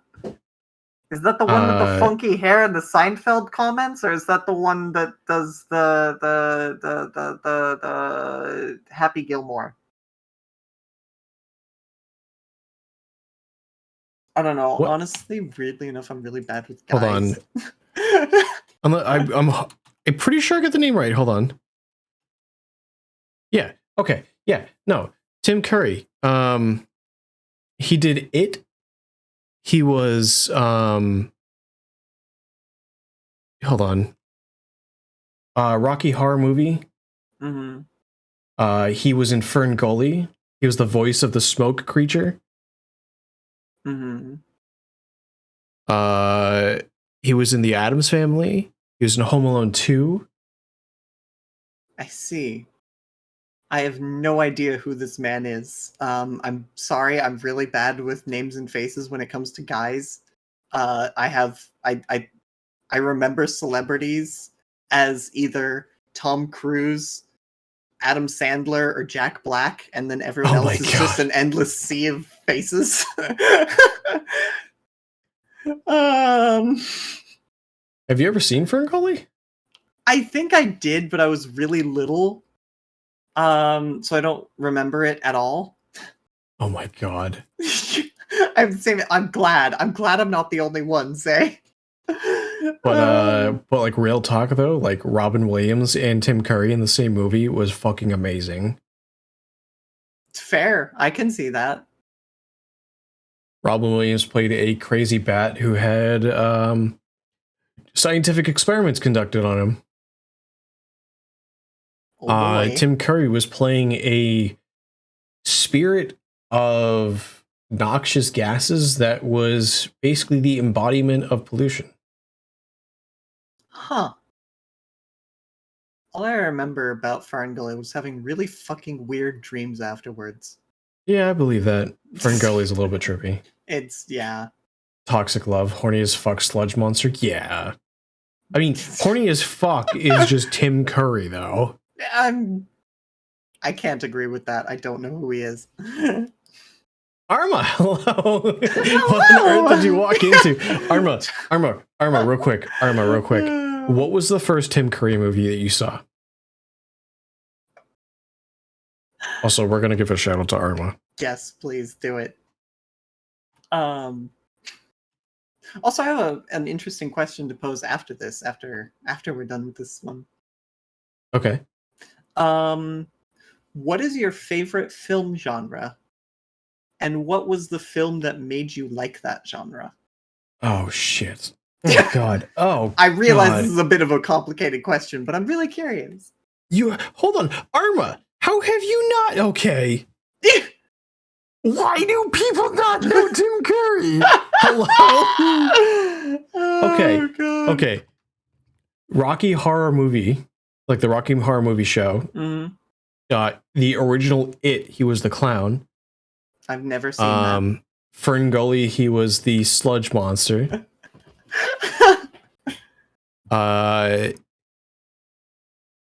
Let's see, what else was he in? Oh, God. It's okay, Arma, you're not the only one. He was apparently in the Three Musketeers. Z!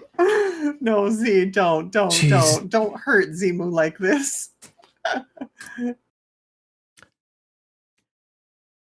Okay, this is your stream now, Autumn.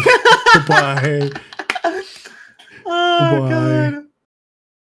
I'm fading away. Look what you've done, chat.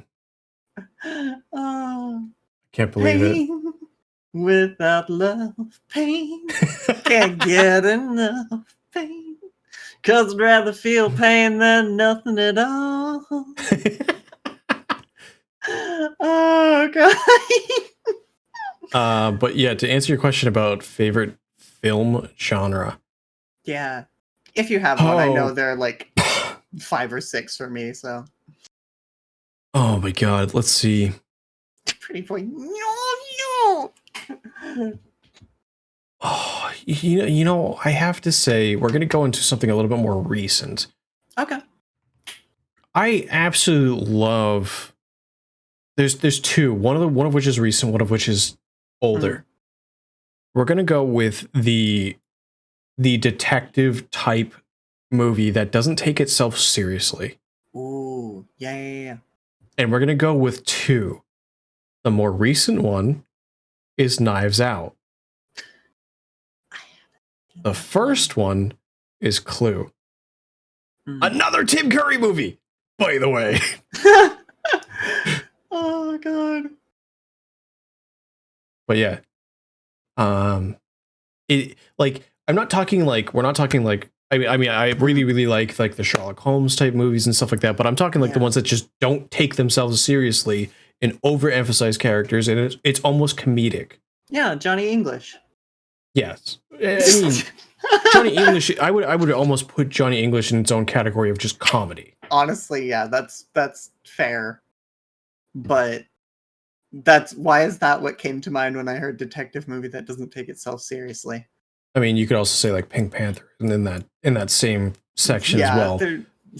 But like, I'm not talking that are just pure comedy. I mean, like, it's a legitimate story with legitimate characters with whatever, but then it just doesn't take itself seriously because like there are so many flaws that it's almost comedic, but not actually comedy. Yeah. No, I get what you mean. I'm just wondering why my brain thought Johnny English when I heard that. Wait, what did Arma? The first Rugrats Looking at oh my god, Arma. Arma. Oh god. It's okay, Arma. God. I haven't even seen that. Don't worry. Don't feel too bad, Arma. No. Okay, please tell me, at least people in chat know Let's Do the Time Warp Again. I mean, I know that. I've seen Rocky That's Horror from Picture Rocky Show Horror once. Movie Film. Yeah, I've seen it once. You've seen it once? Kefka wanted to see it, and I honestly didn't care for it. Oh no. I'm sorry! Oh my god, Mojo. Mojo used psychic damage. It's a critical attack. We're just gonna. Oh god. Wait, Arma. Oh god.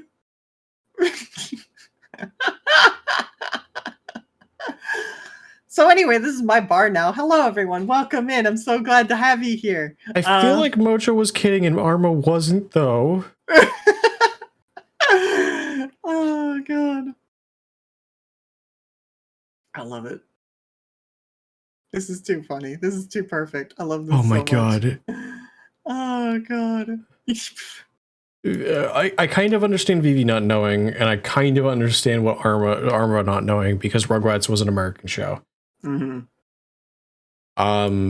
Interestingly enough, though, Rugrats was styled. The main character Tommy was styled to be very similar to the Doctor from Doctor Who. Really?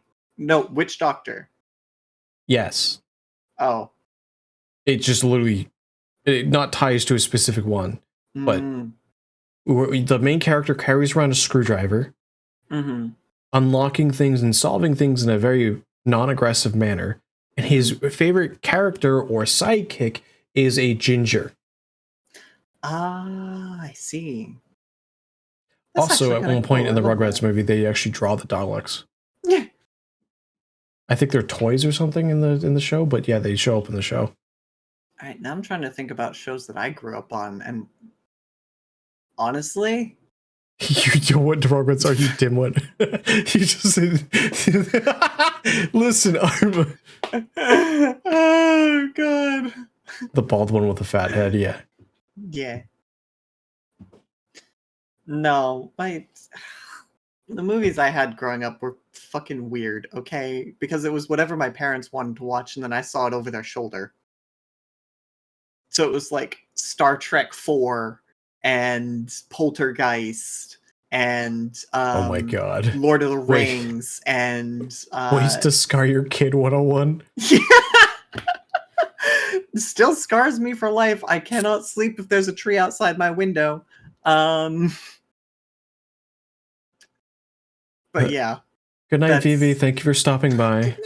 Good night, Vivi. Once again, add it to the bingo card. Vivi fell asleep during Zimu's stream. Add it to the counter. Wait. Yes, Arma. Wait.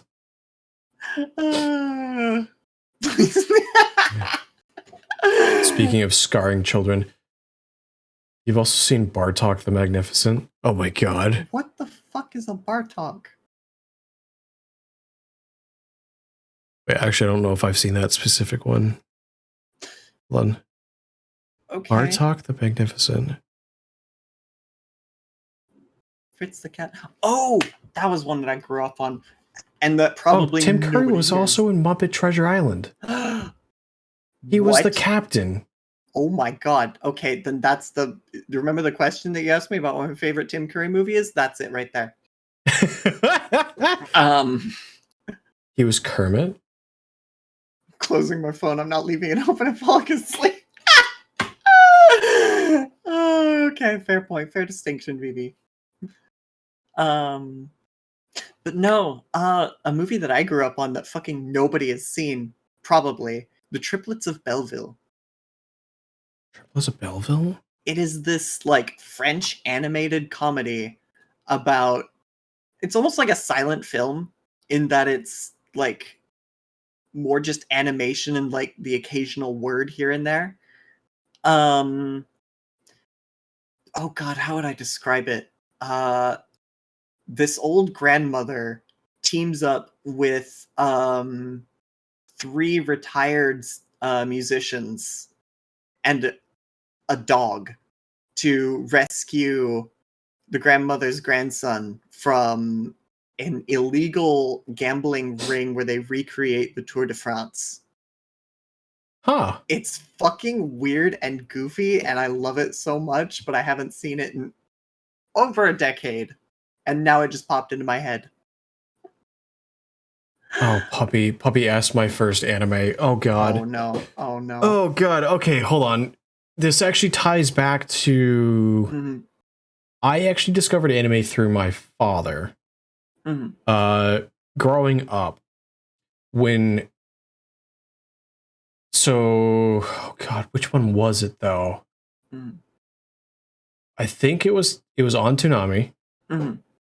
Back when Toonami actually aired live anime Yeah. as they came out every single week. Mhm.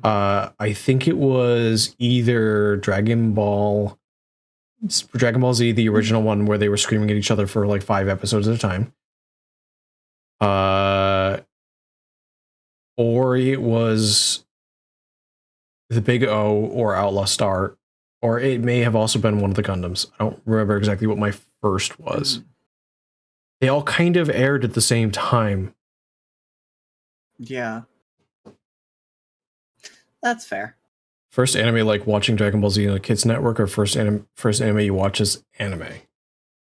There is very little distinction there, Arma. Yeah, there is very little distinction on that. It depends on the anime. With some anime, that is very little distinction. With some anime, that is a very big distinction. Yes. Robotech with so Sci-Fi used to run anime late at night. Pokemon because for kids. Yeah. God, now I'm thinking, what? Oh no, You never I watched know Robotech, but you'd first be a anime is. So by the way, Puppy, you mentioned that Long John Silver was the eagle. Yes, that's correct. However, Tim Curry was not Kermit. Tim Curry was a pirate. Yep. He was the... Wait, no, hold on. The eagle wasn't Long John Silver. Was he? I thought Long John Silver's the cook. Long John Silver is the cook. The eagle was the captain, if I'm remembering correctly. I thought Kermit was the captain and the eagle was the first mate. I don't know if Kermit was the captain. Kermit might have been the doctor. Oh, that's right. I think you're right. I think he was the doctor because he was going along with Jim. Yeah. And Jim was the boy. Mm-hmm.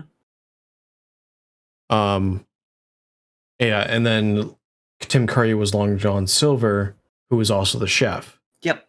Who leads the mutiny. Mm-hmm. And apparently, it's been a long time since I've seen it, but apparently he was very unhinged in the movie. Not surprising. Yeah, no, that movie is really good. Still not my favorite rendition of Treasure Island. Nor is Treasure Island one of my favorite stories in general.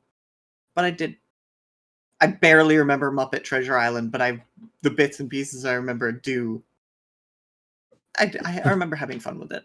Do you remember Treasure Planet?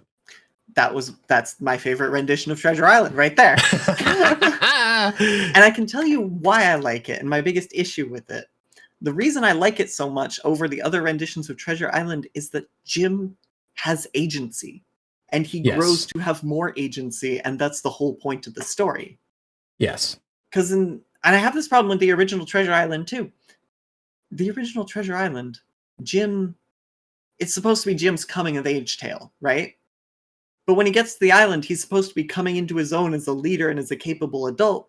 and all he does is follow Ben around. Yeah. So I honestly think Treasure Island would be a better story if Ben weren't in it. And I think that about Treasure Planet too, even though Jim in that movie has a lot more agency than usual. Although Ben is in Treasure Planet, Ben plays a very different role. He does. And I think that's why it works better. Ben is more of a tool or the final puzzle piece that was kind of needed. Yeah, and then that's why they also added him in as comic relief at that point, because tensions were, when he gets introduced, tensions were incredibly high. Yeah. And he serves a very valuable purpose in that, even though I hate his style of humor. Yes, what is that, Martin Strong? Command and Conquer 3. I think Ben is played by Martin Strong, if I remember right, in Treasure Planet. I don't remember. Like I said, I'm really bad with males and names and faces and voices. They all blur into one big pile for me. It's like face blindness, but for only half the population. Oh god. But yeah, Livy, I absolutely, weirdly enough, I know the memes from that. I've never played the game in my life. I only know the memes. Oh god. Martin Short, yeah. Martin Short, okay. Loud. He's typically known for being loud, obnoxious, and a comedian. Yeah, that.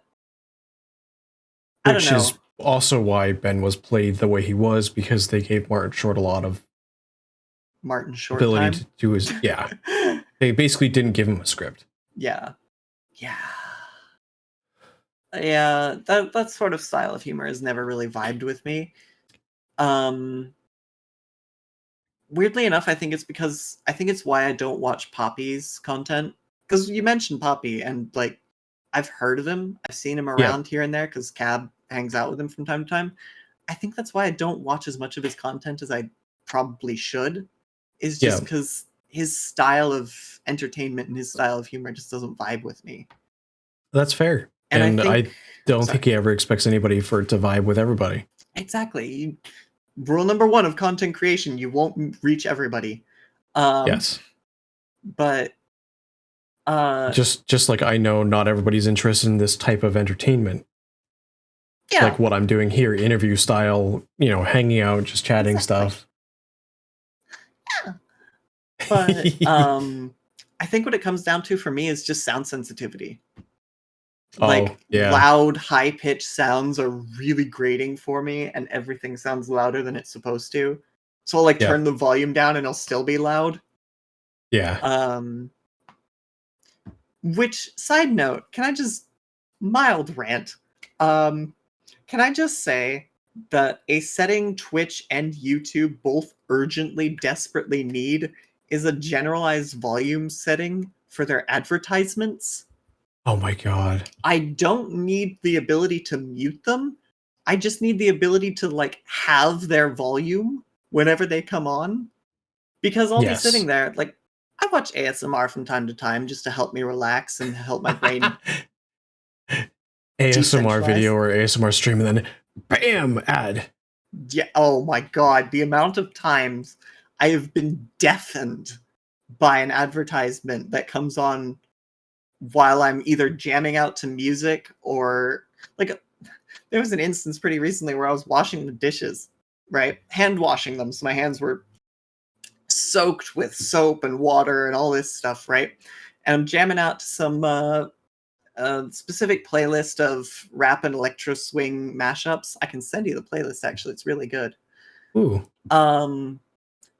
But I was listening to that and I was jamming out, and I look over, just kind of glance over at the computer screen because I saw something move on the screen, and I see the dreaded words at the corner of the video, advertisement, in 5/4, and I'm like, oh fuck. And so I immediately scramble to drop the dishes that I'm washing, sprint across the room to the computer, and slam the mute button within 5 seconds. So I don't get utterly deafened by the volume of it. Yeah, I feel that. So please, I'm begging you, Twitch, YouTube, please introduce that setting so I don't get deafened by your advertisements. Oh my god. I want to keep my hearing, please and thank you. Yes, please and thank you. Also, a setting that would be incredibly useful for Twitch and or YouTube, be able to set a maximum decibel rating for volume. Yeah, actually, I'd agree. Because, oh my lord. Because there are enough people who have already started losing hearing that don't need to lose it more because advertisements decide, hey, we're going to do this at 3 times normal volume. Facts. You know what? Screw my proposition. That one, I'll go with that one. Oh lord. Because then you could let ads do whatever volume they want or whatever, but because you can set a maximum decibel volume, it'll never peak over it. Please, YouTube, I'm begging you.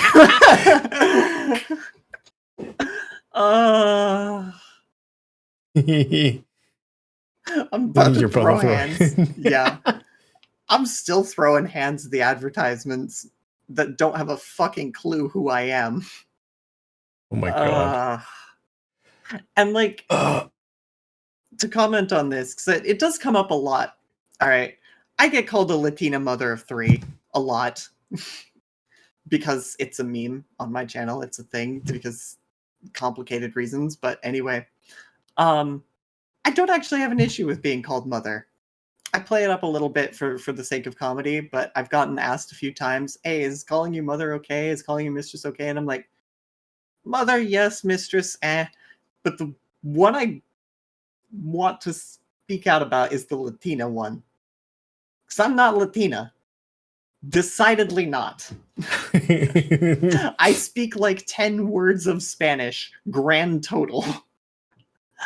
I have 0 Spaniard in my blood. All right. But the reason I try to clamp down on it is that, like, I feel like somebody's going to come into chat and be like, Latina mother of 3, you are a Hispanic content creator, and I appreciate you for the representation. And I'm like, no, please. That's fair. That is actually probably a legitimate fear. That is a very legitimate fear for me. So that's why I try and put a lid on that. But YouTube ad algorithm still thinks I'm a Spanish speaker. Oh my god. It can't decide. It cannot decide whether I am American or Hispanic or from India or from Norwegian, from Norway, from Scandinavia. Right? From Norwegian. Do you watch things in different languages? No. I've only ever watched in English. So why would it do that? I have no idea. Do you run like a VPN or something? No. I'm so confounded by it. There's no logical reason. And like the mother of 3 thing, yeah, I look up baby name meanings a lot because I want to think of names for my characters and what they might mean. That part I get. The mistress thing, that was a meme from Heaven's Vault. Great game, by the way, go play it. Where the robot kept calling me mistress, and I was like, I don't like remember that.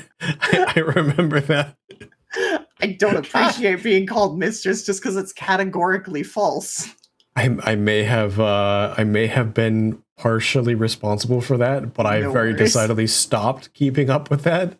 No worries, I get it. And the reason I am like, I play up the dislike of it for the sake of comedy because content is content. Yes. But like the reason I have issues with it is because I am decidedly not a top. I am a bottom. And so you wouldn't walk up to a professional dominatrix on the job and be like, hello, darling, you're looking most submissive and breedable today. You would get slapped. You would get slapped and you'd be made to like it. Oh, no. So the reverse wouldn't be true.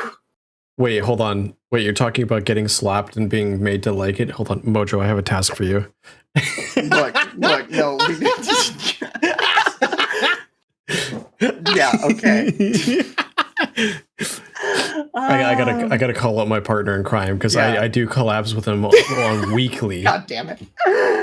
Because hold on, we're gonna give him a shout out real quick because I know Yes, he's do coming it. up on 100 followers. But me and Mojo do weekly collabs. We're actually currently playing through Dark Souls 2, but the plan is we kind of made a meme out of it where we called it Sunday Soulsborne. But I mean, he's also working with me to be as flexible as possible to let people to work people's in for schedule for the interviews and stuff like that. So like yesterday we started Dark Souls 2. But it's great. He's a lot of fun. Me and him are actually like two peas in a pod. We think very similarly. We have very similar humor. It's hilarious. But he is coming up on 100 followers, I think. So if you're not already following him, please give him a follow. Yes, do that. I said it before and I say it bears repeating. Everyone in chat is an absolute cutie and deserving of love and support. But especially this person here. Yes. Wait, hang on. We can talk about this. We can negotiate this. Oh, God. No. You even agreed to it. No. How dare you? How could you do this to me? You did it to yourself, Autumn. Look, we can discuss this.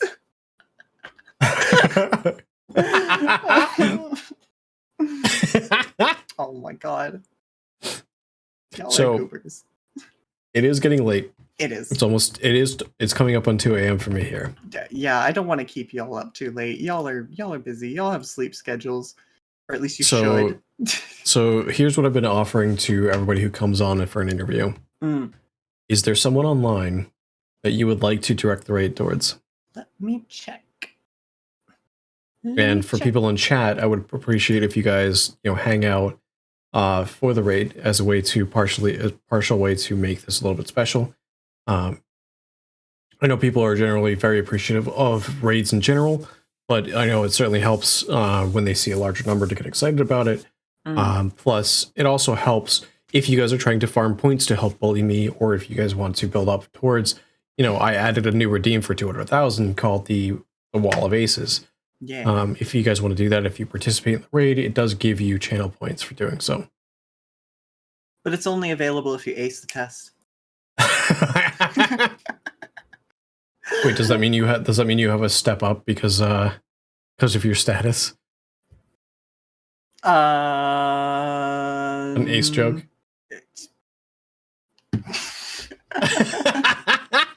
I don't know how much I can attest to that one. Does that mean you need to see your way out? There are only a couple people that are online that I follow. Oh, I take that back. All right, this person I haven't hung out with a lot, but they're playing one of my favorite games. Okay. Let me get you the Twitch link so that you can do the thing with the thing and the other thing and the doodad and the whatchamahoo's it. These are words, I promise. These are words, you promise? Look, I can speak it English. Oh,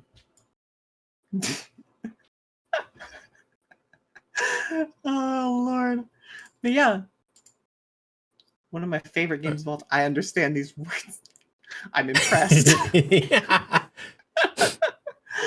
I'm just gonna make sure. It's always a little annoying that a lot of the people I follow are online at times when I can't be there because I'm either streaming or working. I'm just like, God damn it. Would you like to pick a raid message? Yeah. Oh my God.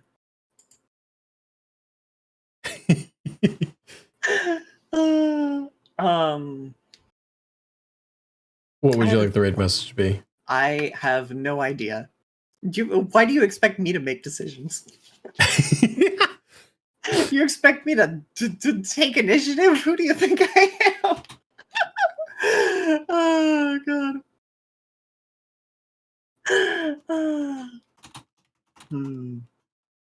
I don't know. What about this one? This one What? might make you laugh. What? Oh my god.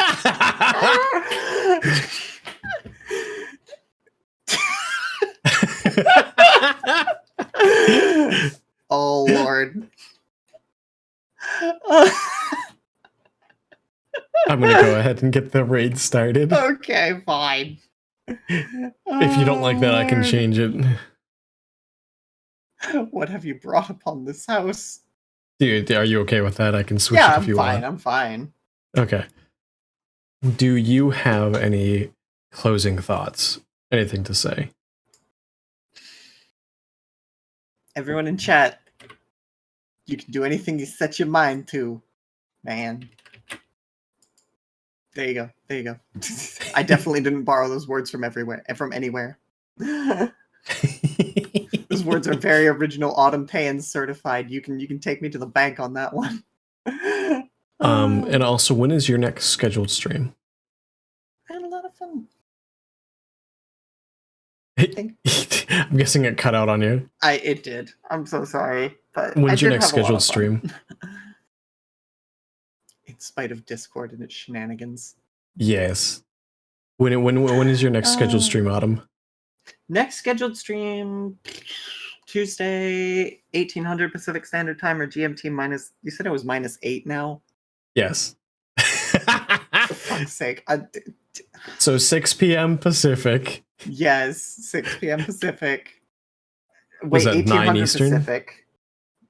But yeah, we're gonna be playing Spirit Fair. And hopefully Timer's gonna run out. closing it out because I'm starting to get that itch of like there are so many games on my wish list. Timer no. just ran out. No. Oh lord.